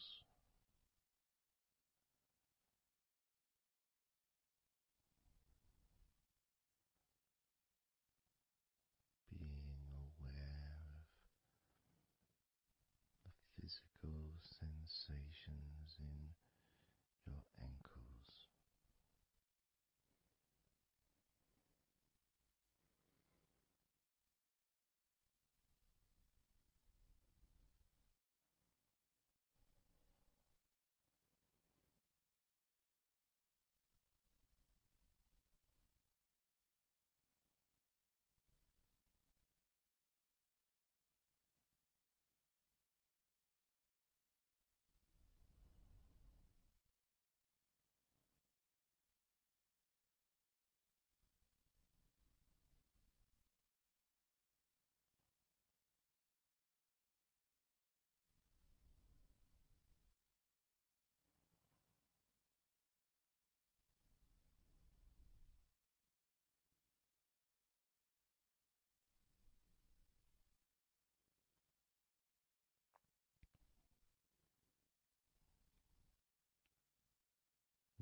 entire body feels.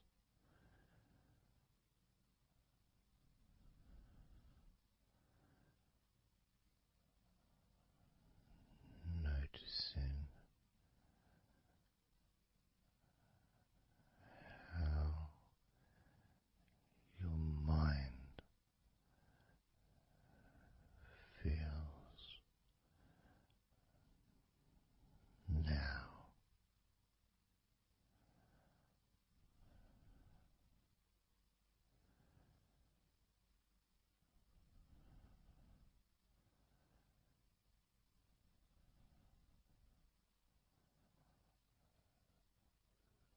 Letting go.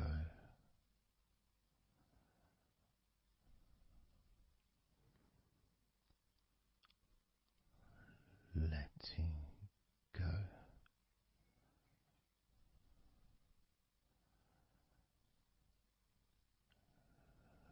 Letting go of everything.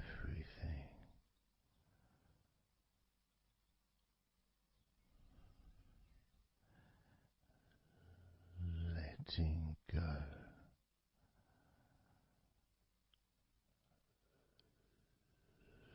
Letting go.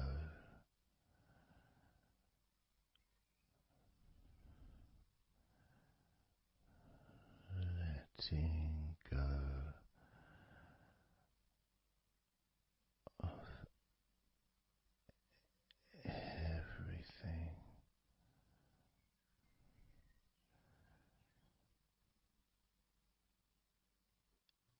Everything.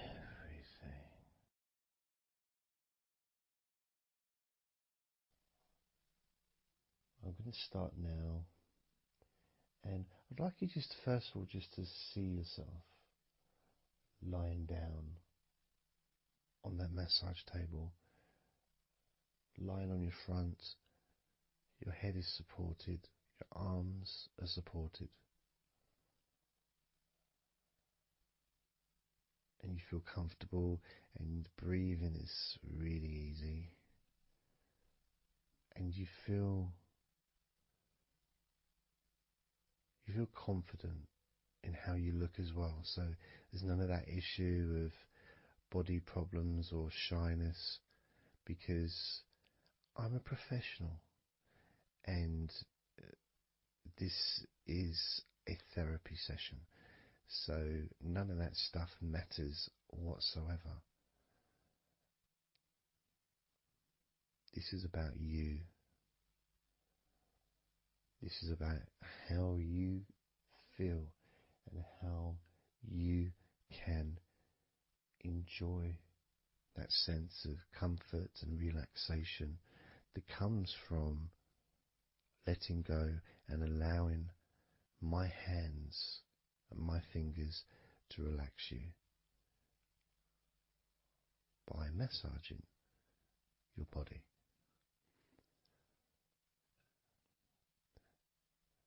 So I want to start off just by placing my hands on the back of your head, just gently, just so you can feel what my hands feel like really on you. So you can maybe feel the warmth of my hands on the back of your head. And I'll move my hands to the side of your head, not pressing, but just holding them there very gently. Maybe over your ears and a little bit on your face, just so you can feel my hands, so you can become accustomed to them.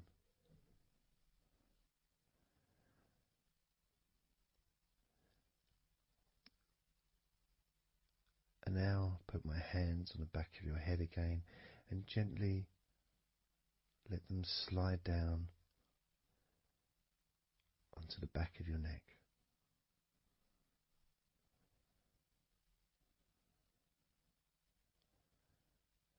You can feel my hands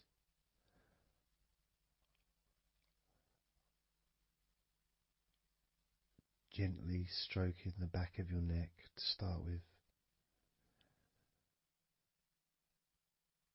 just so you can get used to the feeling of my hands on your skin.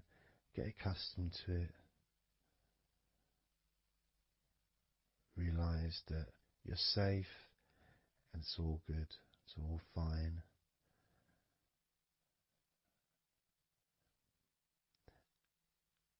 And I'm going to start gently massaging the muscles in the back of your neck.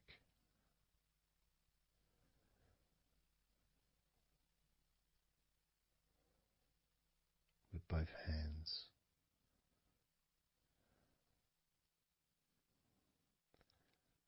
Now, this is a very trusting situation, really, because our necks are so fragile, and to have someone have their hands around your neck in that way can sometimes be problematic for people, which is why massages are quite good, because it allows you to relax and to get in touch with trust, to feel peaceful and calm.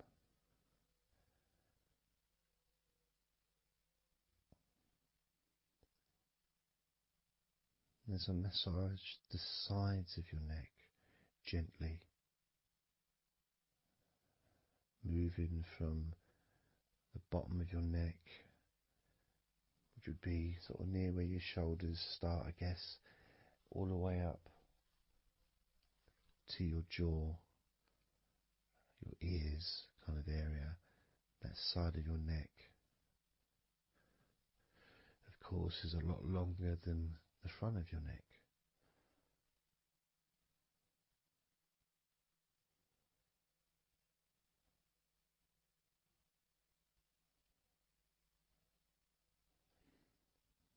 And then massaging the back of your neck, especially that area where perhaps we hold tension. And as that area is massaged, you can actually feel a sense of release in the back of your neck.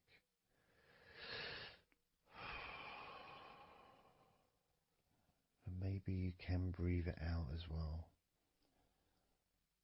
Notice how it feels. Notice how you feel.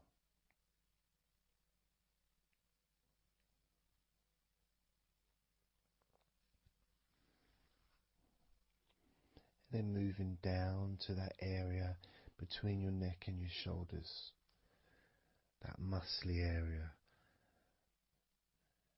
starting to massage that area on both sides. I mean, this would be the area that a lot of people would massage if they were going to give you like a shoulder massage.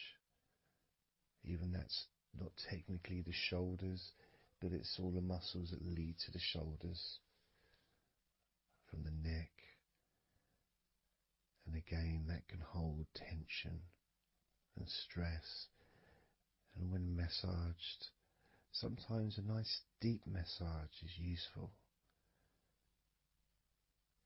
And you decide how deep that massage is.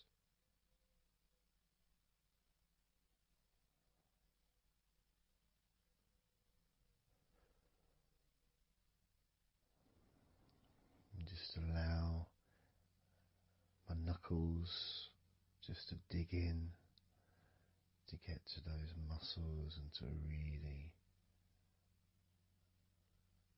relax them. All the time being firm yet gentle with you.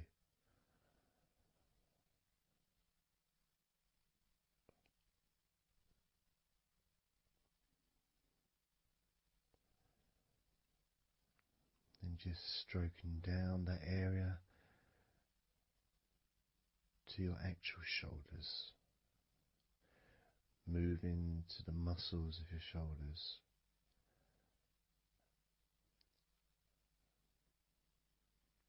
And maybe initially just pulling up the shoulders a little bit off the table, just to give you a little bit of a stretch, but very gently.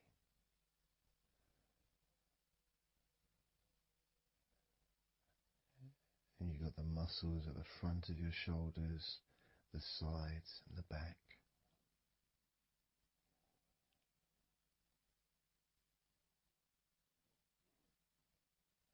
Again, this is a part that can really take quite a bit of pressure, quite a bit of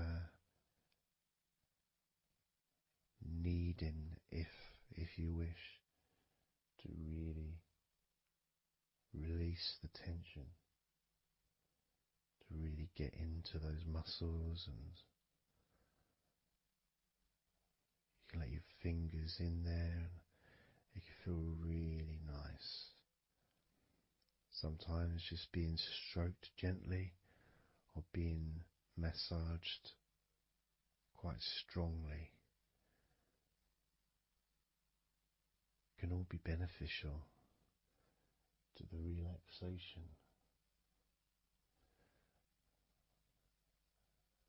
of the muscles in your shoulders.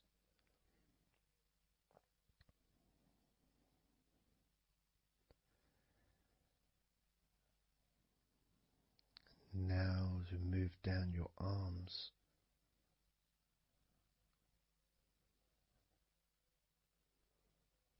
we'll do one arm at a time, starting with your right arm.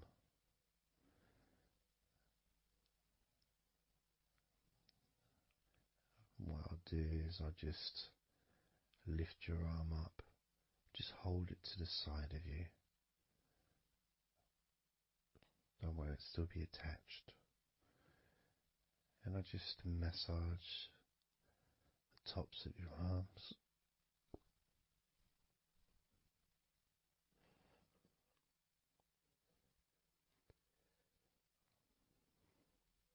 All the way down to your forearms, into your wrists.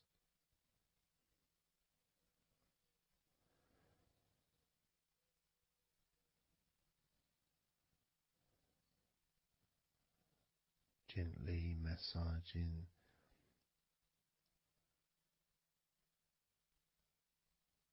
that part, the softer part, which is the under part of the arm, which leads to the crease in your elbow, the inside. It's much more sensitive skin.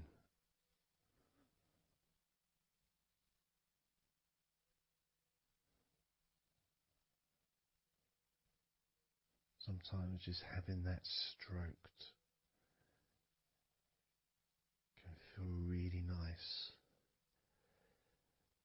pleasurable and relaxing.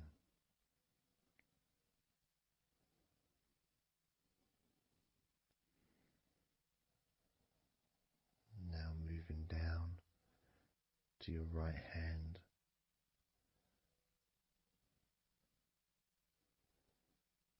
Just holding your hand in both of my hands.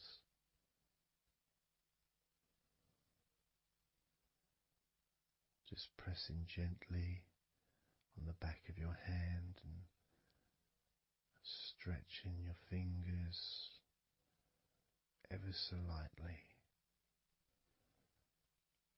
At the same time, pressing down and massaging each finger.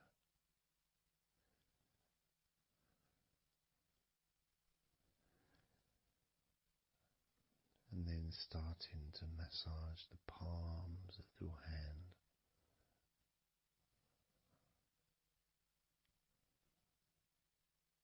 Just turning the hand gently, stretching it gently.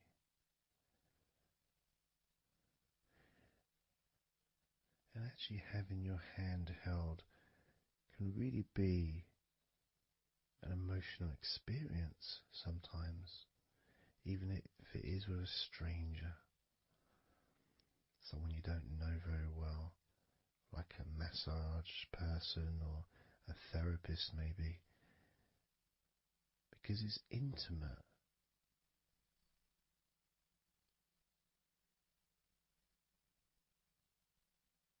And it can feel nice and you can feel safe.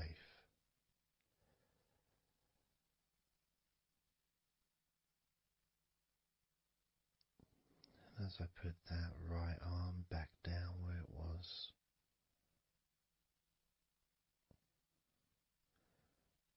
we're going to do the same with your left arm. Exactly the same. Massaging the muscles in your arm all the way down to your wrist. Stroking the inside of your arm.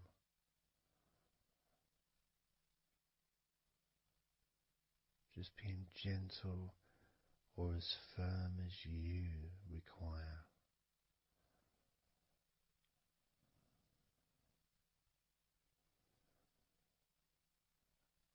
And then massaging your left hand.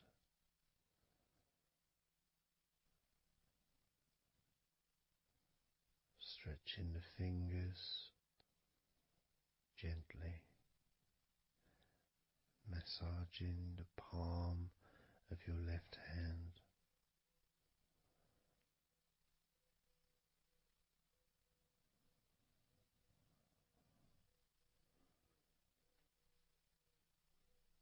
You can feel so relaxing.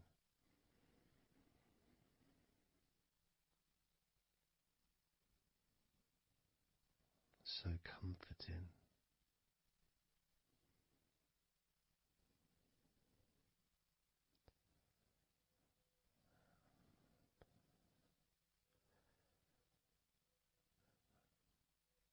Now just rest your left arm back down.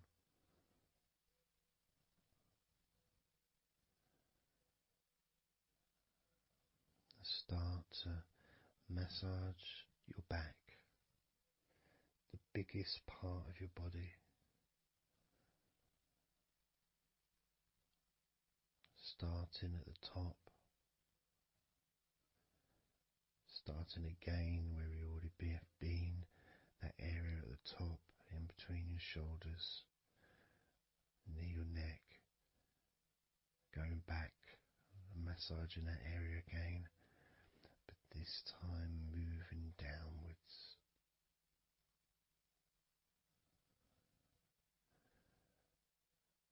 Making a downward stroke to the middle of your back, working from the outside inwards. So massaging your back, but the outsides of your back. The parts where your arms would maybe rest against.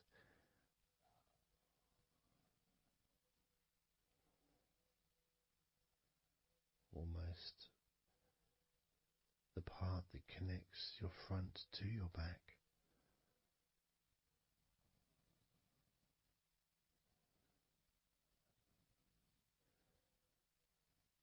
And just massaging down firmly but gently, as firm as you want. Moving down and then moving across a little bit and moving all the way down again. Being very gentle, yet firm as you choose.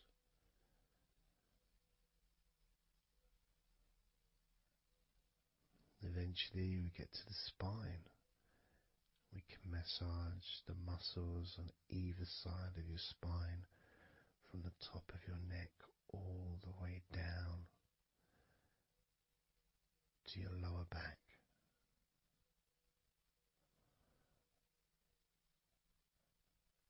We can do that a few times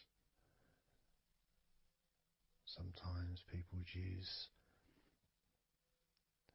the knuckle or the, two fingers and just go either side of the spine, almost just push down, go all the way down to the bottom of the spine. Each time releasing tension and opening up the body, stretching your body so that you feel more relaxed, but at the same time rejuvenated.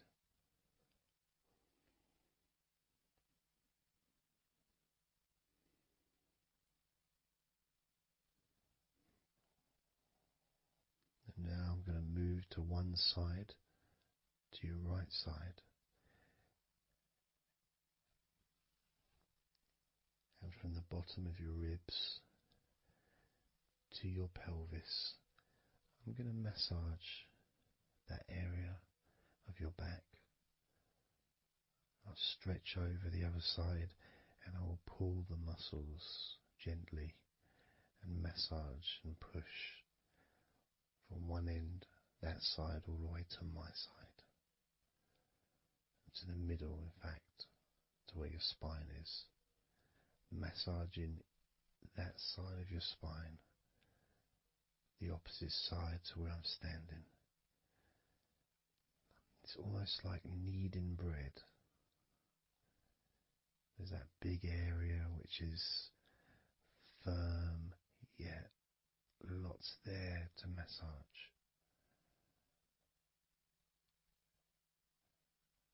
Potentially one of the most important places to actually have a massage, because you really feel it.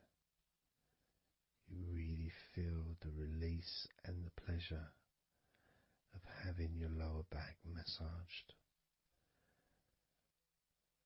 It releases so much from your body that's not useful, starting a healing process which will continue long after this recording is over.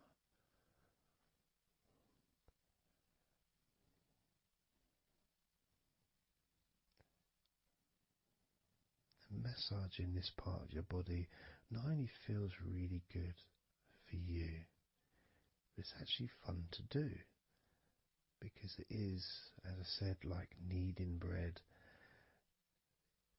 It's a part that you can really get a hold of and really massage deeply, if that's your choice.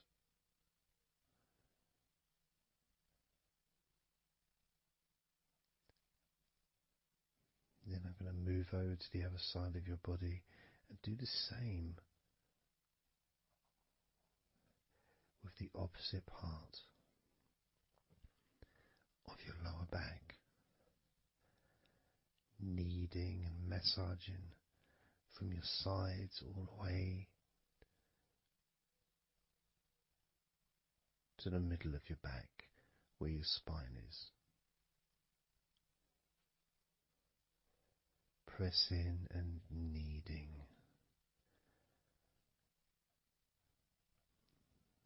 firm and gentle at the same time.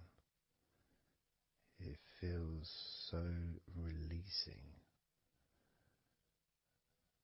This mixture of pleasure, comfort, release, calmness, relaxation, all mixed together.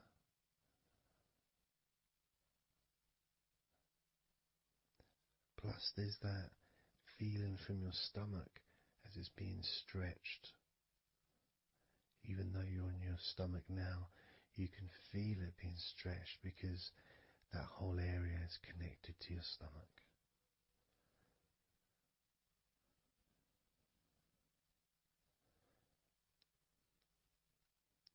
Now we're going to move further up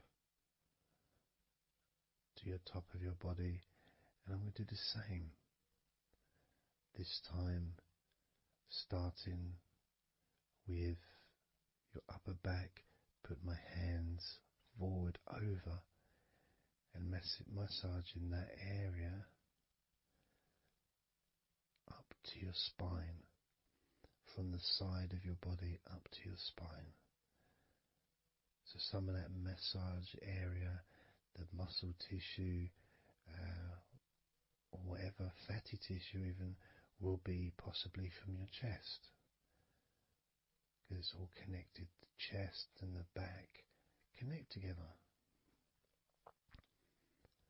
I'm going to be massaging and just pulling some of that skin from your side up and massaging that area of your upper back all the way to your spine. And then I'll move down a bit and I'll continue with the middle of your back, doing exactly the same thing. As gentle or as deep as you choose.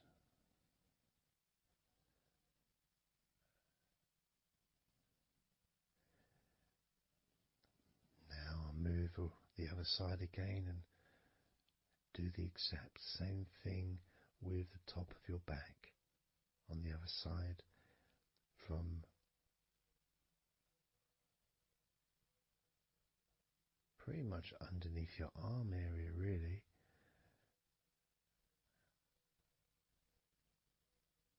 to your spine.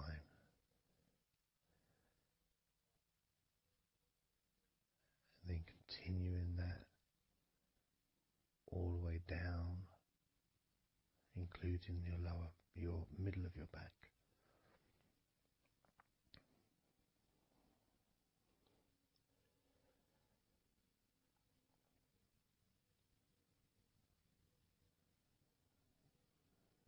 Now I'm gonna go to your thighs, the backs of your thighs, and the sides of your thighs. Starting with your right leg, massaging the back and the sides of your thighs, gently and firmly. There's a lot of muscles there.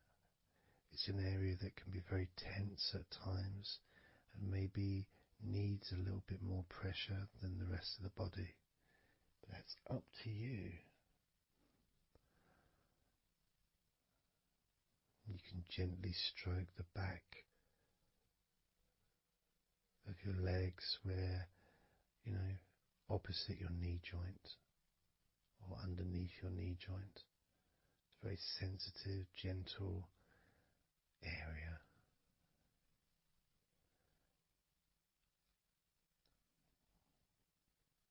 And working down to your calf muscles,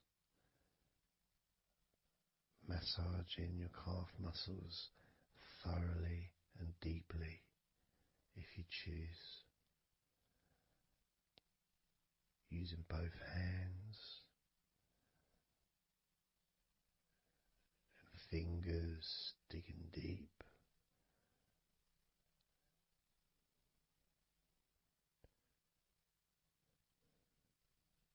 To your ankles and the back of your ankles, just gently massaging that area.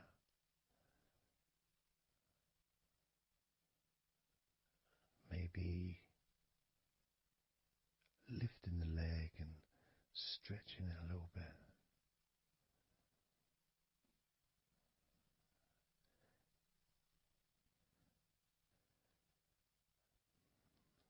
Moving to the right foot.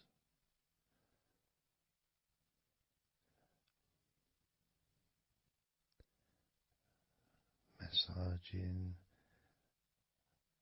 the bottom of your feet and the sides of your feet.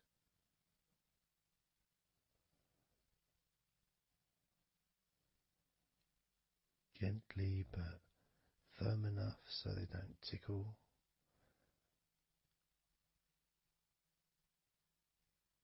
And just allow the pleasure that you get from having your feet massaged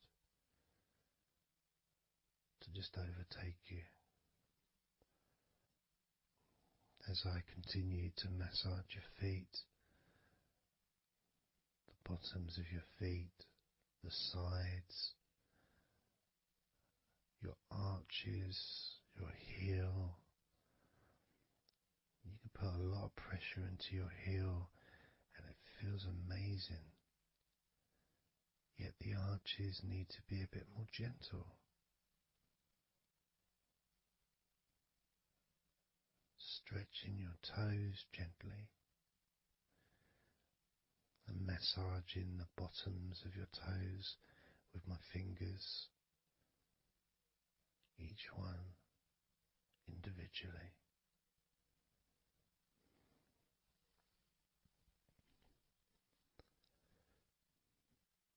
Moving over to the left leg to do exactly the same thing. Starting at the top of the thighs, working the back of the thighs and the sides, massaging deeply and gently that whole area, working all the way down.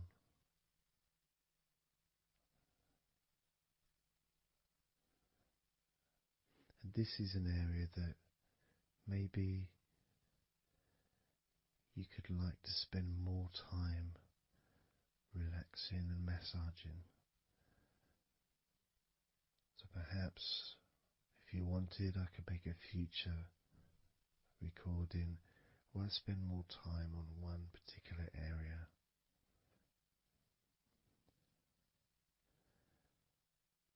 As you move down to your calf muscles,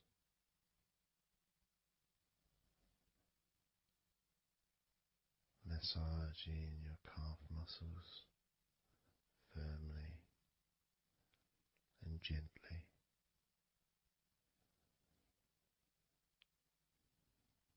Moving down your ankle into your feet, massaging the backs of your feet, the bottoms of your feet, stretching your toes and massaging each toe individually. And that feeling of pleasure and release that you experience when you're having your feet massaged feels really good.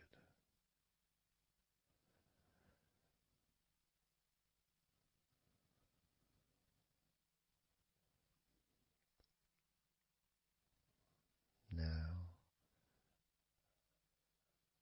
as you turn over in your mind, laying on your back,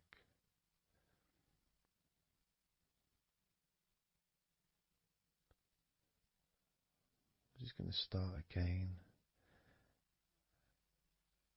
at your neck area.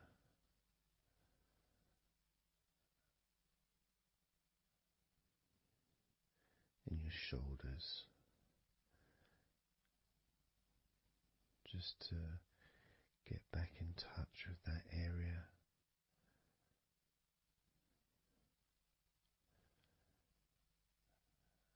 And as we move up,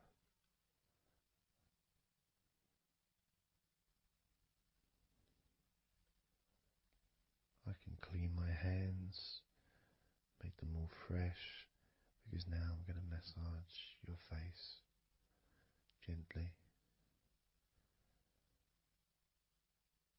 Starting off with your forehead,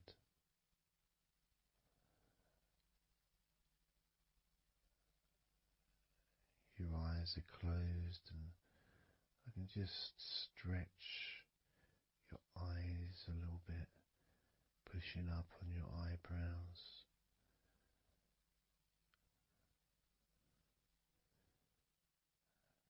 just massaging around your scalp,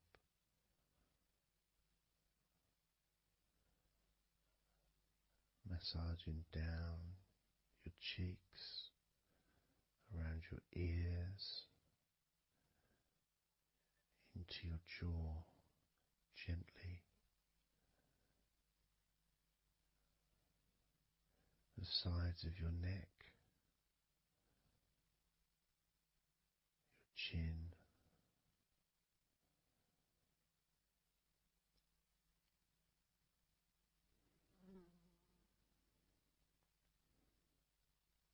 then just moving down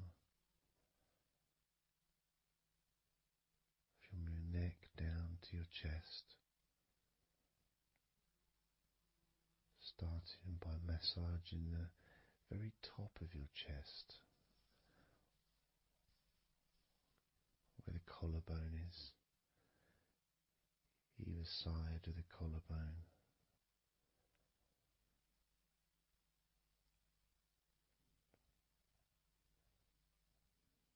And then just massaging the whole of the chest.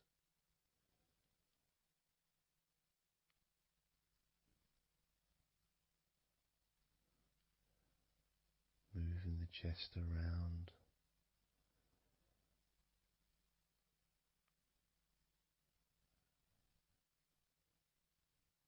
Because it's quite a large area, you can move from one side to the next. Moving my hands from underneath pretty much where your arms are, stretching up, stretching some of the muscles of your back in the process. Moving up over your chest, and then moving down again.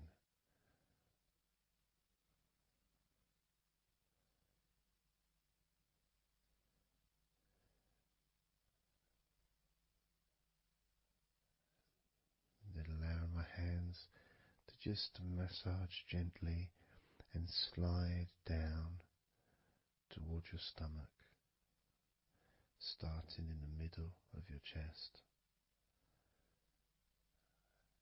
And then gradually my hands moving apart and massaging and sliding at the same time, moving down to just below your rib cage.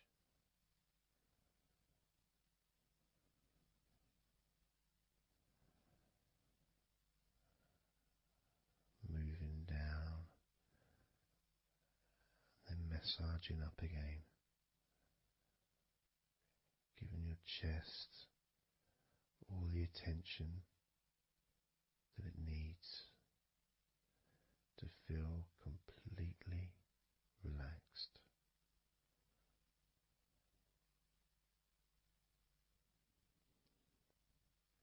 Remembering that I'm also going to be focusing on your sides as well, an area that really doesn't get much attention but feels really good when it's massaged. Just stroking my hands down the sides of your body, just below your arms, all the way down to your hips.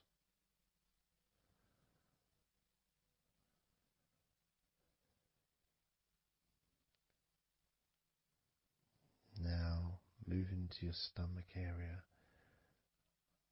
I'm going to stand one side of you like I did when I did your lower back.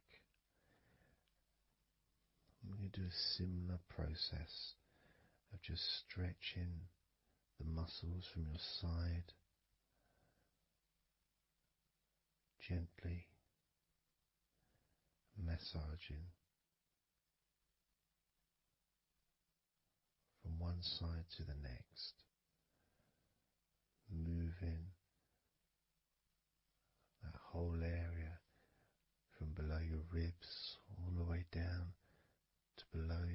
button.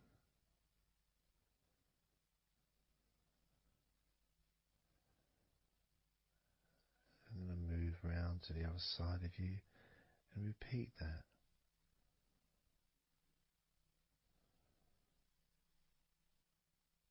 Process of relaxing deeply, calmly. You feel loose, you feel free. And there's something about having your stomach massaged that's different from any other part, because we do have a tendency of holding a different kind of stress in our stomachs that we may not be aware of.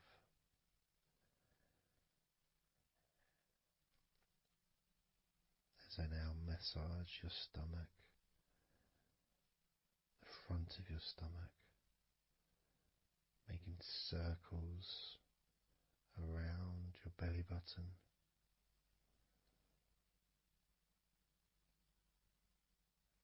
and then going the other way around.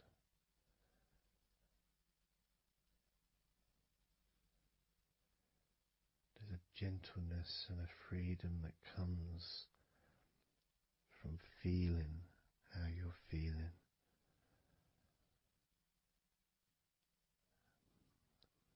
As I now move down the tops of your thighs, the muscles, massaging them. And I can do this with two legs at the same time, pressing down,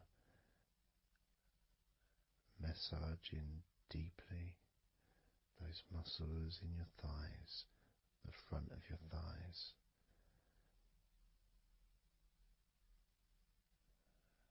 And moving down to your knees, gently massaging your knees. Sliding down your shins, putting pressure on either side of your shin, gently, softly but firmly. Moving down to your ankles, stroking the tops of your feet.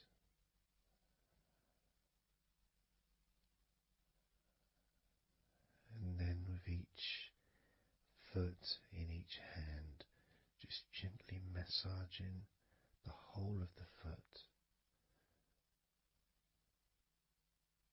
The top, the bottom, your heel, your ankle, your toes. Massaging every part of your feet. It feels so good just to let go and enjoy the process.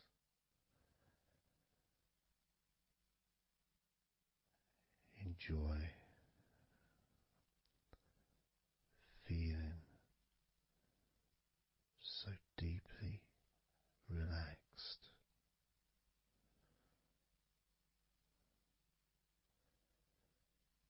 So much comfort and so many feelings that come just from touching your skin.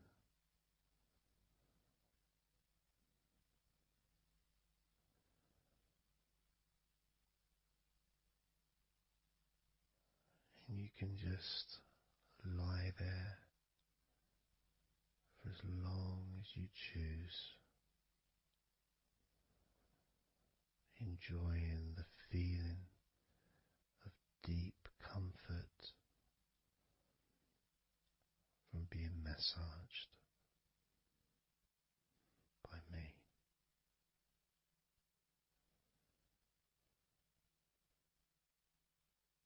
Enjoy feeling deeply relaxed.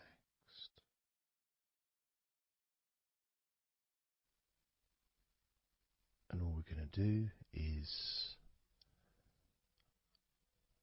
blow out some candles in your mind.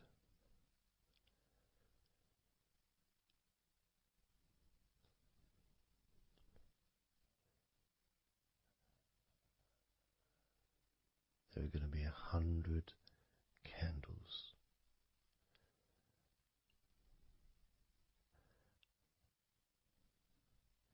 And you're going to blow each one out individually, one by one, starting at 100 as I count down,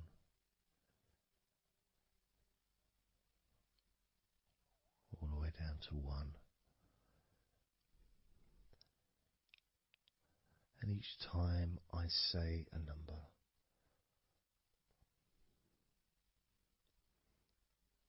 you can imagine that candle in front of you, and I'd like you to actually physically gently blow that candle out.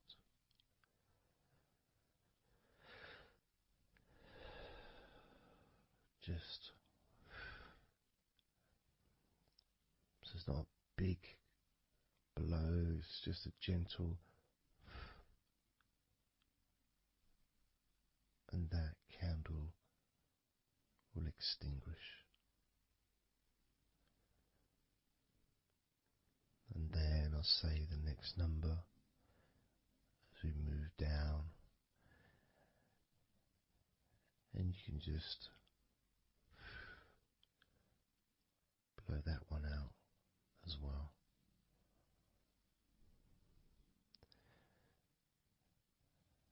And as we move down the numbers, you'll find yourself feeling more and more relaxed. And if you need to sleep, you'll also find yourself becoming incredibly tired and sleepy. In fact, you may struggle to blow out all 100 of these candles.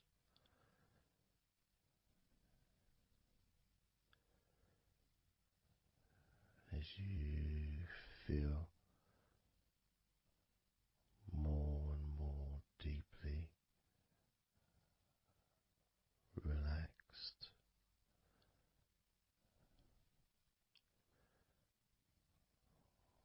more and more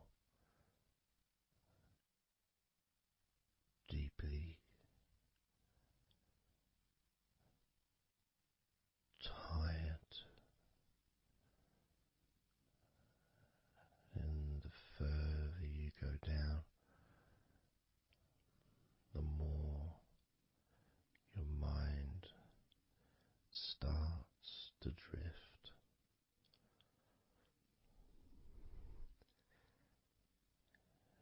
You may find that you stop listening to me after a while.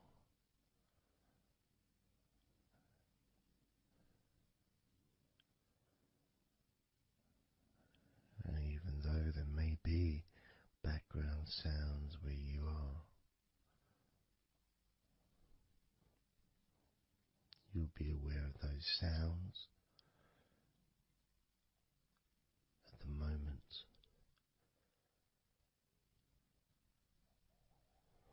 You may start to just not even notice them at all, because they're unimportant.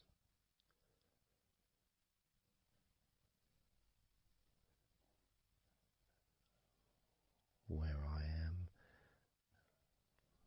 I've got the sounds of the birds. There's Horace the pigeon who likes to say hello sometimes, and there's the odd plane that goes by, maybe traffic and trains in the distance.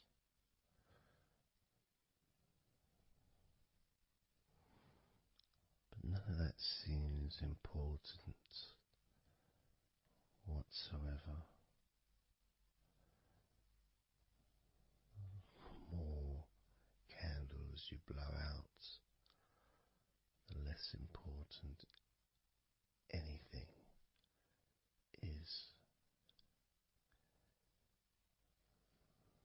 The more candles you blow out, the further you seem to move away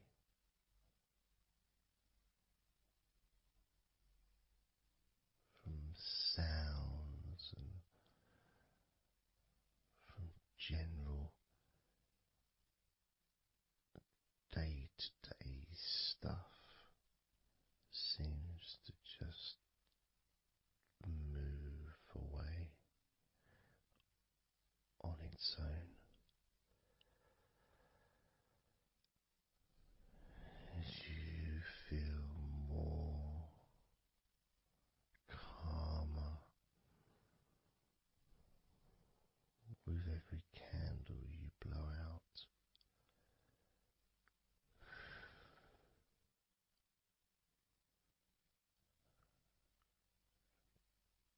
Guiding you to the next number that you hear me say,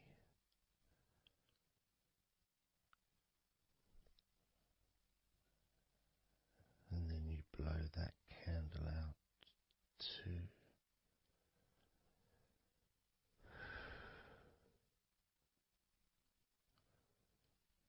So easy, so simple.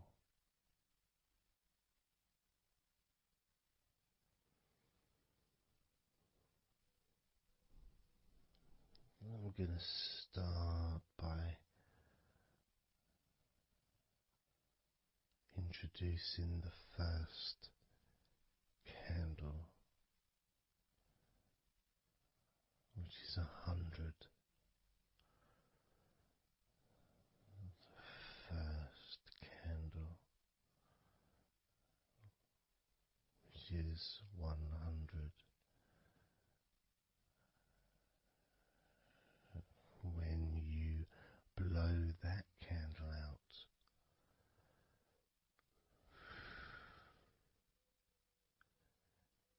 you'll find immediately a slight change in how you feel,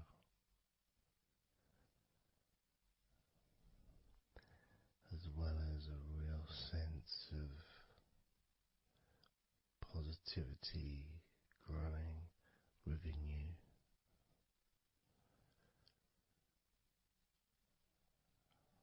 Relaxation and sleepiness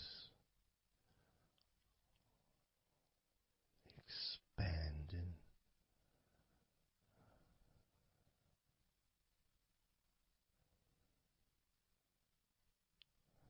starting with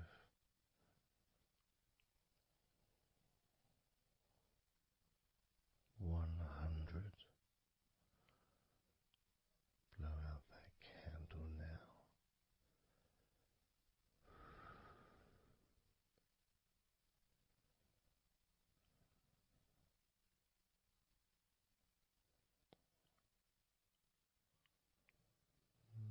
99.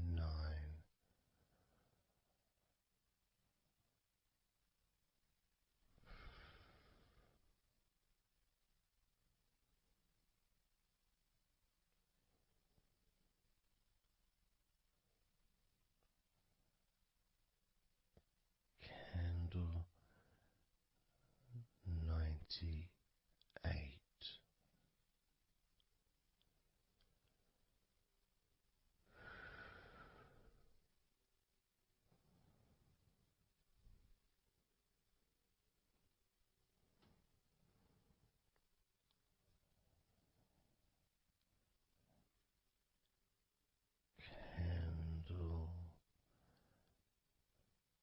97.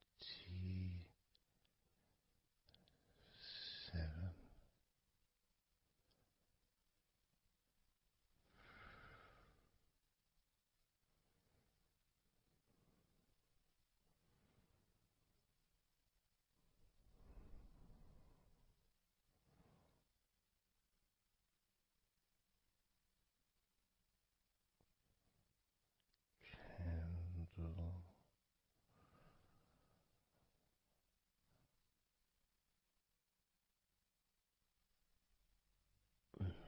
96.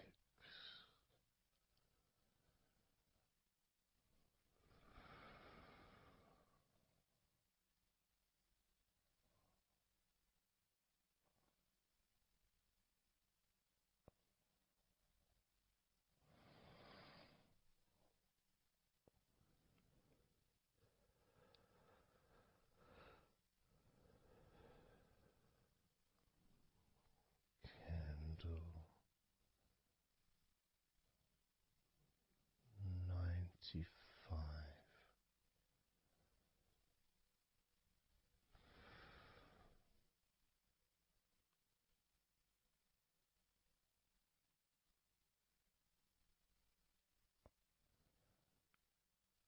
Candle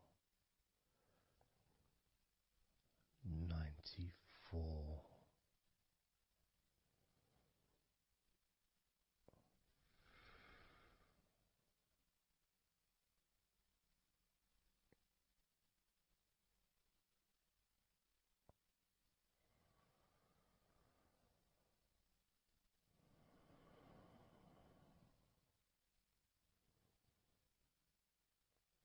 Candle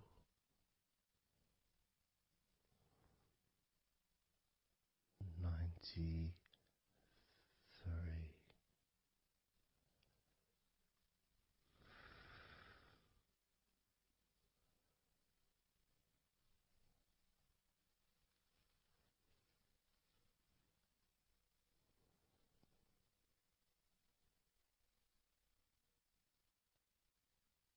Candle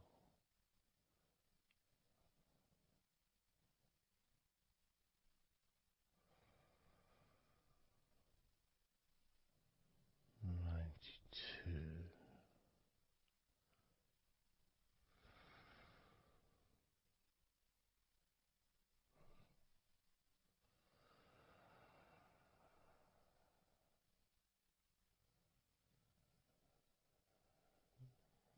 Candle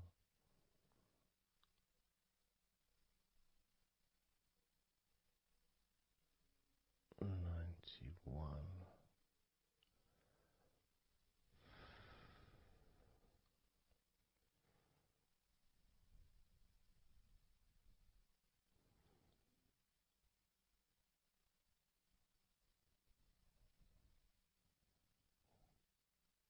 Candle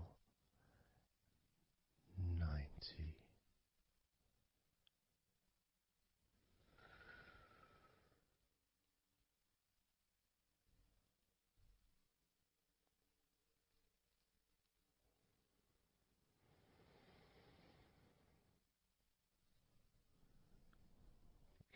Candle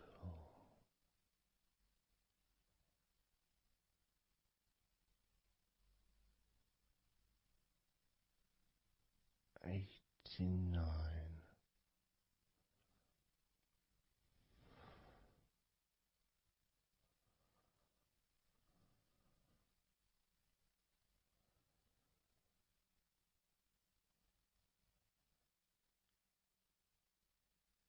Candle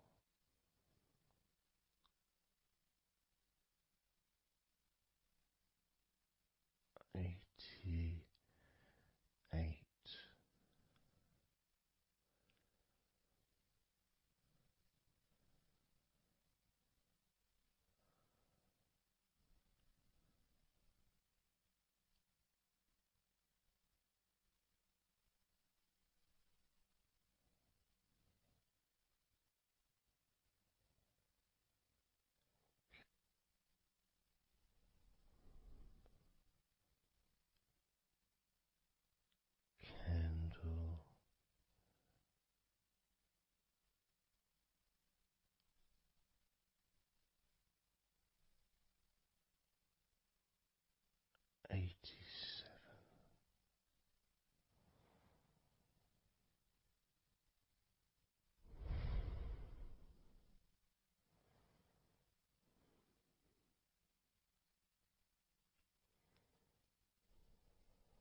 candle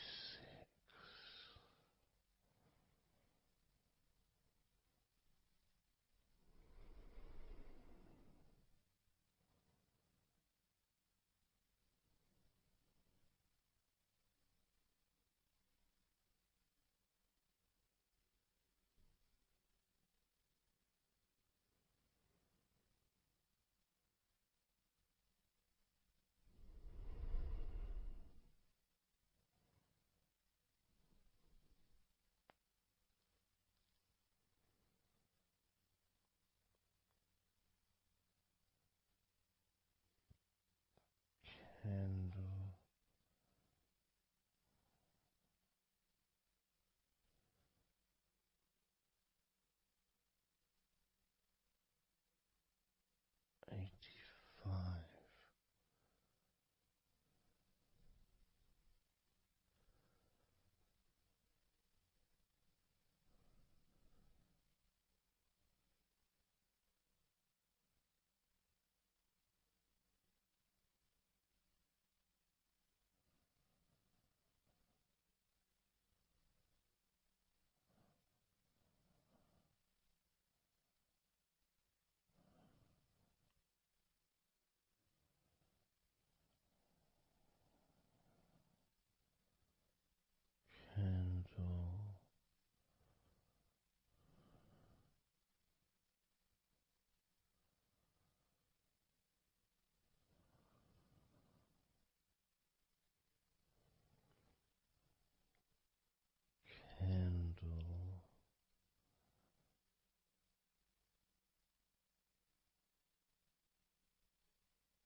82.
78.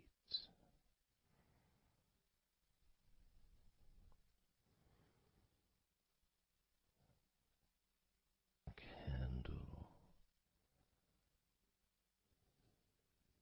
77.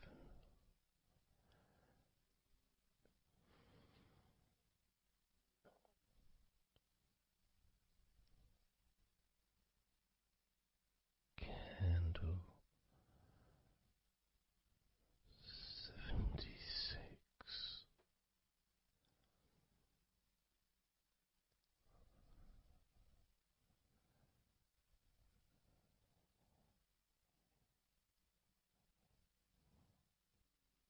Candle 75.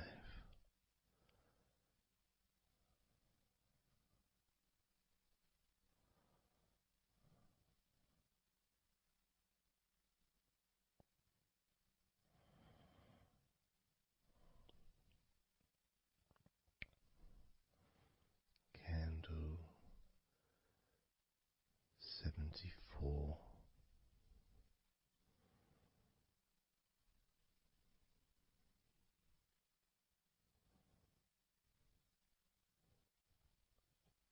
Candle 73.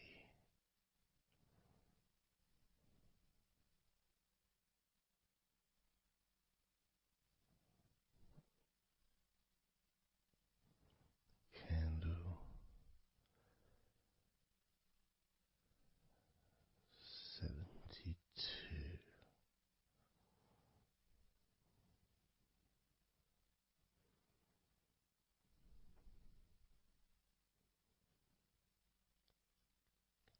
Candle 71.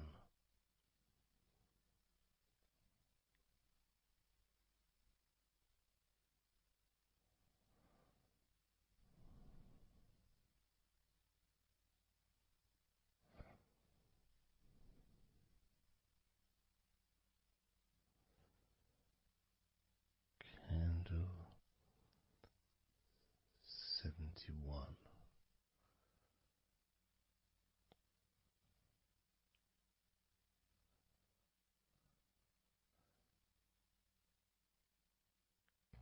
Candle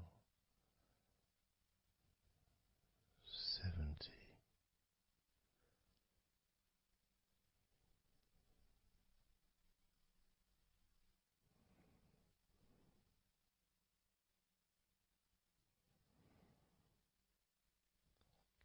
Candle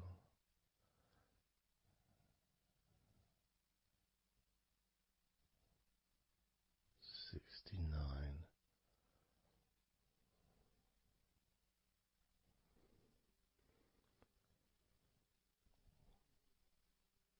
Candle 68.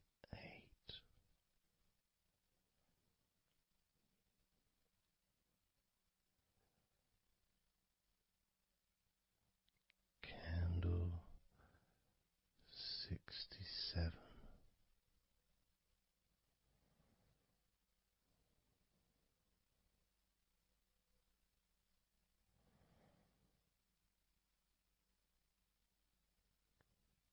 Candle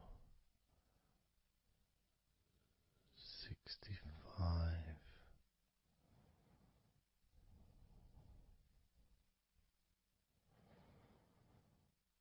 Candle 64.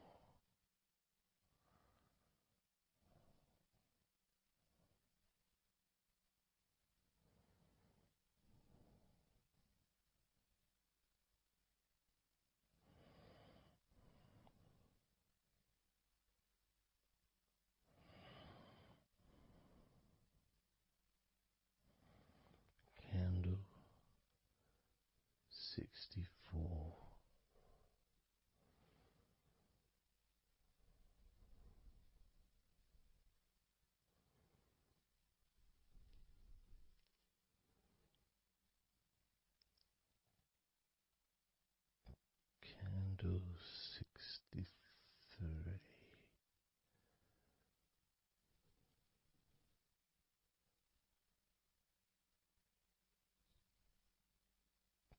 candle 62,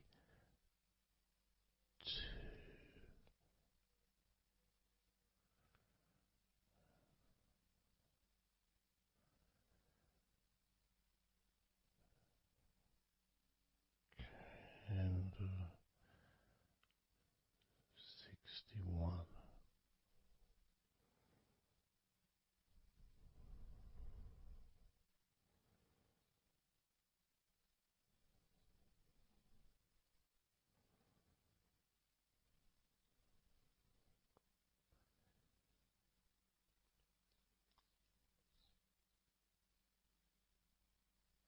candle 60,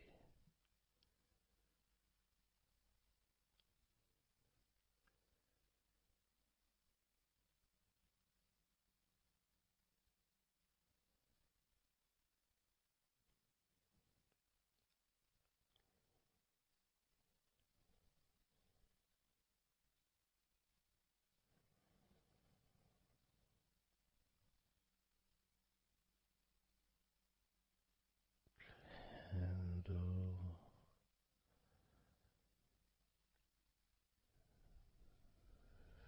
59,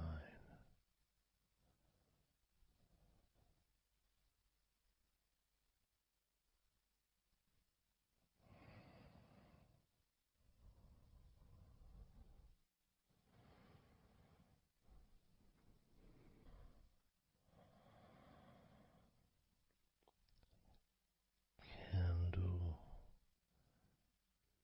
58,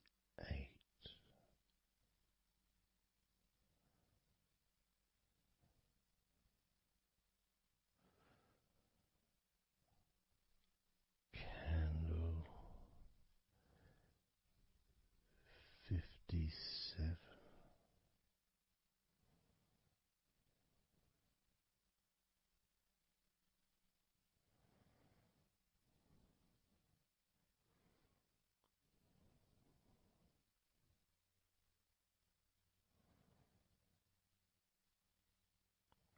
candle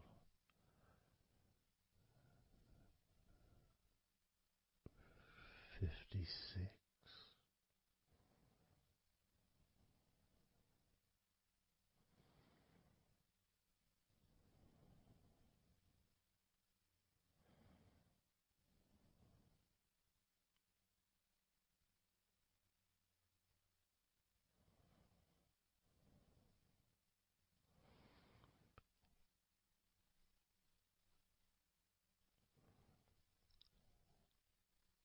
candle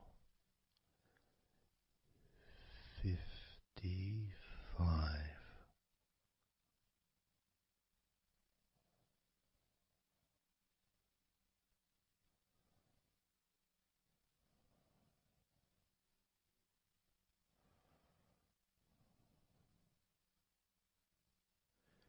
candle 54,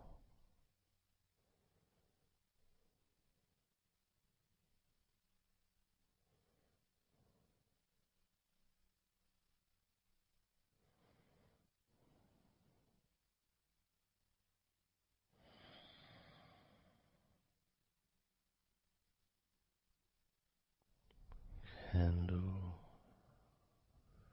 53,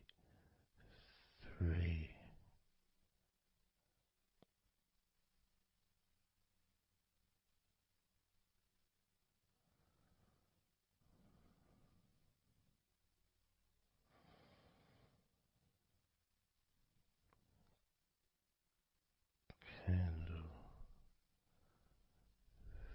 52,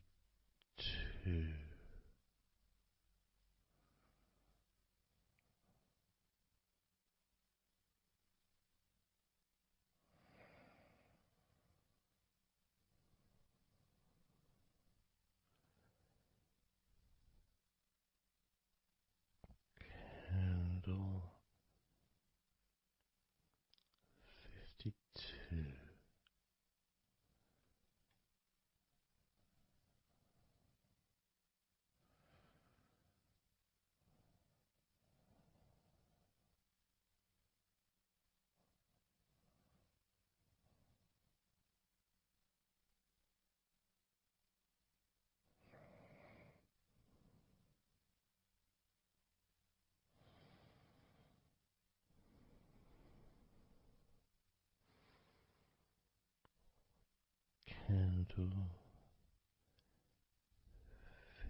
52.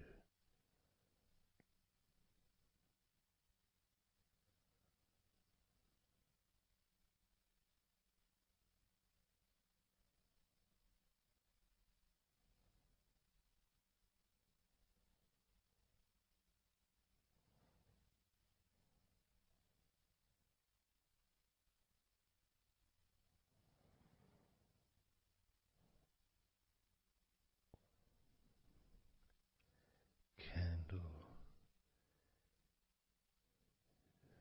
51.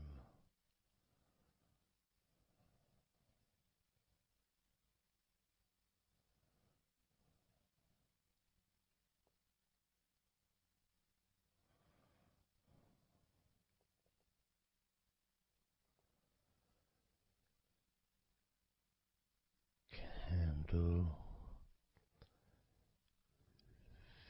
50.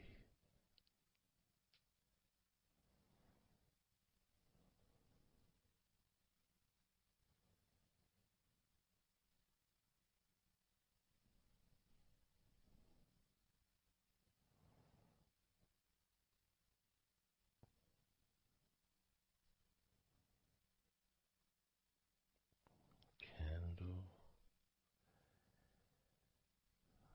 49.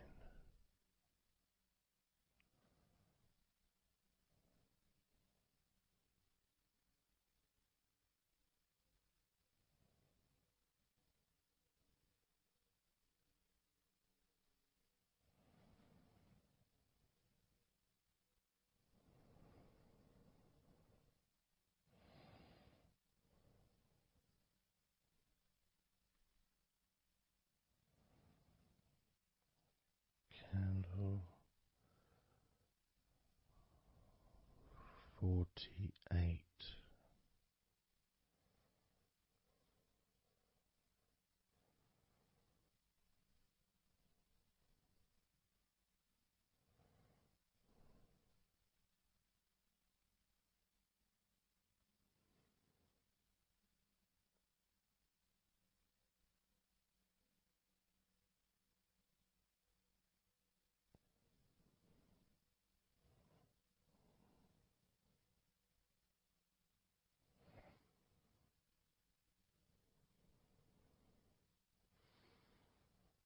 Candle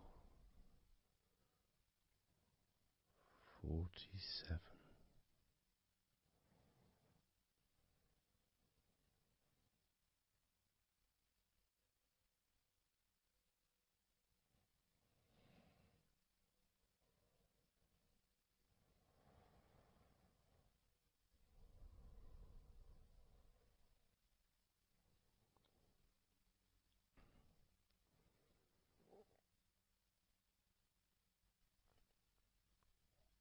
Candle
51.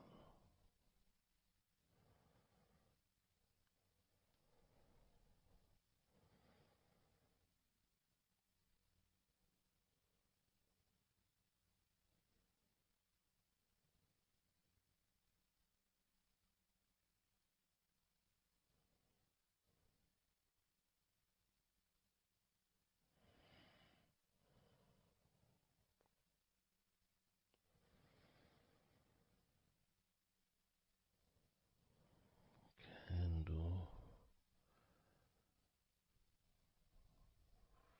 40.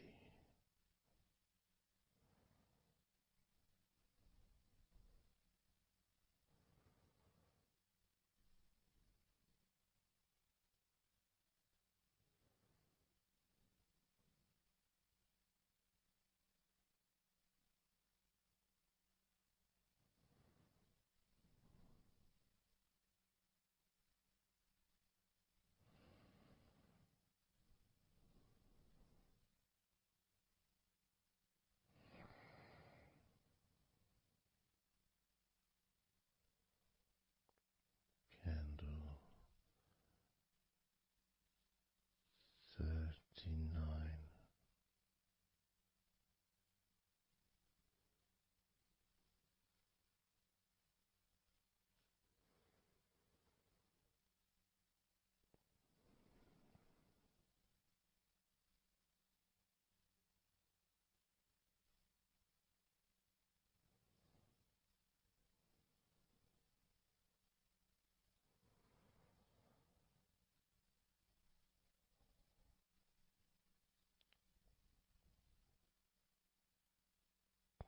Candle 38.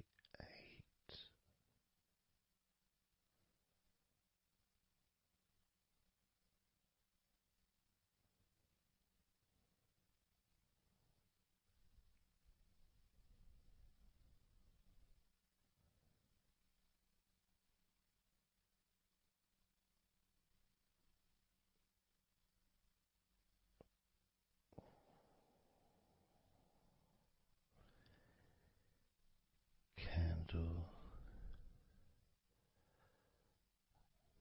37.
29.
candle 22.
Candle 10.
let go of all of those thoughts, worries, concerns about the past, thoughts about the future, and even things you've been thinking about today. Just let it all go, because none of it is useful in this moment. This is your opportunity to just focus on feeling relaxed, allowing yourself to get in touch with that natural sense of peace that we all have within us. It's available for everyone. It just sometimes takes a little bit of effort to set up the right time and place in order for you to just let go. Because when you do decide to let go and relax, that's what your body starts to do. Because you've chosen to just allow your body to unwind, and your mind starts to slow down. And it's a nice feeling. It's a nice feeling at the beginning just to know that you have chosen to decide to relax deeply. And because you've made that decision, your body will just follow suit. Because sometimes all the muscles in your body need is just permission from you to relax. Because so often we're busy, we're going from here to there, we're walking around and we're doing stuff, and the body doesn't have any time or space to really relax deeply. So it kind of waits for you to lead the way, waits for your permission. And when you do give your permission, when you give the say-so, when you say, okay, it's time for your body to let go completely and relax totally, your body just follows. It's almost like a breath of relief. Ah, good, I can now relax. That feeling at the end of a day, of a very physical day that you may experience in the past, where you get home and you just sit down on a chair, maybe you kick your shoes off and feels so nice. Knowing that you don't have to get up again for a little while at least. And if you choose, you can just sit there for maybe an hour or two. And it feels blissful. And just by sitting down like that, your body knows that it's time to relax. Your body has been given permission from you, because it's a mindset. In your mind, you're prepared to let go of everything and just completely allow all the stress of your body to evaporate, tensions can just gradually vanish.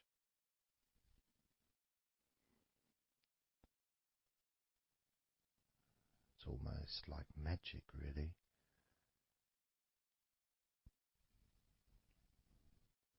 because that sense of relaxation in your body is a very natural state.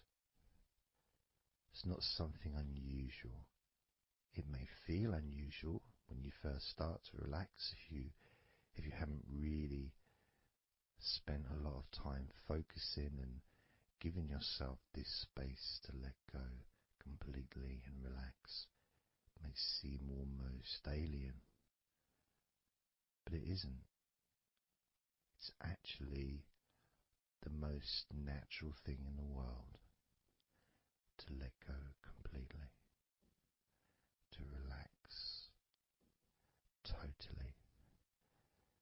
The most natural thing in the world to allow yourself to feel really calm in your mind. And it is almost like a literal unwinding. It's like you press a button and all the tension just releases. And it's like a wheel, like a cog, like the inside of a clock just unwinding. And it's almost like you could see the little wind up knob that's used just going the opposite way that you would use to wind it up. And the energy, that frenetic, stressful energy, gradually winding down, losing its power, losing its strength, as the sense of relaxation becomes stronger and deeper. And you may find that the more relaxed you feel, that your mind starts to wander. Maybe you seem to stop listening to me for a while and your mind goes somewhere else, and then you realize you're listening to me again. And that was just your mind drifting to sleep, which is quite natural, because sometimes when we're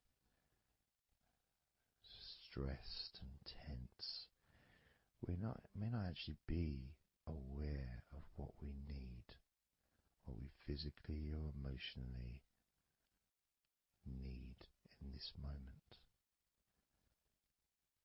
But when you allow your body and mind to relax completely, and you let go of all thoughts, concerns, worries, ideas, all letting them go, allowing them to drop onto the floor,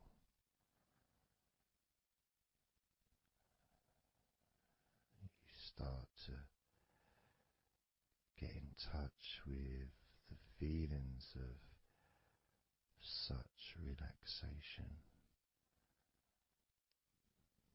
It feels so nice to be in touch with the calmness of the different body parts as they become looser and looser. Even your breathing seems easier and more natural, effortless, as that cool air enters through your mouth or nose into your lungs, breathing in and relaxation, and then just breathing out any excess remaining tension or stress from every part of your body and mind. As you start to focus on your mind, maybe you notice that things have come to a standstill, or maybe just much, much slower than before, because your mind is not really needed when listening to my voice, which allows your mind to relax just as deeply as your body. And that synchronicity between the relaxation of your body and relaxation of your mind lets you know that feeling completely calm, loose and relaxed really is a great healing experience for you, and has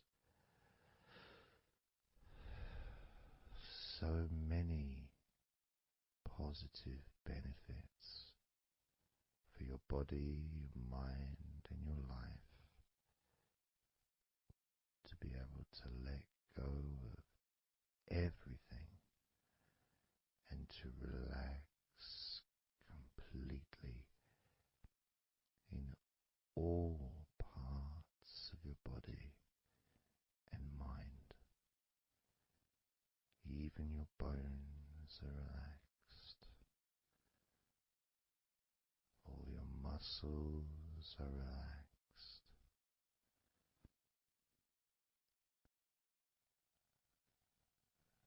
Even the skin that covers your body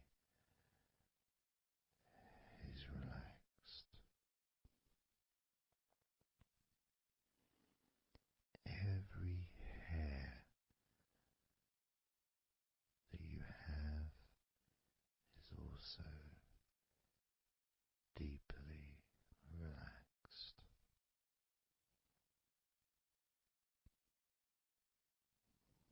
And your brain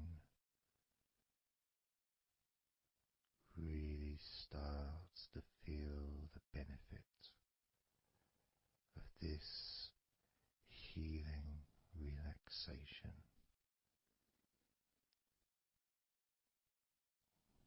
And as you focus on the inside of your scalp where your brain is, you can start to realize and notice the benefits of your brain relaxing deeply.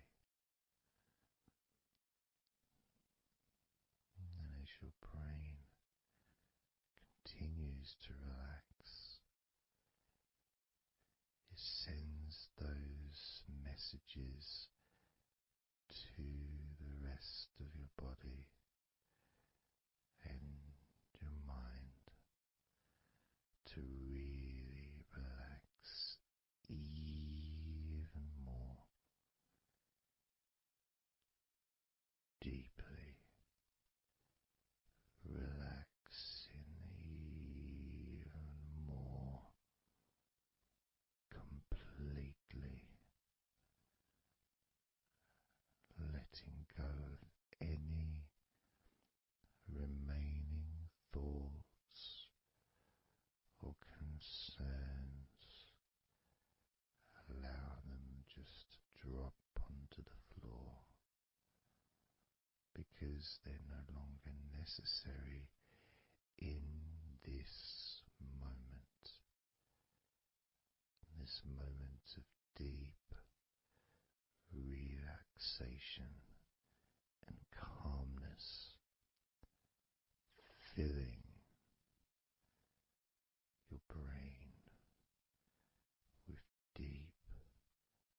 concentrated healing,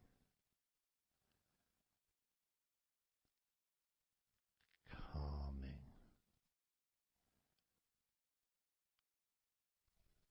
relaxing every part of your brain, feeling so loose and comfortable, so relaxed and peaceful. Your brain feels so light and so healthy. And that sense of deep, deep comfort really does allow you to enjoy those ever increasing sensations of comfort that are spreading throughout your body, relaxing each and every muscle of your body even deeper, even deeper, much more deeper than before, much more comfort spreading through your body and your mind, feeling so peaceful and calm, so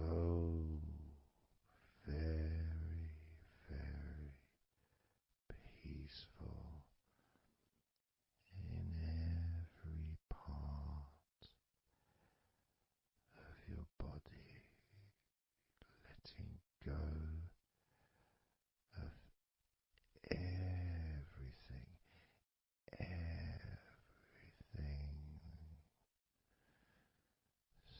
so peaceful,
to do a body scan, focusing on firstly how you feel in your body, not trying to change how you feel, not trying to relax, not trying to move away from any discomfort or stress or tension, but just accepting, observing and accepting how you feel in the different parts of your body.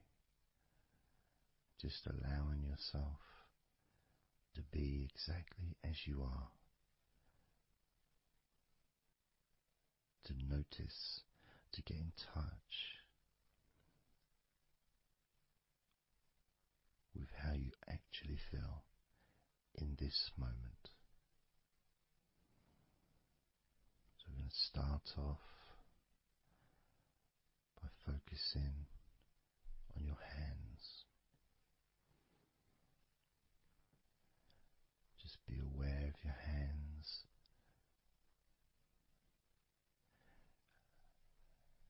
I'd like you to move your hands around. Just maybe move your fingers a little bit,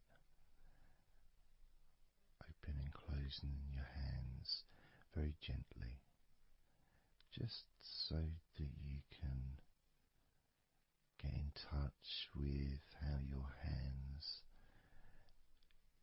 and your fingers feel, with very, very slow movements.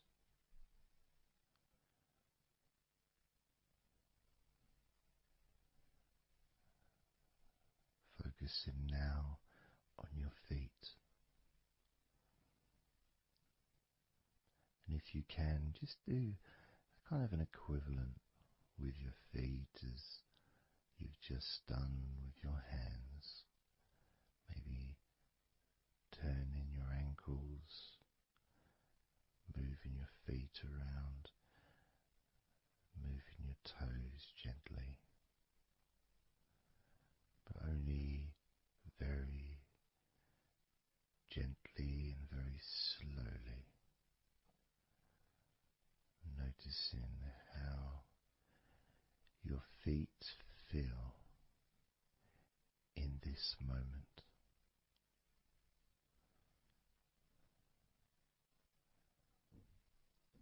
Focusing now on your eyes. I'd like you to just focus on your eyelids. Maybe you can open and close your eyes a couple of times to really get in touch with how you feel when you do close your eyes. The muscle changes in your eyes when you do close them. Maybe raising your eyebrows, which stretches the tops of your eyes. Perhaps squinting your eyes, scrunching up your eyes, just so you can really get in touch with all aspects of how your eyes feel right now.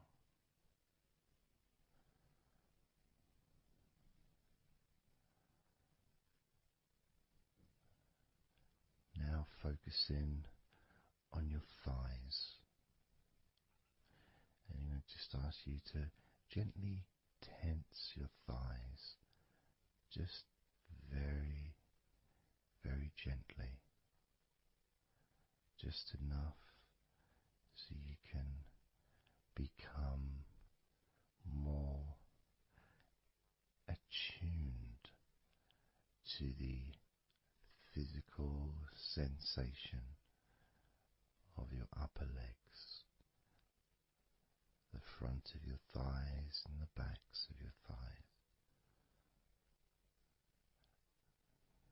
Noticing and observing how your thighs feel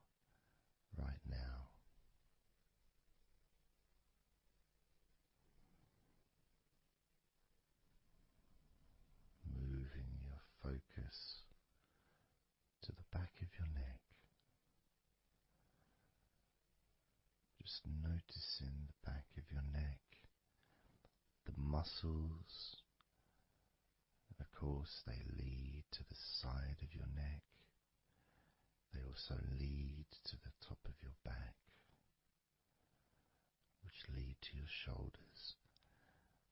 So as you focus on the back of your neck, maybe you can move your head gently upwards as if you're looking up. Maybe moving your head down as if you were looking down.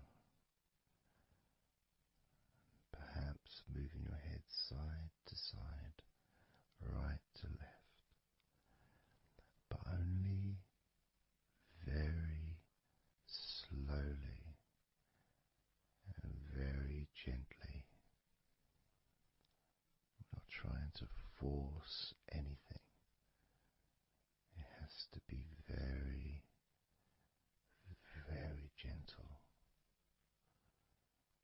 just so that you can be more in touch with the feelings, with the sensations, the physical sensations of how the back of your neck feels right now.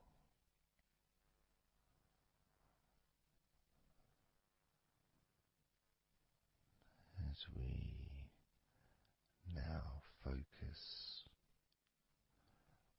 on the tops of your arms, the parts where your biceps and your triceps are, between your elbow and your shoulders. As you focus on those parts, the tops of your arms, you may like to just tense them, but very, very gently and slowly, so you're not straining or putting any pressure whatsoever on your arms. It's just so that you can gain more of a sense of how your upper arms are feeling in this moment. And just noticing as you gently, very gently and slowly tighten the muscles and then let go. Notice how the tops of your arms feel right now.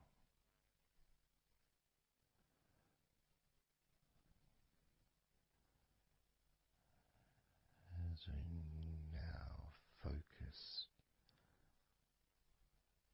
on your stomach, the area, the lower abdomen area below your belly button, moving all the way down to your hips, just above your groin.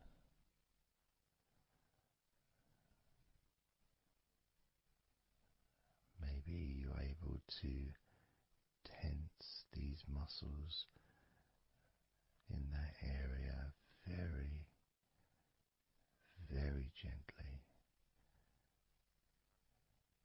and slowly.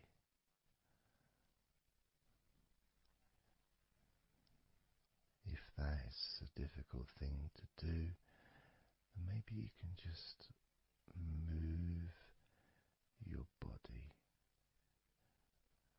pushing your stomach up, maybe moving a little bit to the side, using your hips, just so that you can get more in tune with how your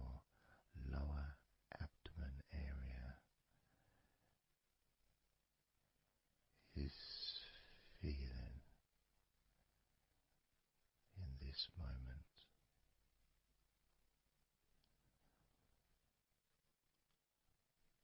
Just noticing the physical sensations of your lower abdomen.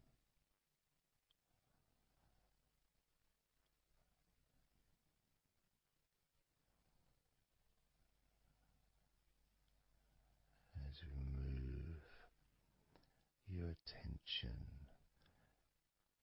to your mouth,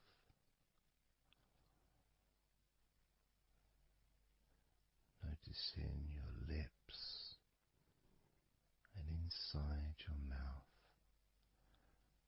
your teeth, your gums, your tongue.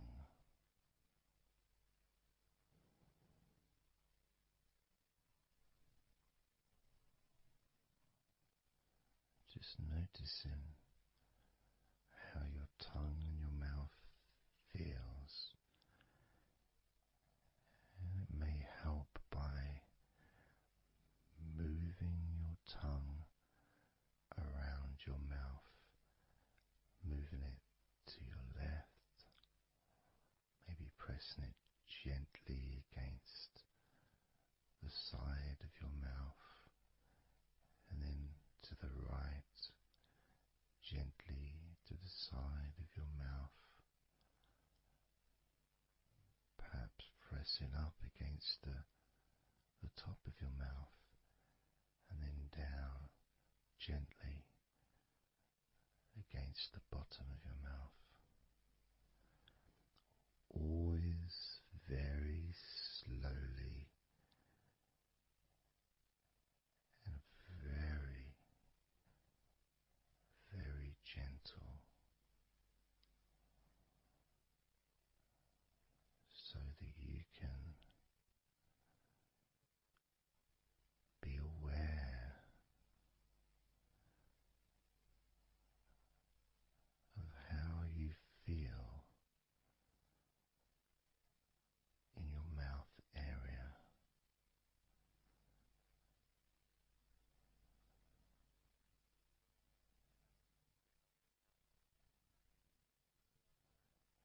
Now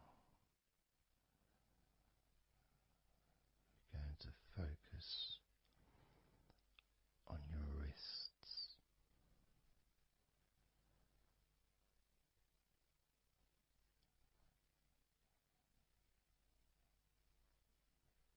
And I'm going to ask you to maybe just rotate your wrists by moving your hands in a circular motion very gently and slowly,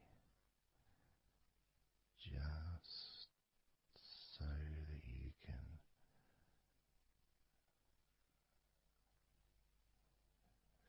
feel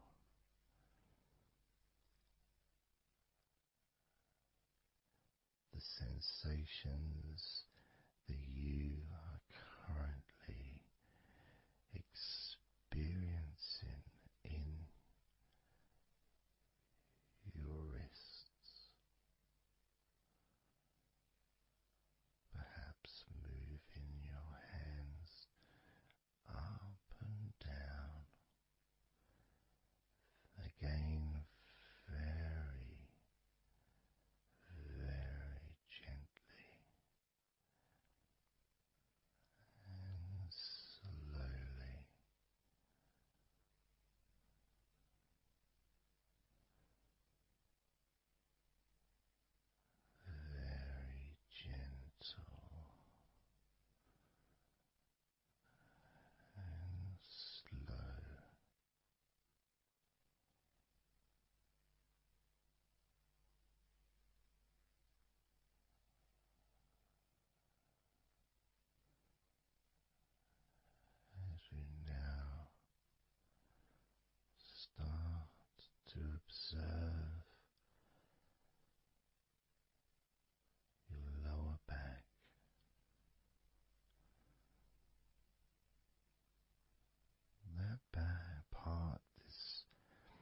just above your hips, where your coccyx are,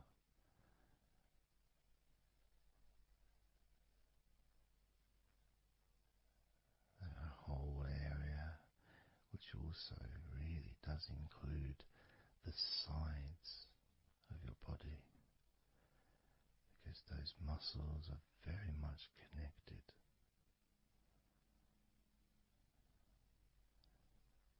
As those muscles also move into your hip area, connecting to your buttocks,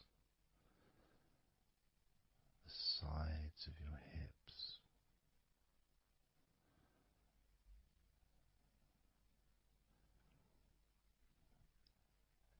and if you're physically able to do so, maybe you can very gently just move your body ever so slightly, very slowly, from side to side, just enough for you to gauge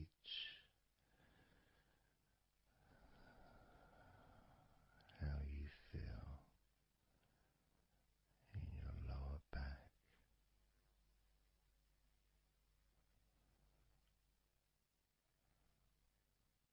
Perhaps you could even move your hips gently up and down, gently and slowly, in order to really be in touch with the physical sensations of your lower back.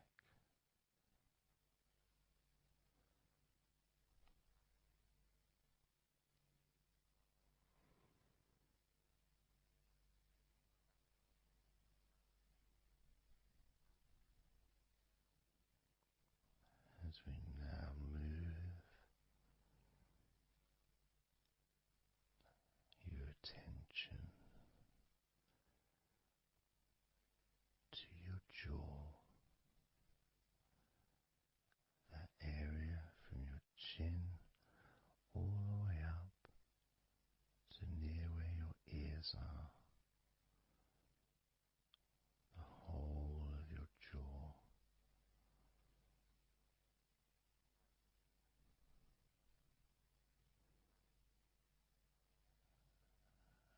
And you can just, if it's okay to do so, gently open your mouth, not wide, no stretching, just very gently and slowly opening your mouth and closing your mouth very gently and slowly.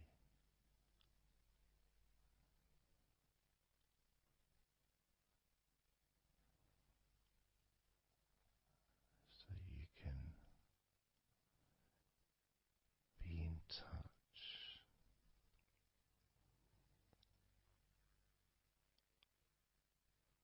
with how your jaw feels now.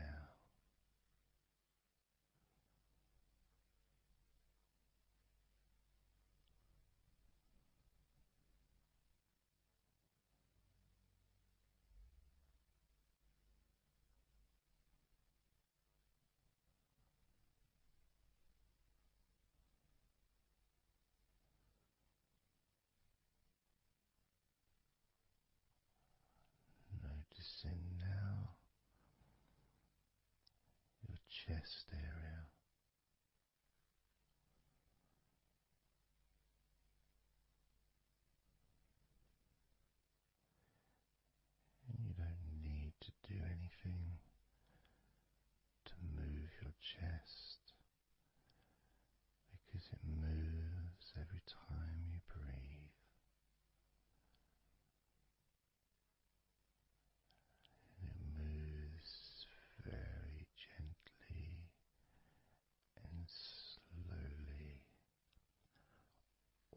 automatically with each breath you take.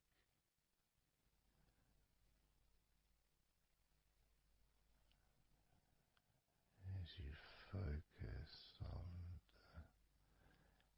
how your chest feels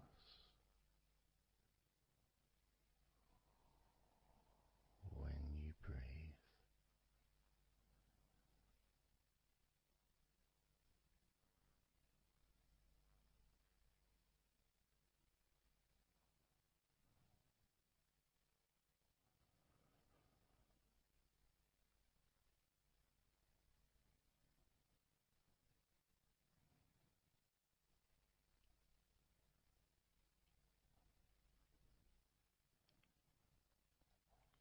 Moving your focus to your forearms and your elbows.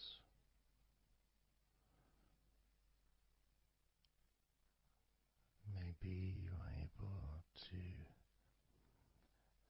very gently and slowly tense the muscles in your forearms. And when you do that, you can feel your elbows as well.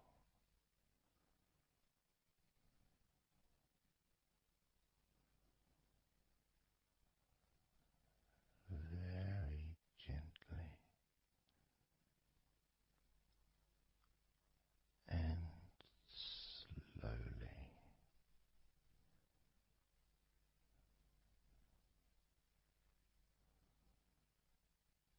Gently and softly observing your forearms and elbows.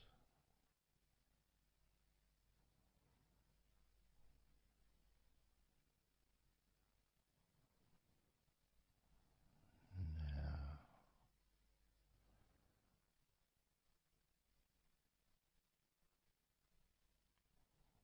you can focus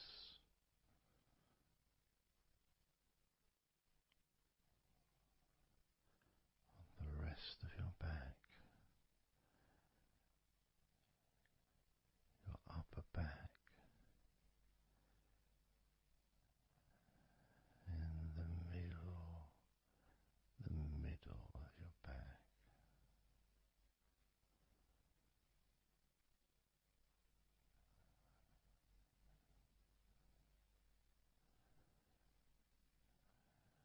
Again, this part of your body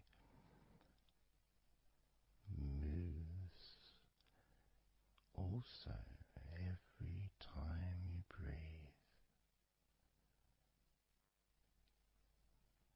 You may not notice that usually,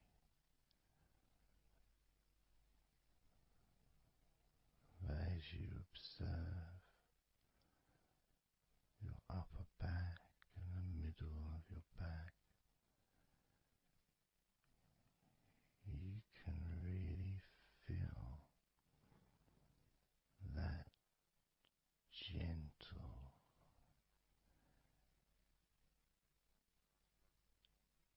and slow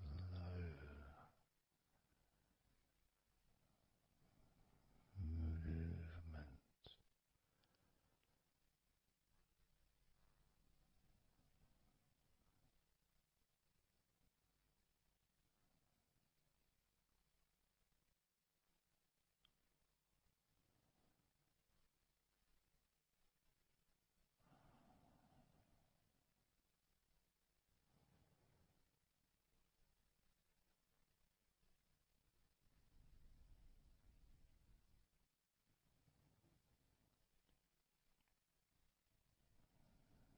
Moving your focus into your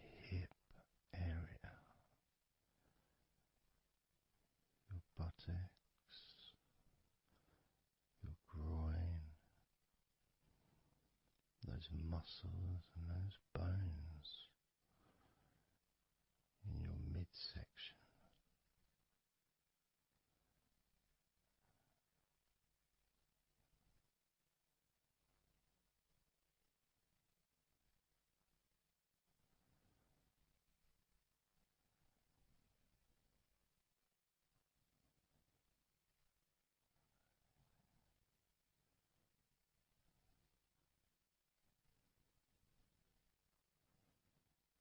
Just noticing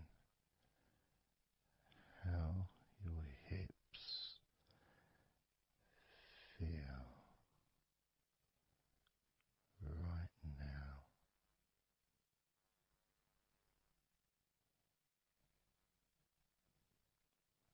You can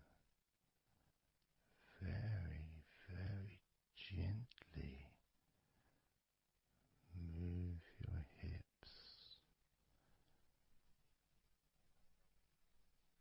maybe side to side, very gently and slowly.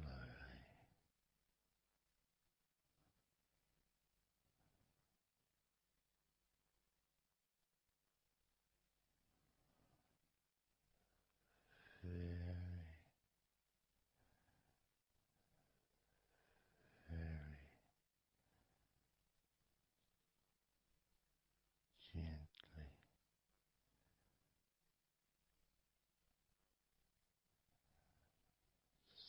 softly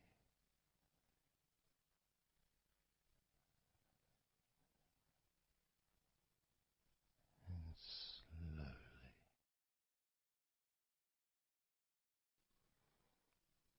Everything starts to slow down,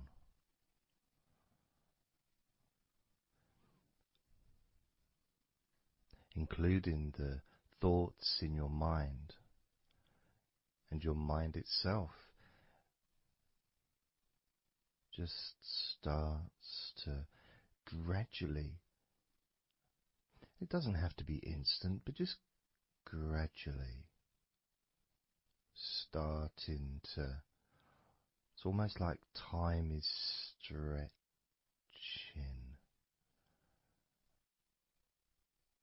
It's a slower pace to maybe what you're used to in your day-to-day life. It's a slower movement of energy.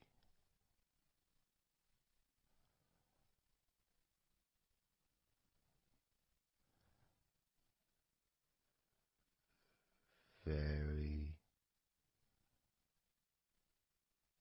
small movements which make up the larger movements, which is always the case. You know, when you move your hand, it might seem like it's one movement, but it's lots of minute different muscles moving in accordance with each other, and what happens in this space that we're sharing is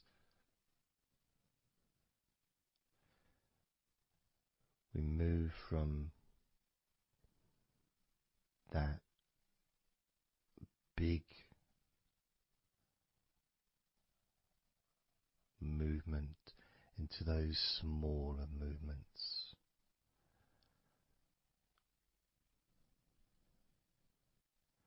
Starting to focus on how your body feels, but not just as a whole, not just, oh, I feel in this way, I'm feeling stressed or tense, or I'm feeling relaxed and calm, I'm feeling this way, I'm feeling that way. Starting to notice that your body begins to present to you small feelings around your body.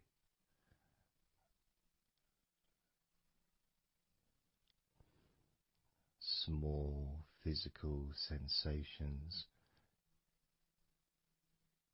in your legs, whether pleasurable or not.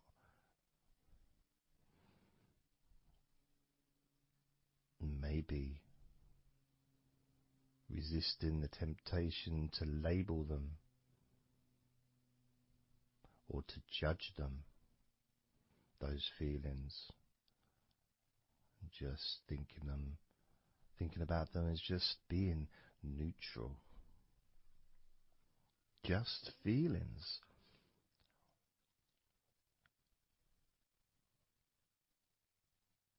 Not being particularly concerned, but just noticing what your body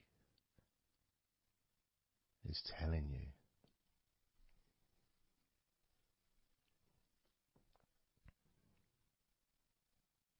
The feelings in your arms. Instead of feeling the whole of the arm, maybe notice those individual feelings, all those different muscles and the skin, the hairs of your arms, all the internal parts of your arms, the veins,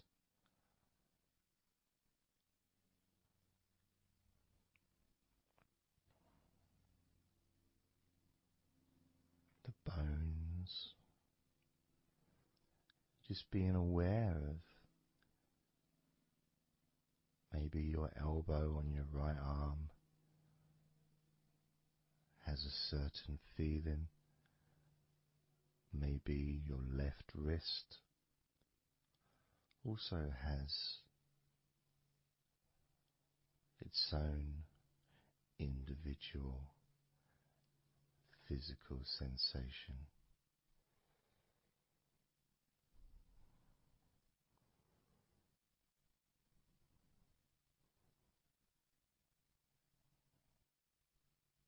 What about your forearm on your right arm? Your right forearm.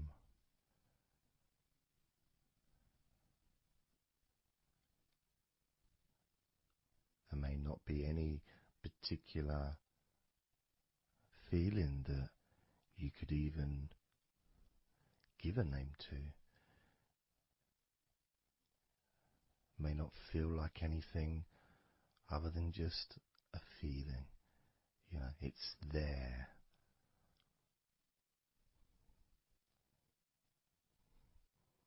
The feelings in your shoulders.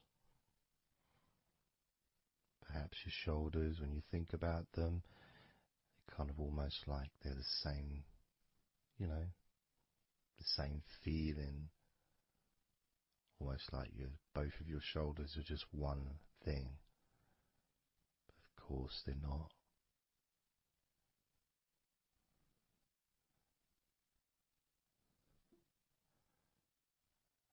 And when you focus on your left shoulder and then on your right shoulder, maybe you find that you move the muscles a little bit. Maybe tense the muscles gently.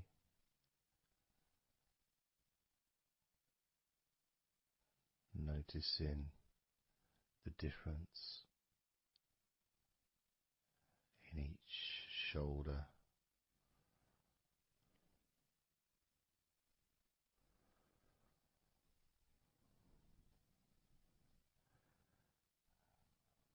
Your lower back.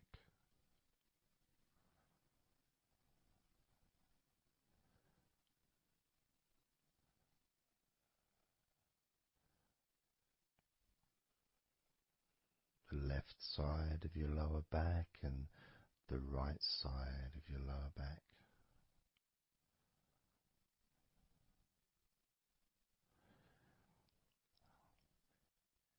reinforce that connection to your buttocks and to your hips.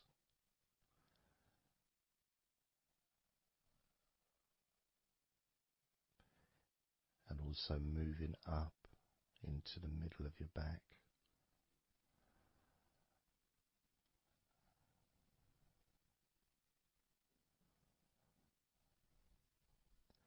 And sometimes, like right now actually, when I focus on that part, when I focused on my buttocks, and then I focused on the middle of my back, it almost felt like the muscles in my lower back were being stretched very gently,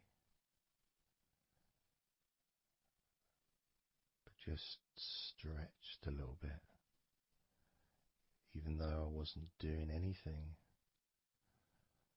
to try to stretch your lower back. It just seemed to happen. The feeling of very gently stretching your lower back.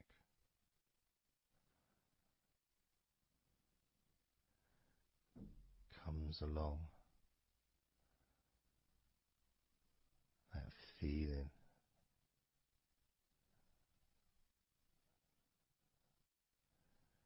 in your chest.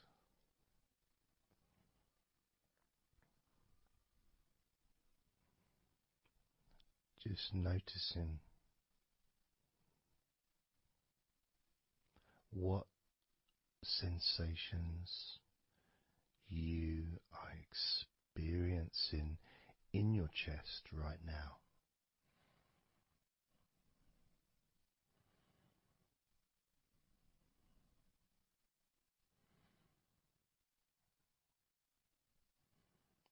And there's so much of the chest.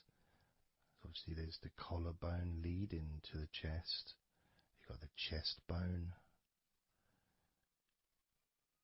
You've got the muscles in your chest. And of course, if you're female, there's possibly the breasts. If you're male, you've got the different, well, mine aren't that different these days, but there may be more muscles at the top of the chest, but at the side, underneath, it's pretty much the same. Whether you're a man or a woman, there's muscles there, muscles that stretch out to your back, as well as breast tissue which stretches and moves into your back. So just being aware of your chest,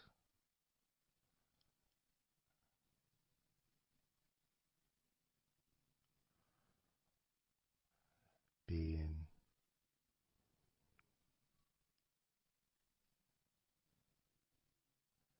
with whatever feeling there is in your chest.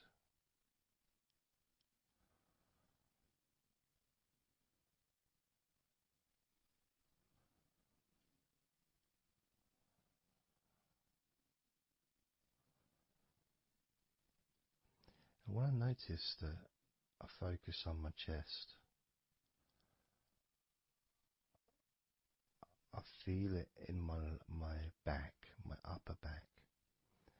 I mean, I guess the obvious reason would be because, I breathe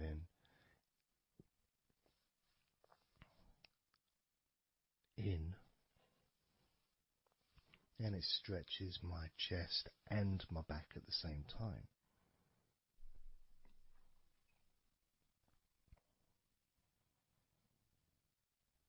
Yeah, it feels okay.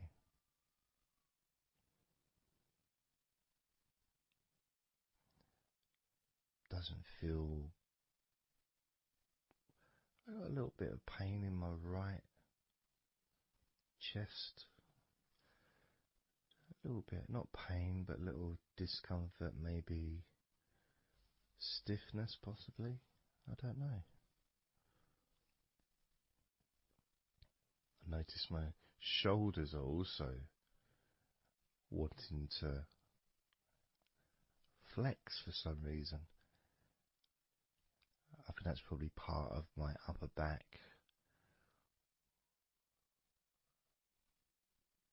That connection between my shoulders and my upper back. Because I can move my shoulders and stretch the muscles in my back. Moving the shoulders backwards or up, which then moves I think it's the scapulars in your back.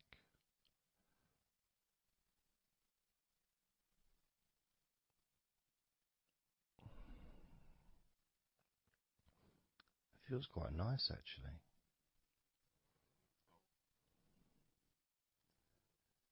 The good thing about this is you can, if you want to, you can just flex or stimulate the various muscles in your body gently in order to get more of a sense of how they feel.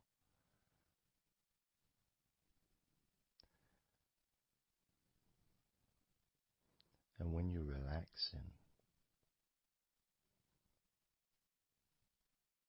when you do tense a muscle and you let it go and you let it relaxes way more than it would normally. But you have to feel that you're able to do that. There's no point doing it if there's an issue with a part of your body. You need to be gentle with yourself at all times when relaxing deeply. It's important to be kind to yourself.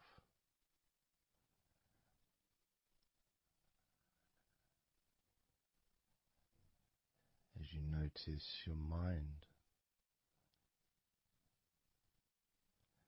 how much has your mind slowed down since we started this recording?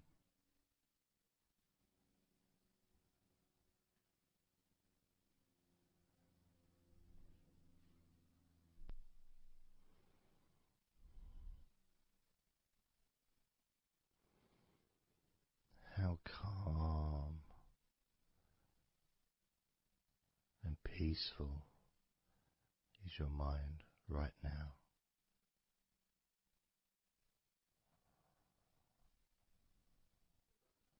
With nothing to think about and just my voice to listen to, because you know the intention behind this recording is relaxation. At the very least, for you to feel more relaxed at the end of the recording than you did at the beginning.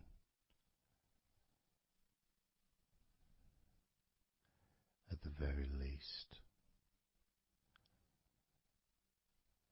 for your mind to slow down as your body continues to relax. Because that's what you want to happen. That's what you expect to happen.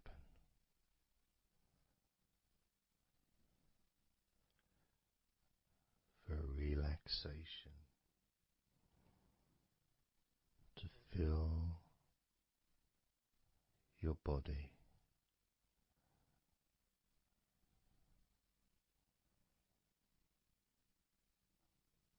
Maybe calming your mind to the point of boredom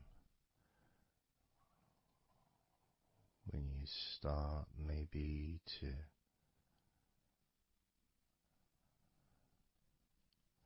drift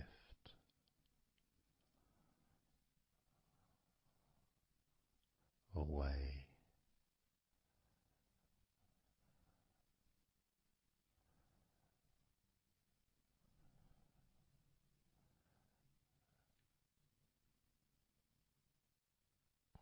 Drifting.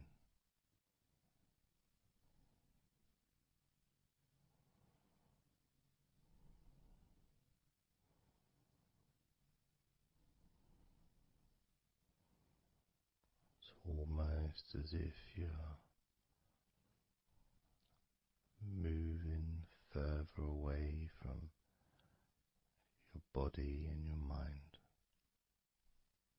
just leaving that there.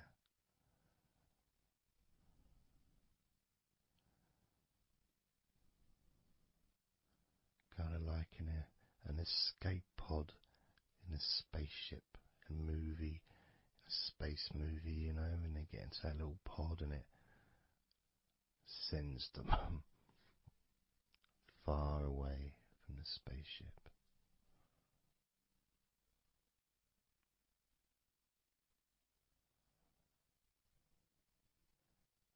Safe to dream.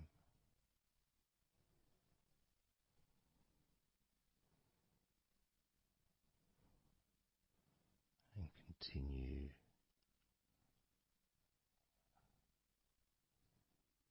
to relax.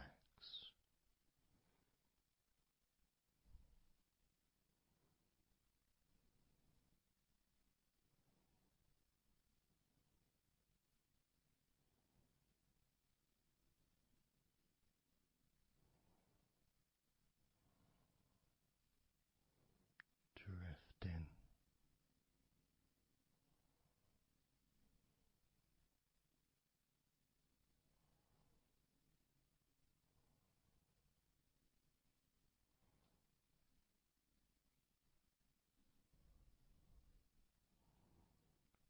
So slow.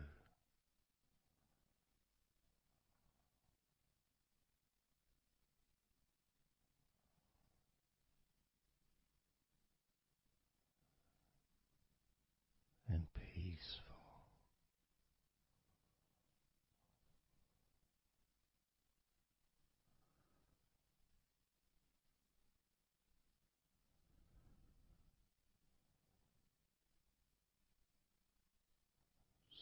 So relaxed.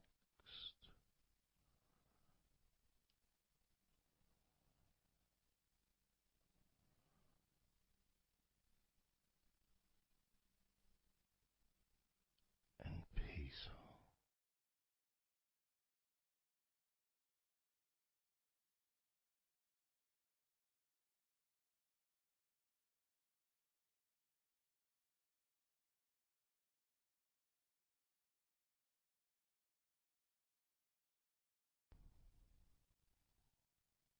And focusing on the feeling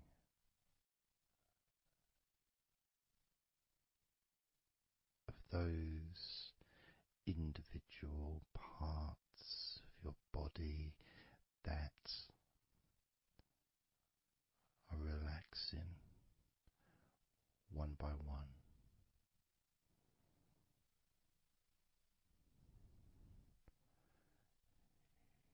You may find that every now and then you realize that you weren't listening to my voice because your mind started to imagine something different. Maybe started to almost move into some kind of a dreamy state.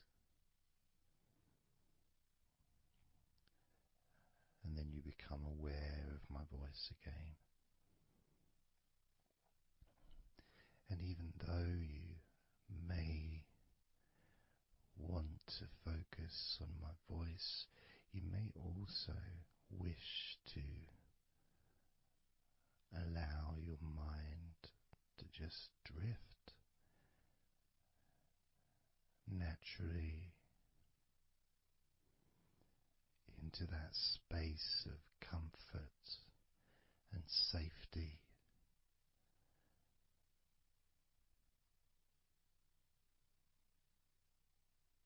As you feel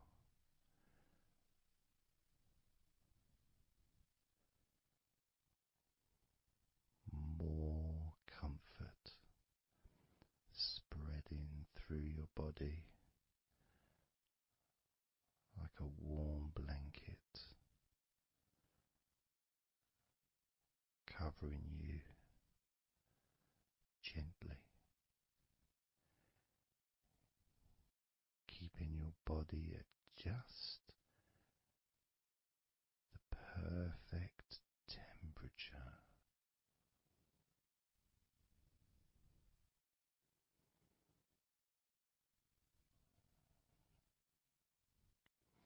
And even if you can hear background sounds,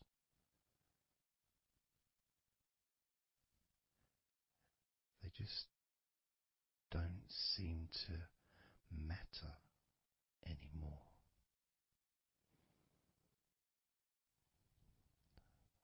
As that sense of peace spreads through your mind,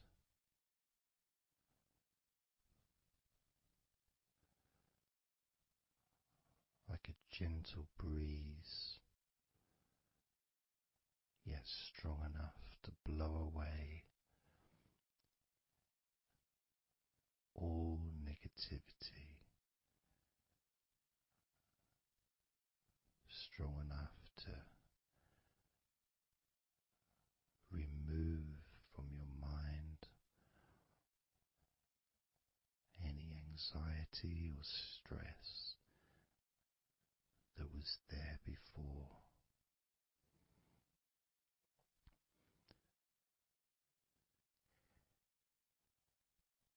And blow away any other thoughts or feelings that just don't fit with the sense of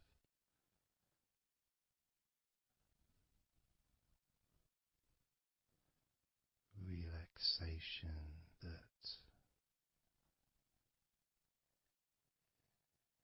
is filling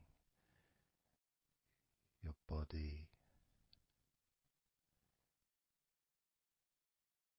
and your mind.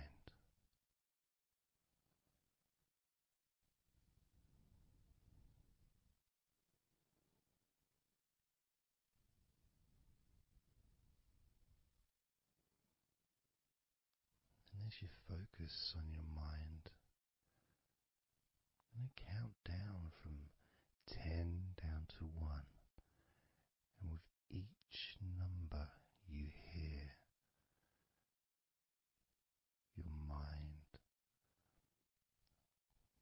will become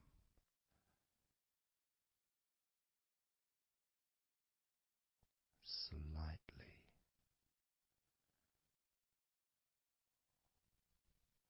more relaxed, just slightly. So from 10 down to 9, just a slight movement.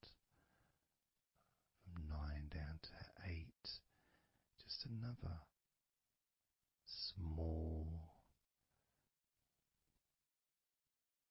change in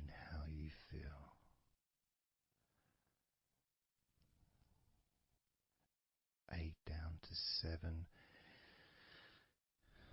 That feeling is a gap, almost like a gap that starts to get wider. The gap between those feelings that you used to have in your mind compared to the feelings you have that are growing now. Feelings of comfort and security and confidence. And that gap becomes wider. 8 down to 7, 7 down to 6. And when you get to 5, your mind will start to have a certain physical sensation. Almost like there's a magnet outside of your head, sucking the tension and the stress and any remaining feelings that you don't want, sucking them out through your skull.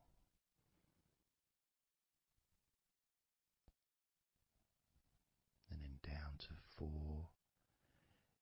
you can start to really experience that sense of not just emptiness but space. A place full of fresh air. A place where you can stretch. It's almost as if as you go down to 4 and 3, your mind is expanding with this sense of peace and tranquility growing. As it moves down to 2, when you get to 1, your mind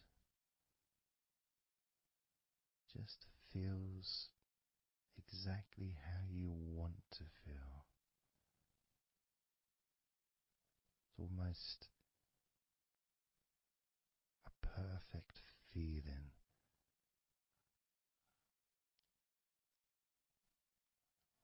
Maybe a sensation that you'd like to keep. A place that's safe where nothing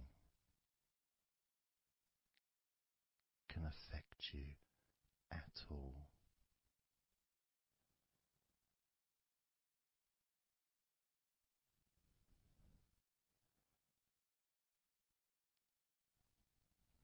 And you can stay in that space of comfort and confidence. Confident in your own ability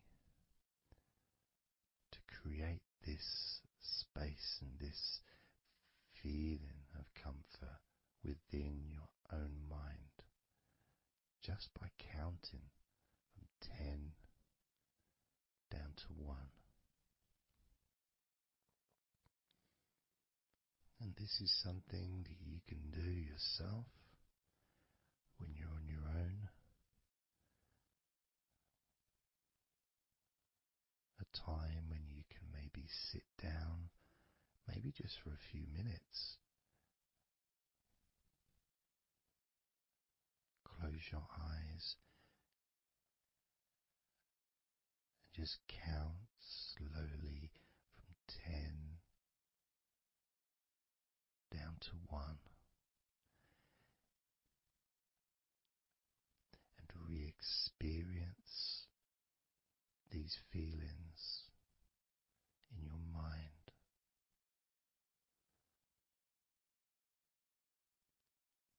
And when you feel that way in your mind, your body copies your mind.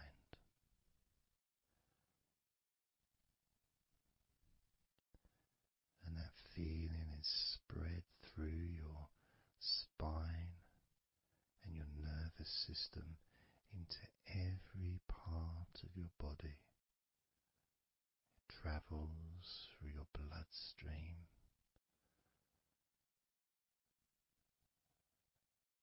healing and relaxing every particle of your existence.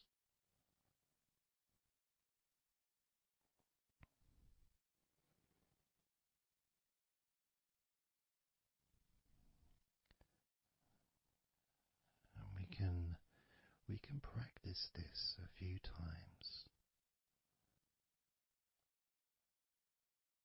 before the end of the recording, and then you can practice on your own. And each time you count from 10 down to 1. The feelings of comfort, calmness, and deep relaxation become stronger and deeper.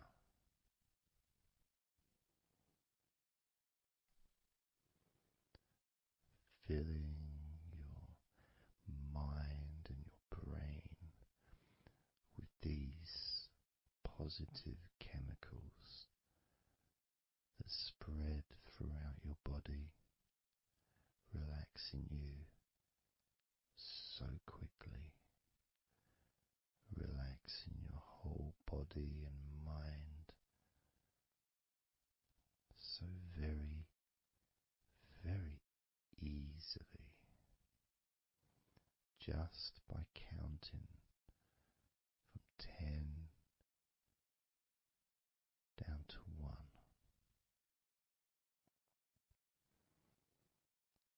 So we're going to do it now. I'm going to count from 10 down to 1, and I'd like you to repeat the number after me.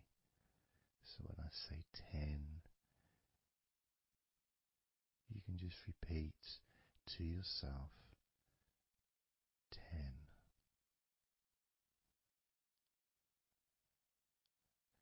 Just notice, be aware of how you feel in your mind and your body. Then when I say 9, you can repeat to yourself 9. Again, noticing the increase in comfort and calmness in your mind and in your body.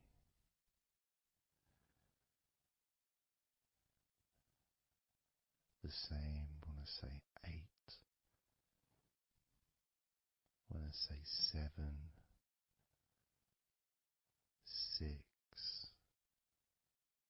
when I say 5, 4,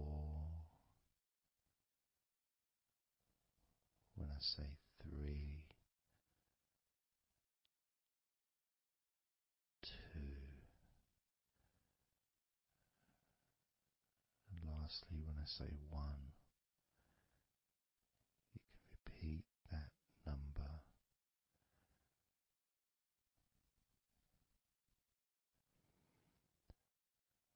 Now, of course, when you do this on your own, without listening to me, you can say the numbers at whatever speed that you feel is necessary for you, so you can adapt.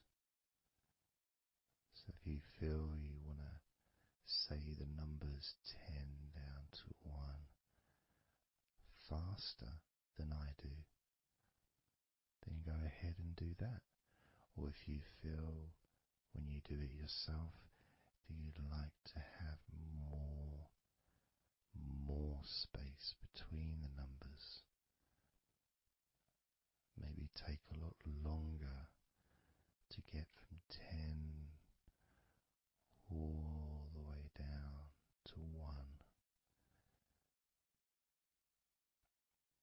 It's your choice also to do.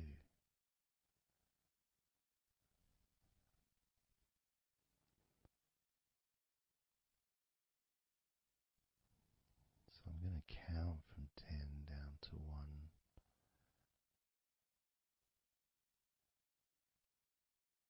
And when I get to 1, that will be the end of this recording.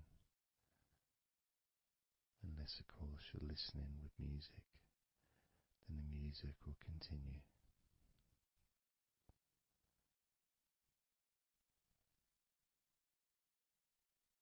10.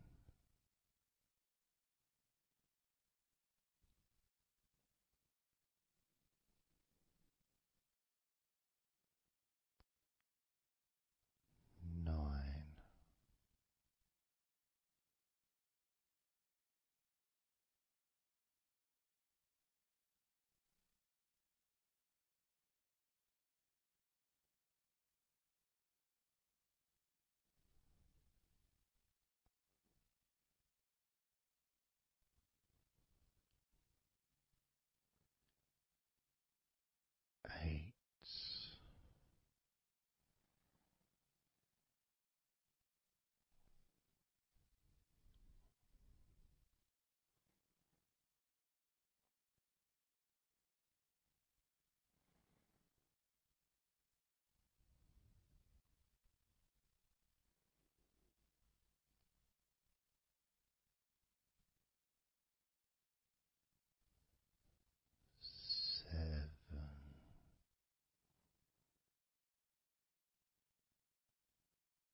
20, 19,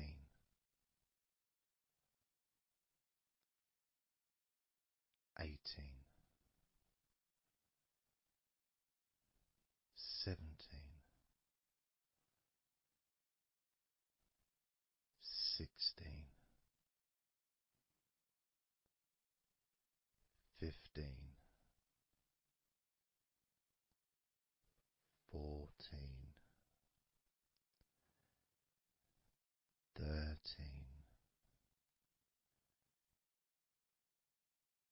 12, 11, 10, 9, 8, 7,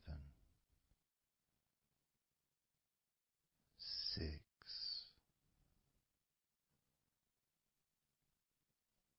5,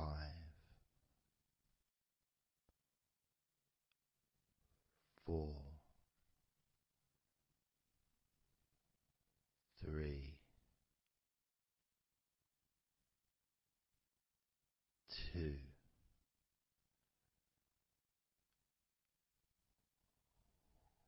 1.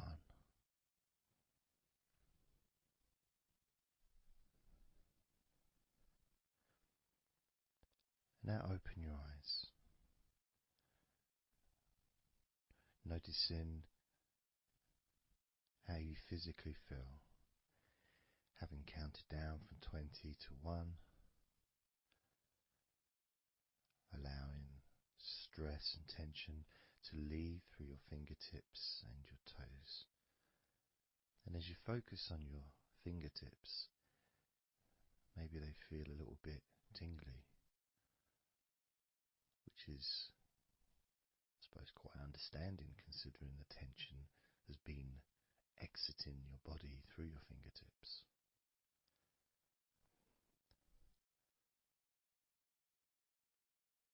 So now we're going to count from 20 down to 1 again.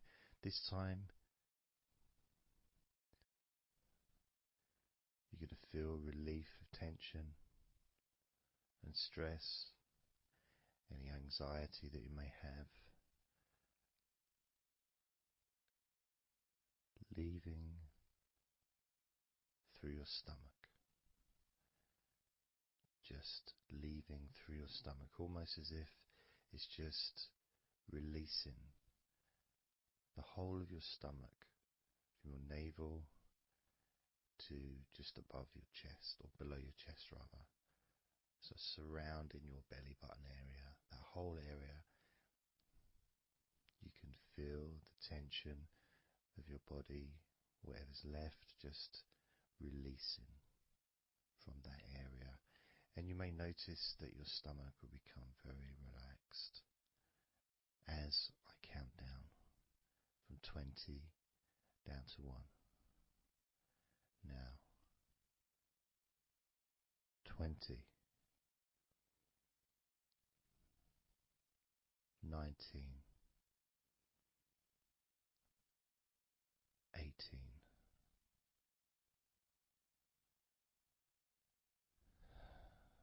17,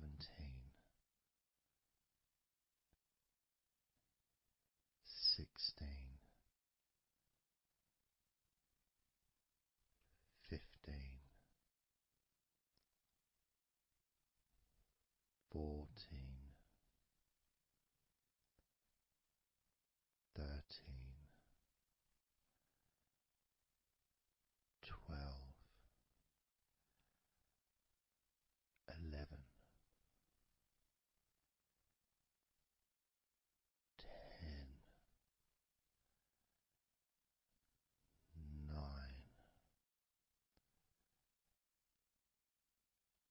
8,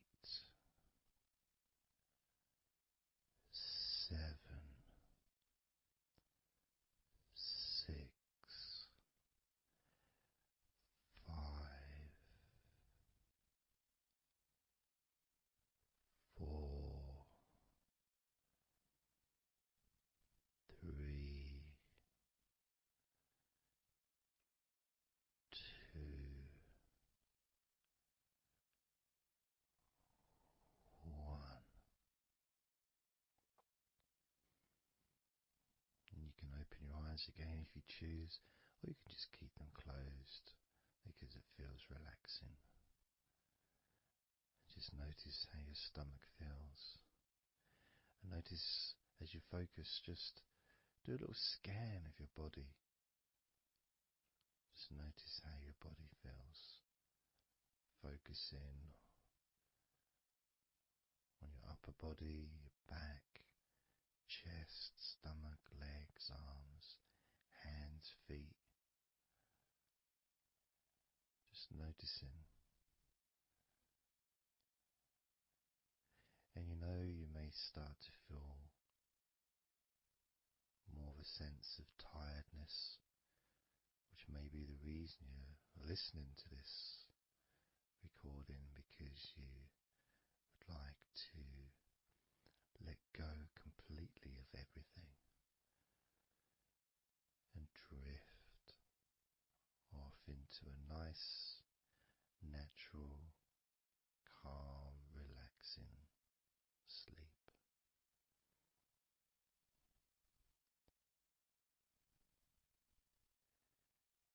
So now we're going to focus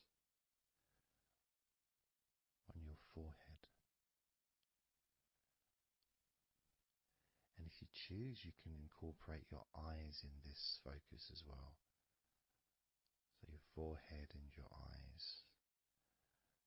Just that whole area, basically.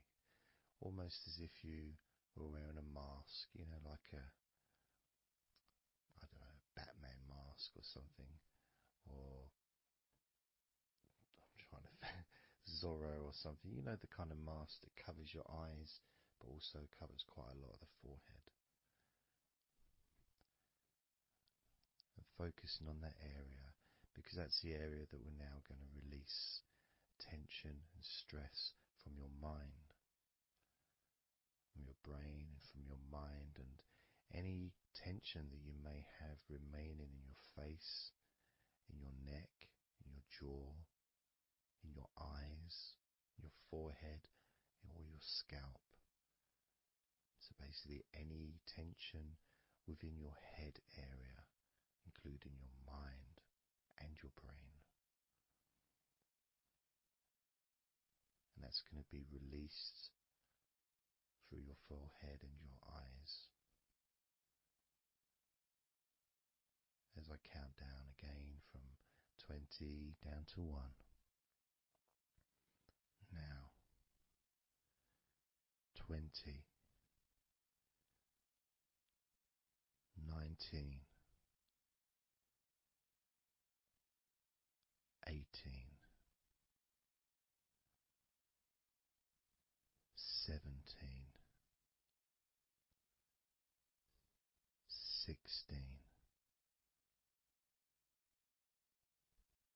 15, 14, 13,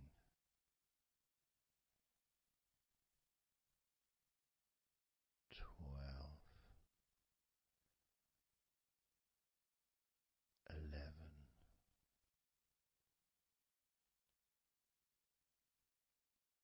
10, 9,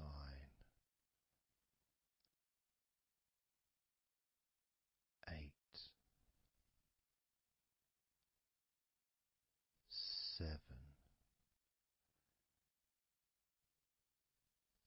6, 5,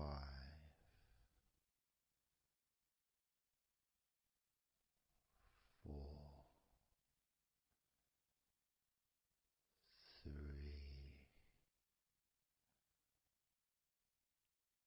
2, 1.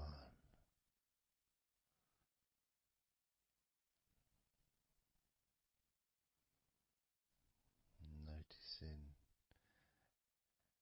as you scan your face, your jaw, your eyes, your cheekbones, your ears, your forehead, your scalp, and your neck,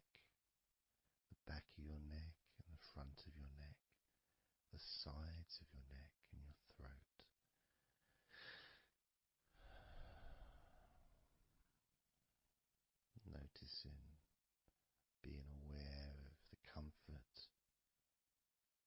the increased feeling of relaxation, not just in your head and neck and mind, also the rest of your body.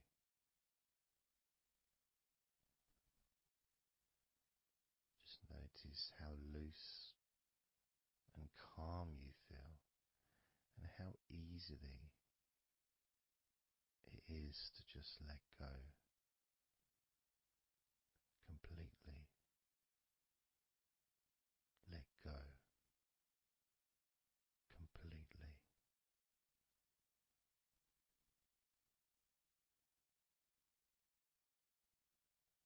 How easily.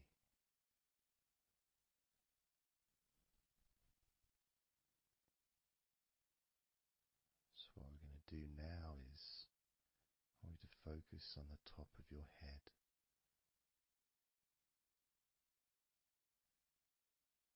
And we're going to allow every last piece of tension or stress that might be lingering or hiding in your body or mind or head to just be sucked out at the top of your head and released into the air, almost sucked out into the clouds. Imagine a big cloud above your head, almost like a whirlpool, and it's just going to suck that tension out of the top of your head and just take it away for good. As you focus, imagine an opening in the top of your head where that tension and stress and any remaining issues, maybe worries or concerns that are of no use to you now, can all be sucked out of the top of your head and taken away as I count down again from 20 down to 1. Now, 20, 19,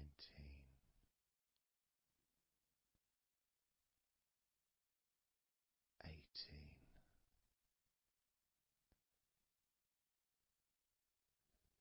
17,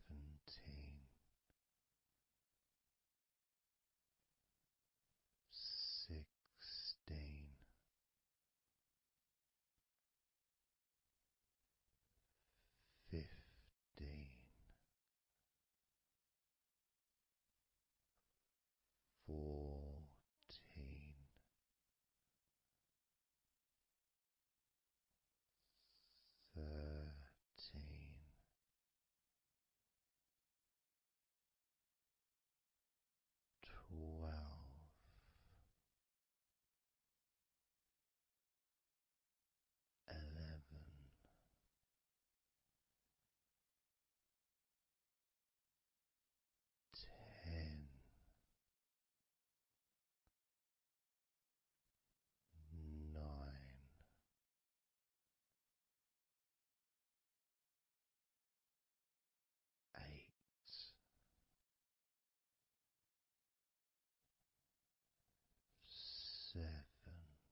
physically and mentally feel right now.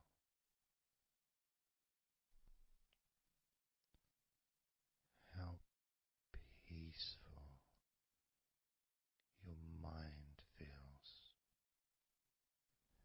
It feels so nice to just let go, to give yourself some space to breathe easily, to think calmly, and just to take a break from all that pointless worry and concerns about things that you don't need to think about right now, because this is your time to let go. This is your space to enjoy feeling deeply relaxed, peaceful in your mind, relaxed in your body. It can feel so good, so nice to just not have to do anything,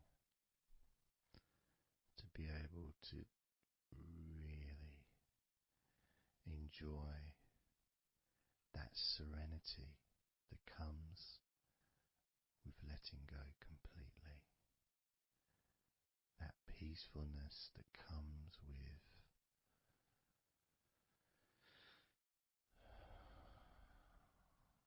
being in this peaceful space.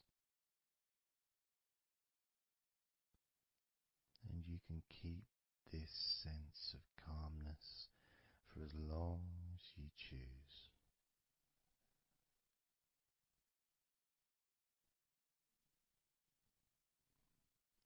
If you choose to drift off into a deep, healing, natural sleep, then you can do that. It's completely up to you. And you can keep this feeling of calmness physically and in your mind for as long as you choose to feel completely relaxed.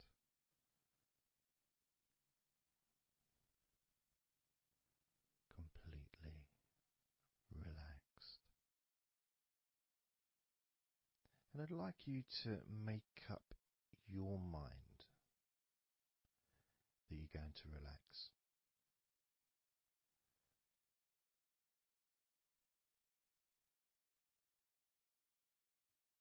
And I want to explore that with you, what it feels like when you actually decide that you're going to relax. Not forcing yourself, but giving yourself that. I guess it is a command, really, isn't it? When you're telling yourself, relax. In a gentle but firm way that only you can really tell yourself in that way. You can't really have someone else saying to you, now relax. Relax, you know. It needs to be gentle, but someone else can't really have the same kind of influence or power that you have over your own physicality, over how you feel.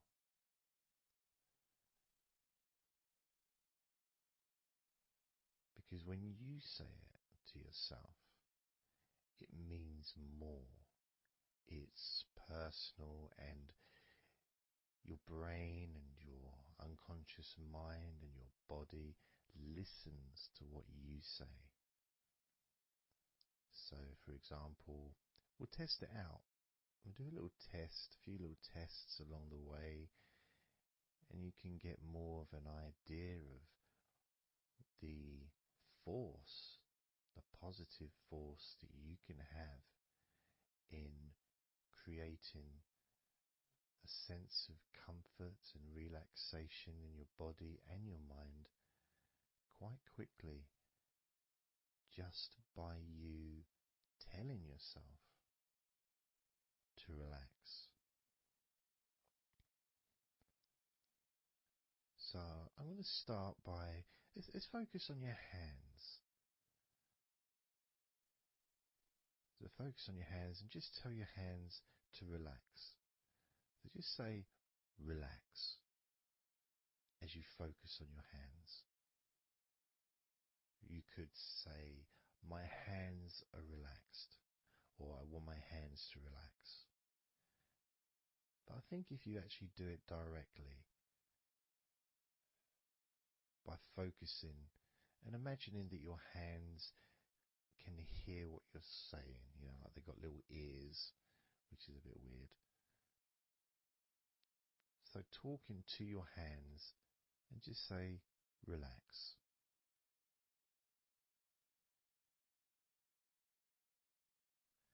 Noticing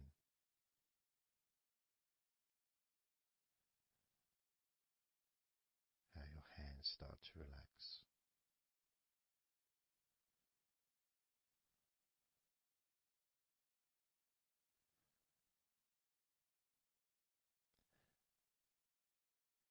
Now focus on your eyes and tell your eyes to relax. So you're just saying the same word, relax. And find the right tone for you. I might say relax, but you might say relax or relax. You might say it differently to yourself, and that's important for you to gauge what feels right for you. So just tell your eyes to relax whilst focusing on your eyes, your eyelids, the muscles around your eyes, your eyebrows, and just tell your eyes directly, relax now.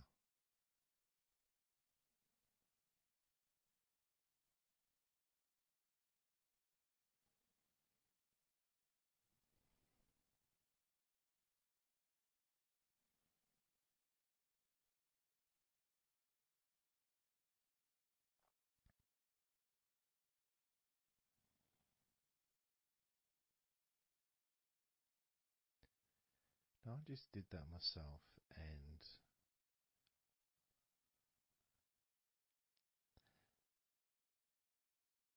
sometimes you may feel that you need a bit more time for the different parts to relax, because I start talking again and maybe that part hasn't relaxed fully. But what will happen is it will just continue to relax even though I'm talking. And that's happening with my eyes. Something else I noticed is when I started focusing on my eyes, they actually almost they got worse before they got better in a way. Sort of I felt a degree of tension growing in my eyes and then disappearing. So I think what that was really was just me becoming more aware of the tension that was already there, that I wasn't focusing on it before. So I wasn't really acknowledging it or really conscious to those feelings.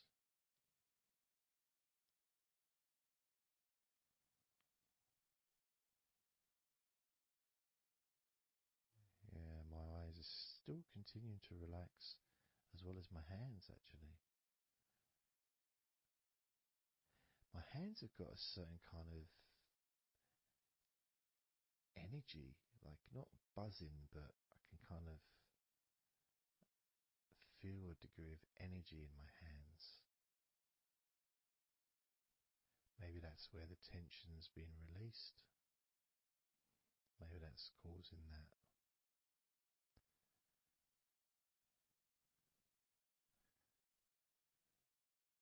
next part, I think we should focus on the back of the neck. That's a part which quite often, well, for me, holds tension. I don't know about for yourself, but I think it's quite a standard place where tension is sometimes held. So, and I'm doing exactly what you're doing as you do it as well. So I'm telling my body parts to relax as well. So if you tell your neck, the back of your neck, focus on the back of your neck and just say, relax, in your own words, in your own tone, in your own voice. You can say out loud or you can just say it to yourself internally. But you're focusing and you're saying it literally to the back of your neck, as if the back of your neck can actually hear what you're saying. So do that now. Just say relax to the back of your neck, and I'll do the same.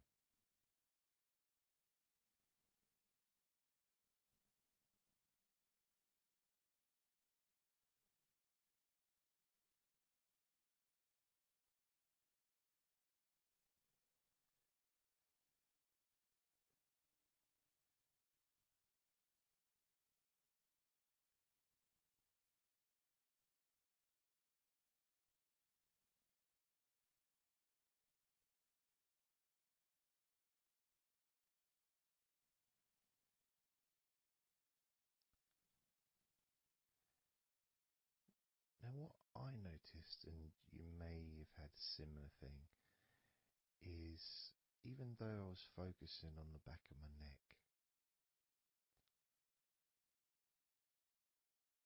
other parts started to, I don't know, show themselves to me, or maybe because they want to be relaxed as well, but I started noticing the feelings in my shoulders, the tension in my shoulders and in my upper back. Whether that was because my back of my neck was saying, well, I'm pretty much okay. It's the other parts that need attention.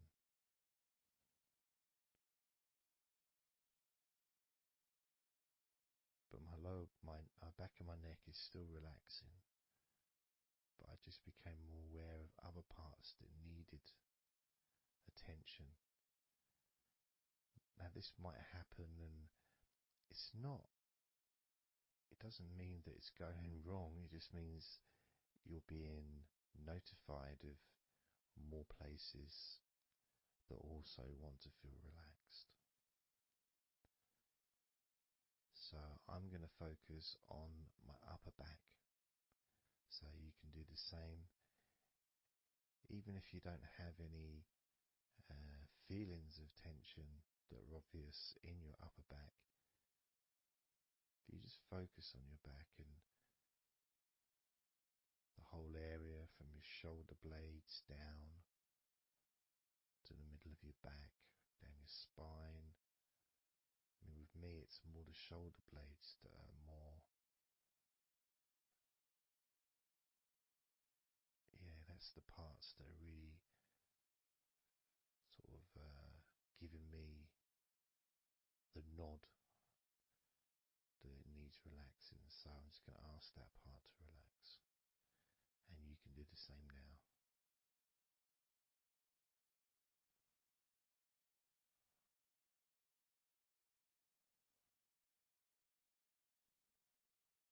Relax your upper back.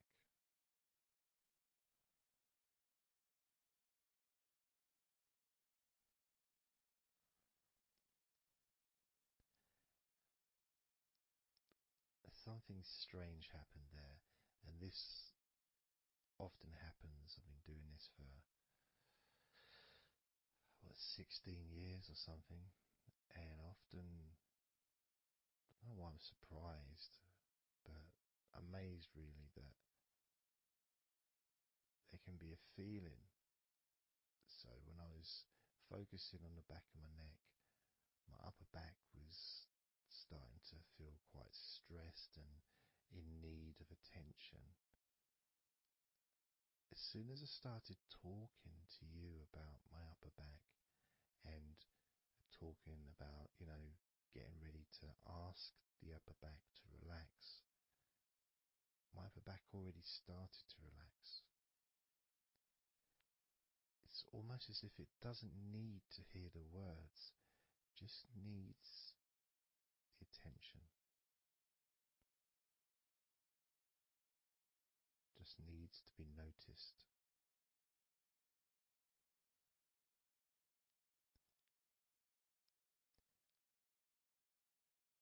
That is something that often happens in this type of situation, is when you start to relax a couple of parts of your body, as we've done with our hands, our eyes and our eyelids, and now back of the neck, top of the back, upper back. The rest of the body seems to just take notice and decide in its own way to start relaxing. Other parts of your body start to just become looser. I suppose it's kind of like a bit of an avalanche, The little ball starts rolling, and before you know it, the whole of your body is completely relaxed and calm.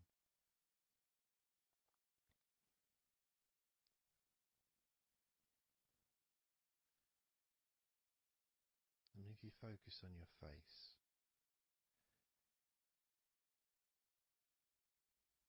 you focus on your eyes,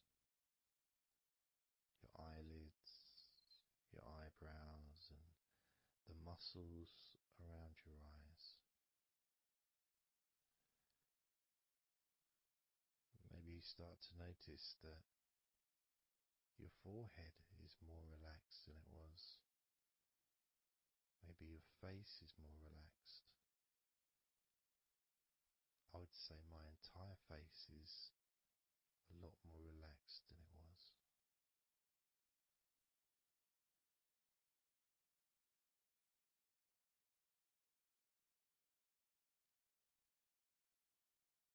So we're going to focus now on your shoulders. Again, just like before, just tell your shoulders. I mean, you can do them individually. You can do right shoulder, left shoulder. I just generally do both at the same time. And just tell your shoulders as you focus on them in your mind. Focus on how they feel. Maybe you can see them in your mind's eye. And just tell your shoulders to relax.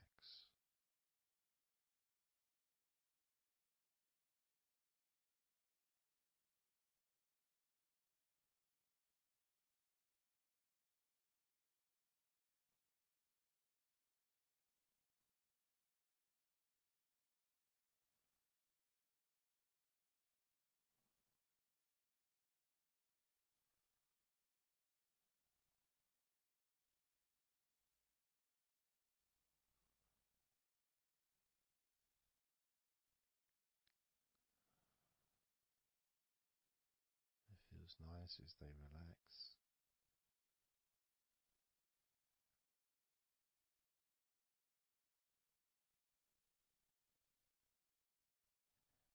But I do notice, probably especially with my back, is the connection between the different parts. The back, the shoulders, the neck.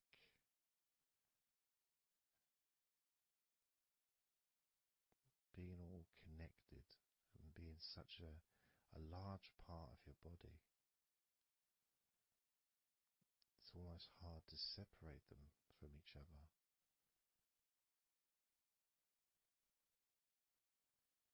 I mean, my lower back has started to relax on its own.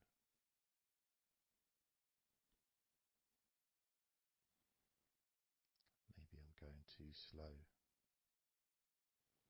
And that could be an issue because we all go at different speeds.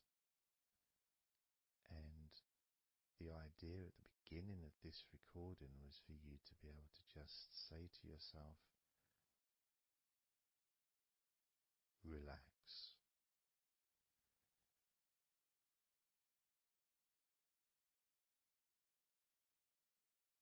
Without focusing on any particular part of your body. Because when you know that telling your hands to relax and your hands relax, you tell your eyelids and your eyes, the muscles around your eyes and your eyebrows to relax, and they relax.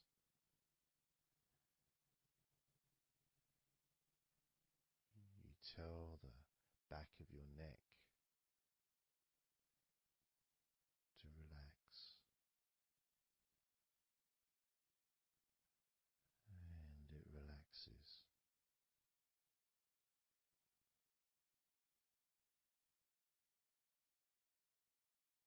You tell your upper back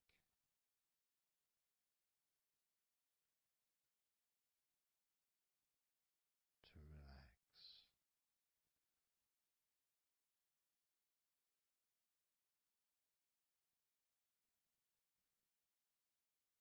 and it relaxes.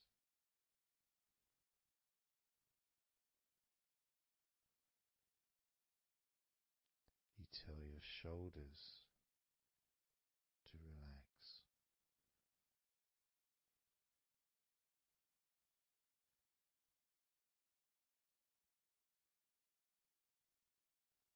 and they relax.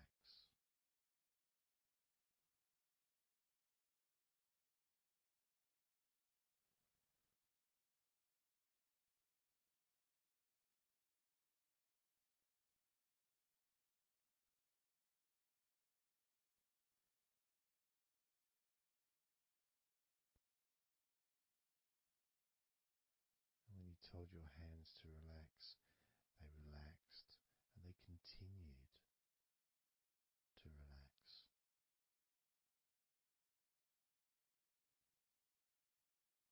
When you told your eyelids, the muscles around your eyes, your eyebrows to relax, they relaxed and continue to relax.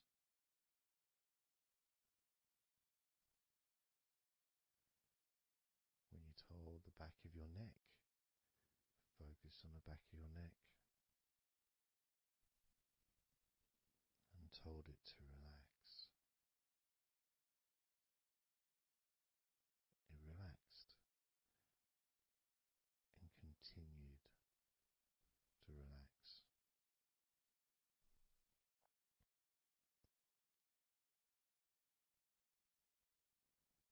When you told your upper back to relax, it relaxed and continued to relax.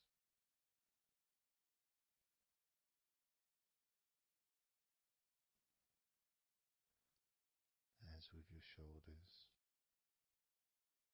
you told your shoulders to relax, and your shoulders relaxed and continued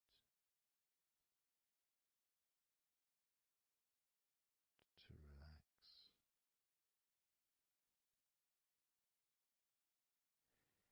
And it's not just that,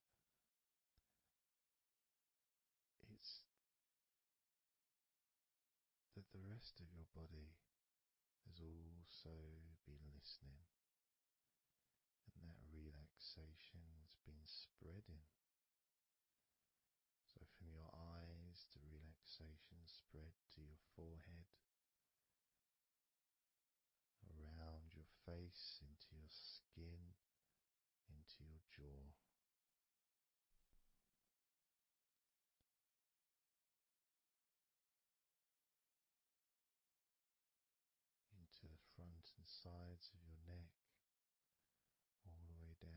chest and stomach.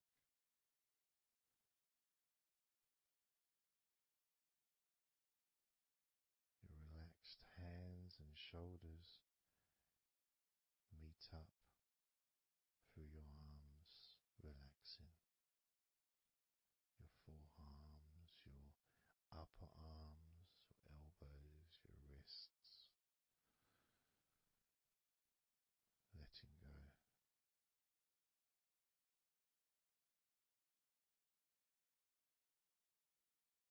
Your lower back, your hips, buttocks, groin, all just start to relax or continue even more comfort spreading through your legs, all the way down to your ankles, the tops of your feet, the sides of your feet, and the bottoms of your feet. Relaxing into your toes, each toe relaxing, calm, loose.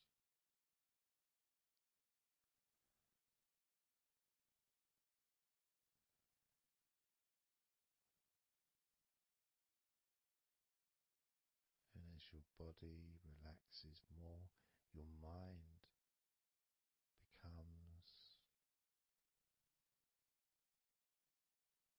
slower,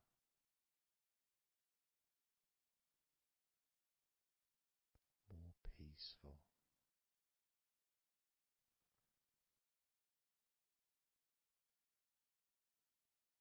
to the point where if you choose to fall asleep,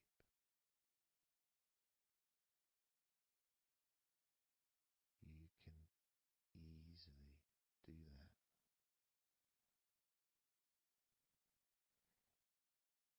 Easily drift away because there's nothing going on in your mind. Your brain is peaceful.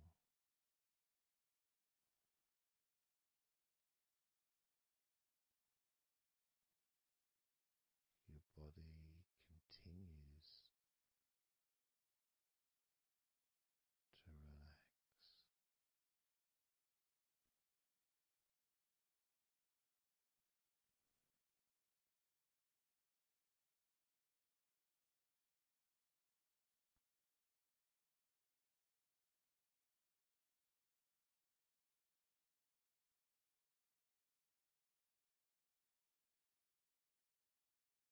And with that connection between your body relaxing and the word that you say to yourself, relax,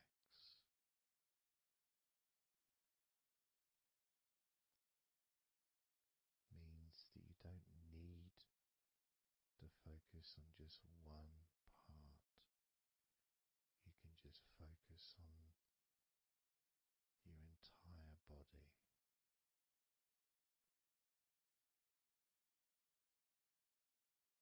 Saying the powerful word, relax.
17.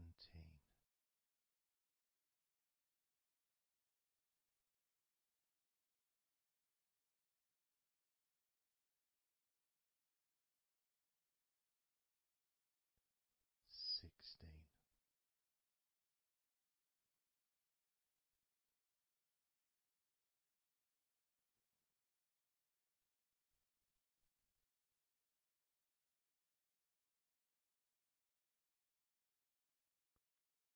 15.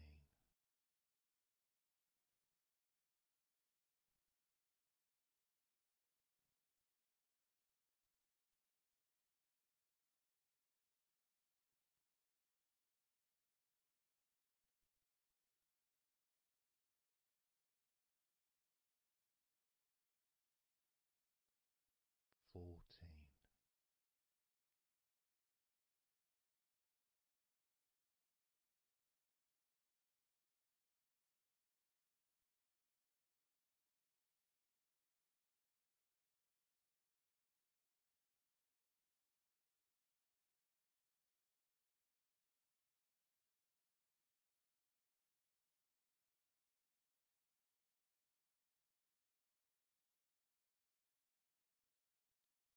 13.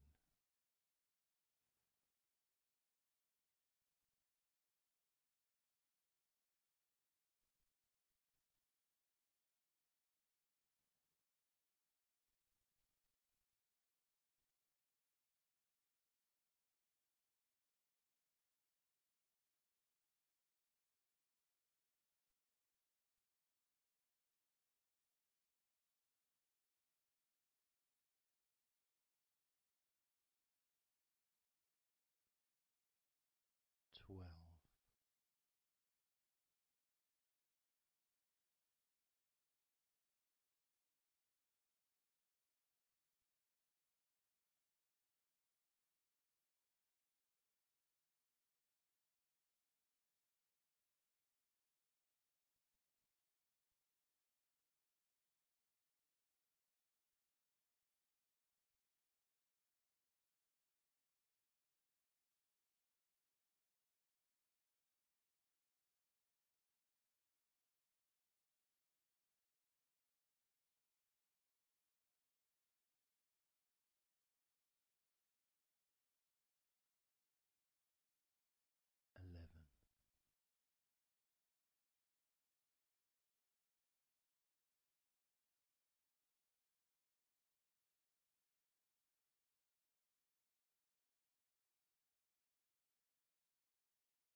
counting down from 10 to 1.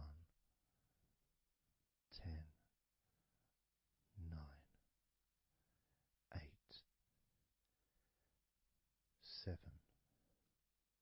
6, 5, 4, 3, 2, 1.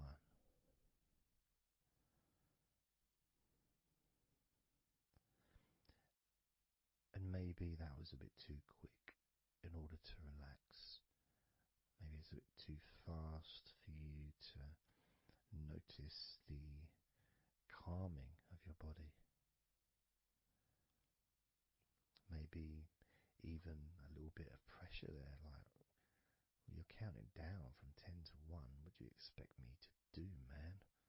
You expect me just to go all floppy just because you're counting down? 2. We could try again, but this time I'll go a bit slower. This time, as you focus on the whole of your body before we focus on your legs, just notice how your body does start to feel more relaxed with every number that I count down. 10,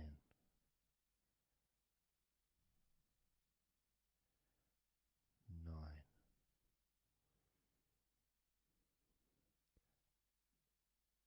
8,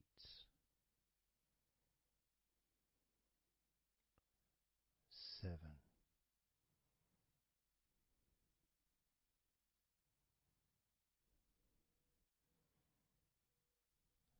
6,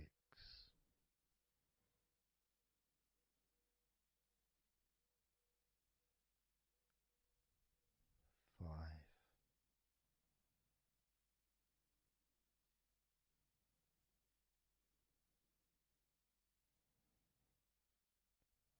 4,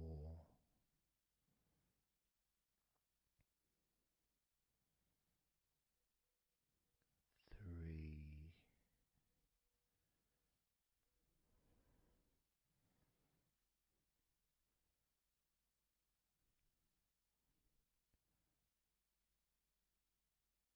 2,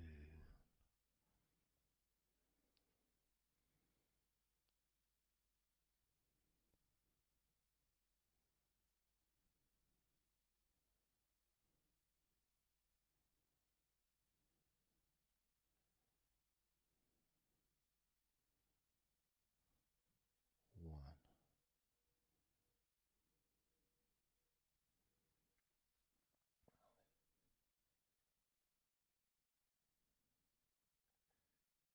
And just notice how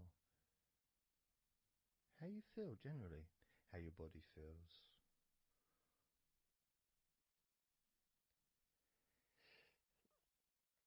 It's not necessarily even about counting down from 10 to 1. It's that space that you have, that body space between the muscles, being active physically or mentally, to just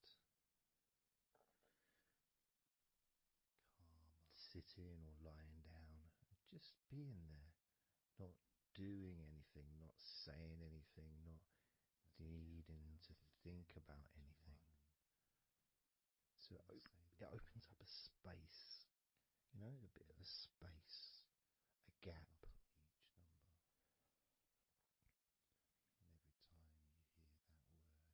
And the more I count down from 10 to 1, the bigger that gap becomes.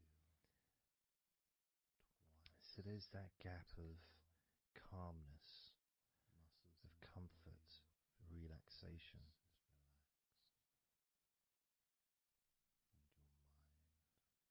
It's a nice feeling.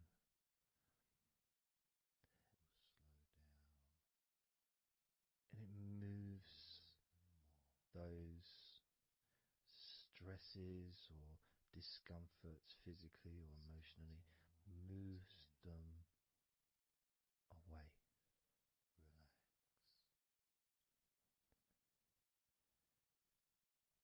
Allows you to just slow down. So I'm going to count again from 10 down to 1 and notice that gap widening. The gap.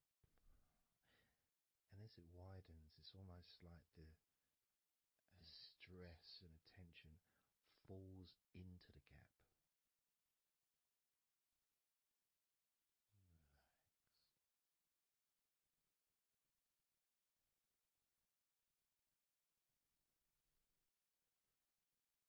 And gives you that distance.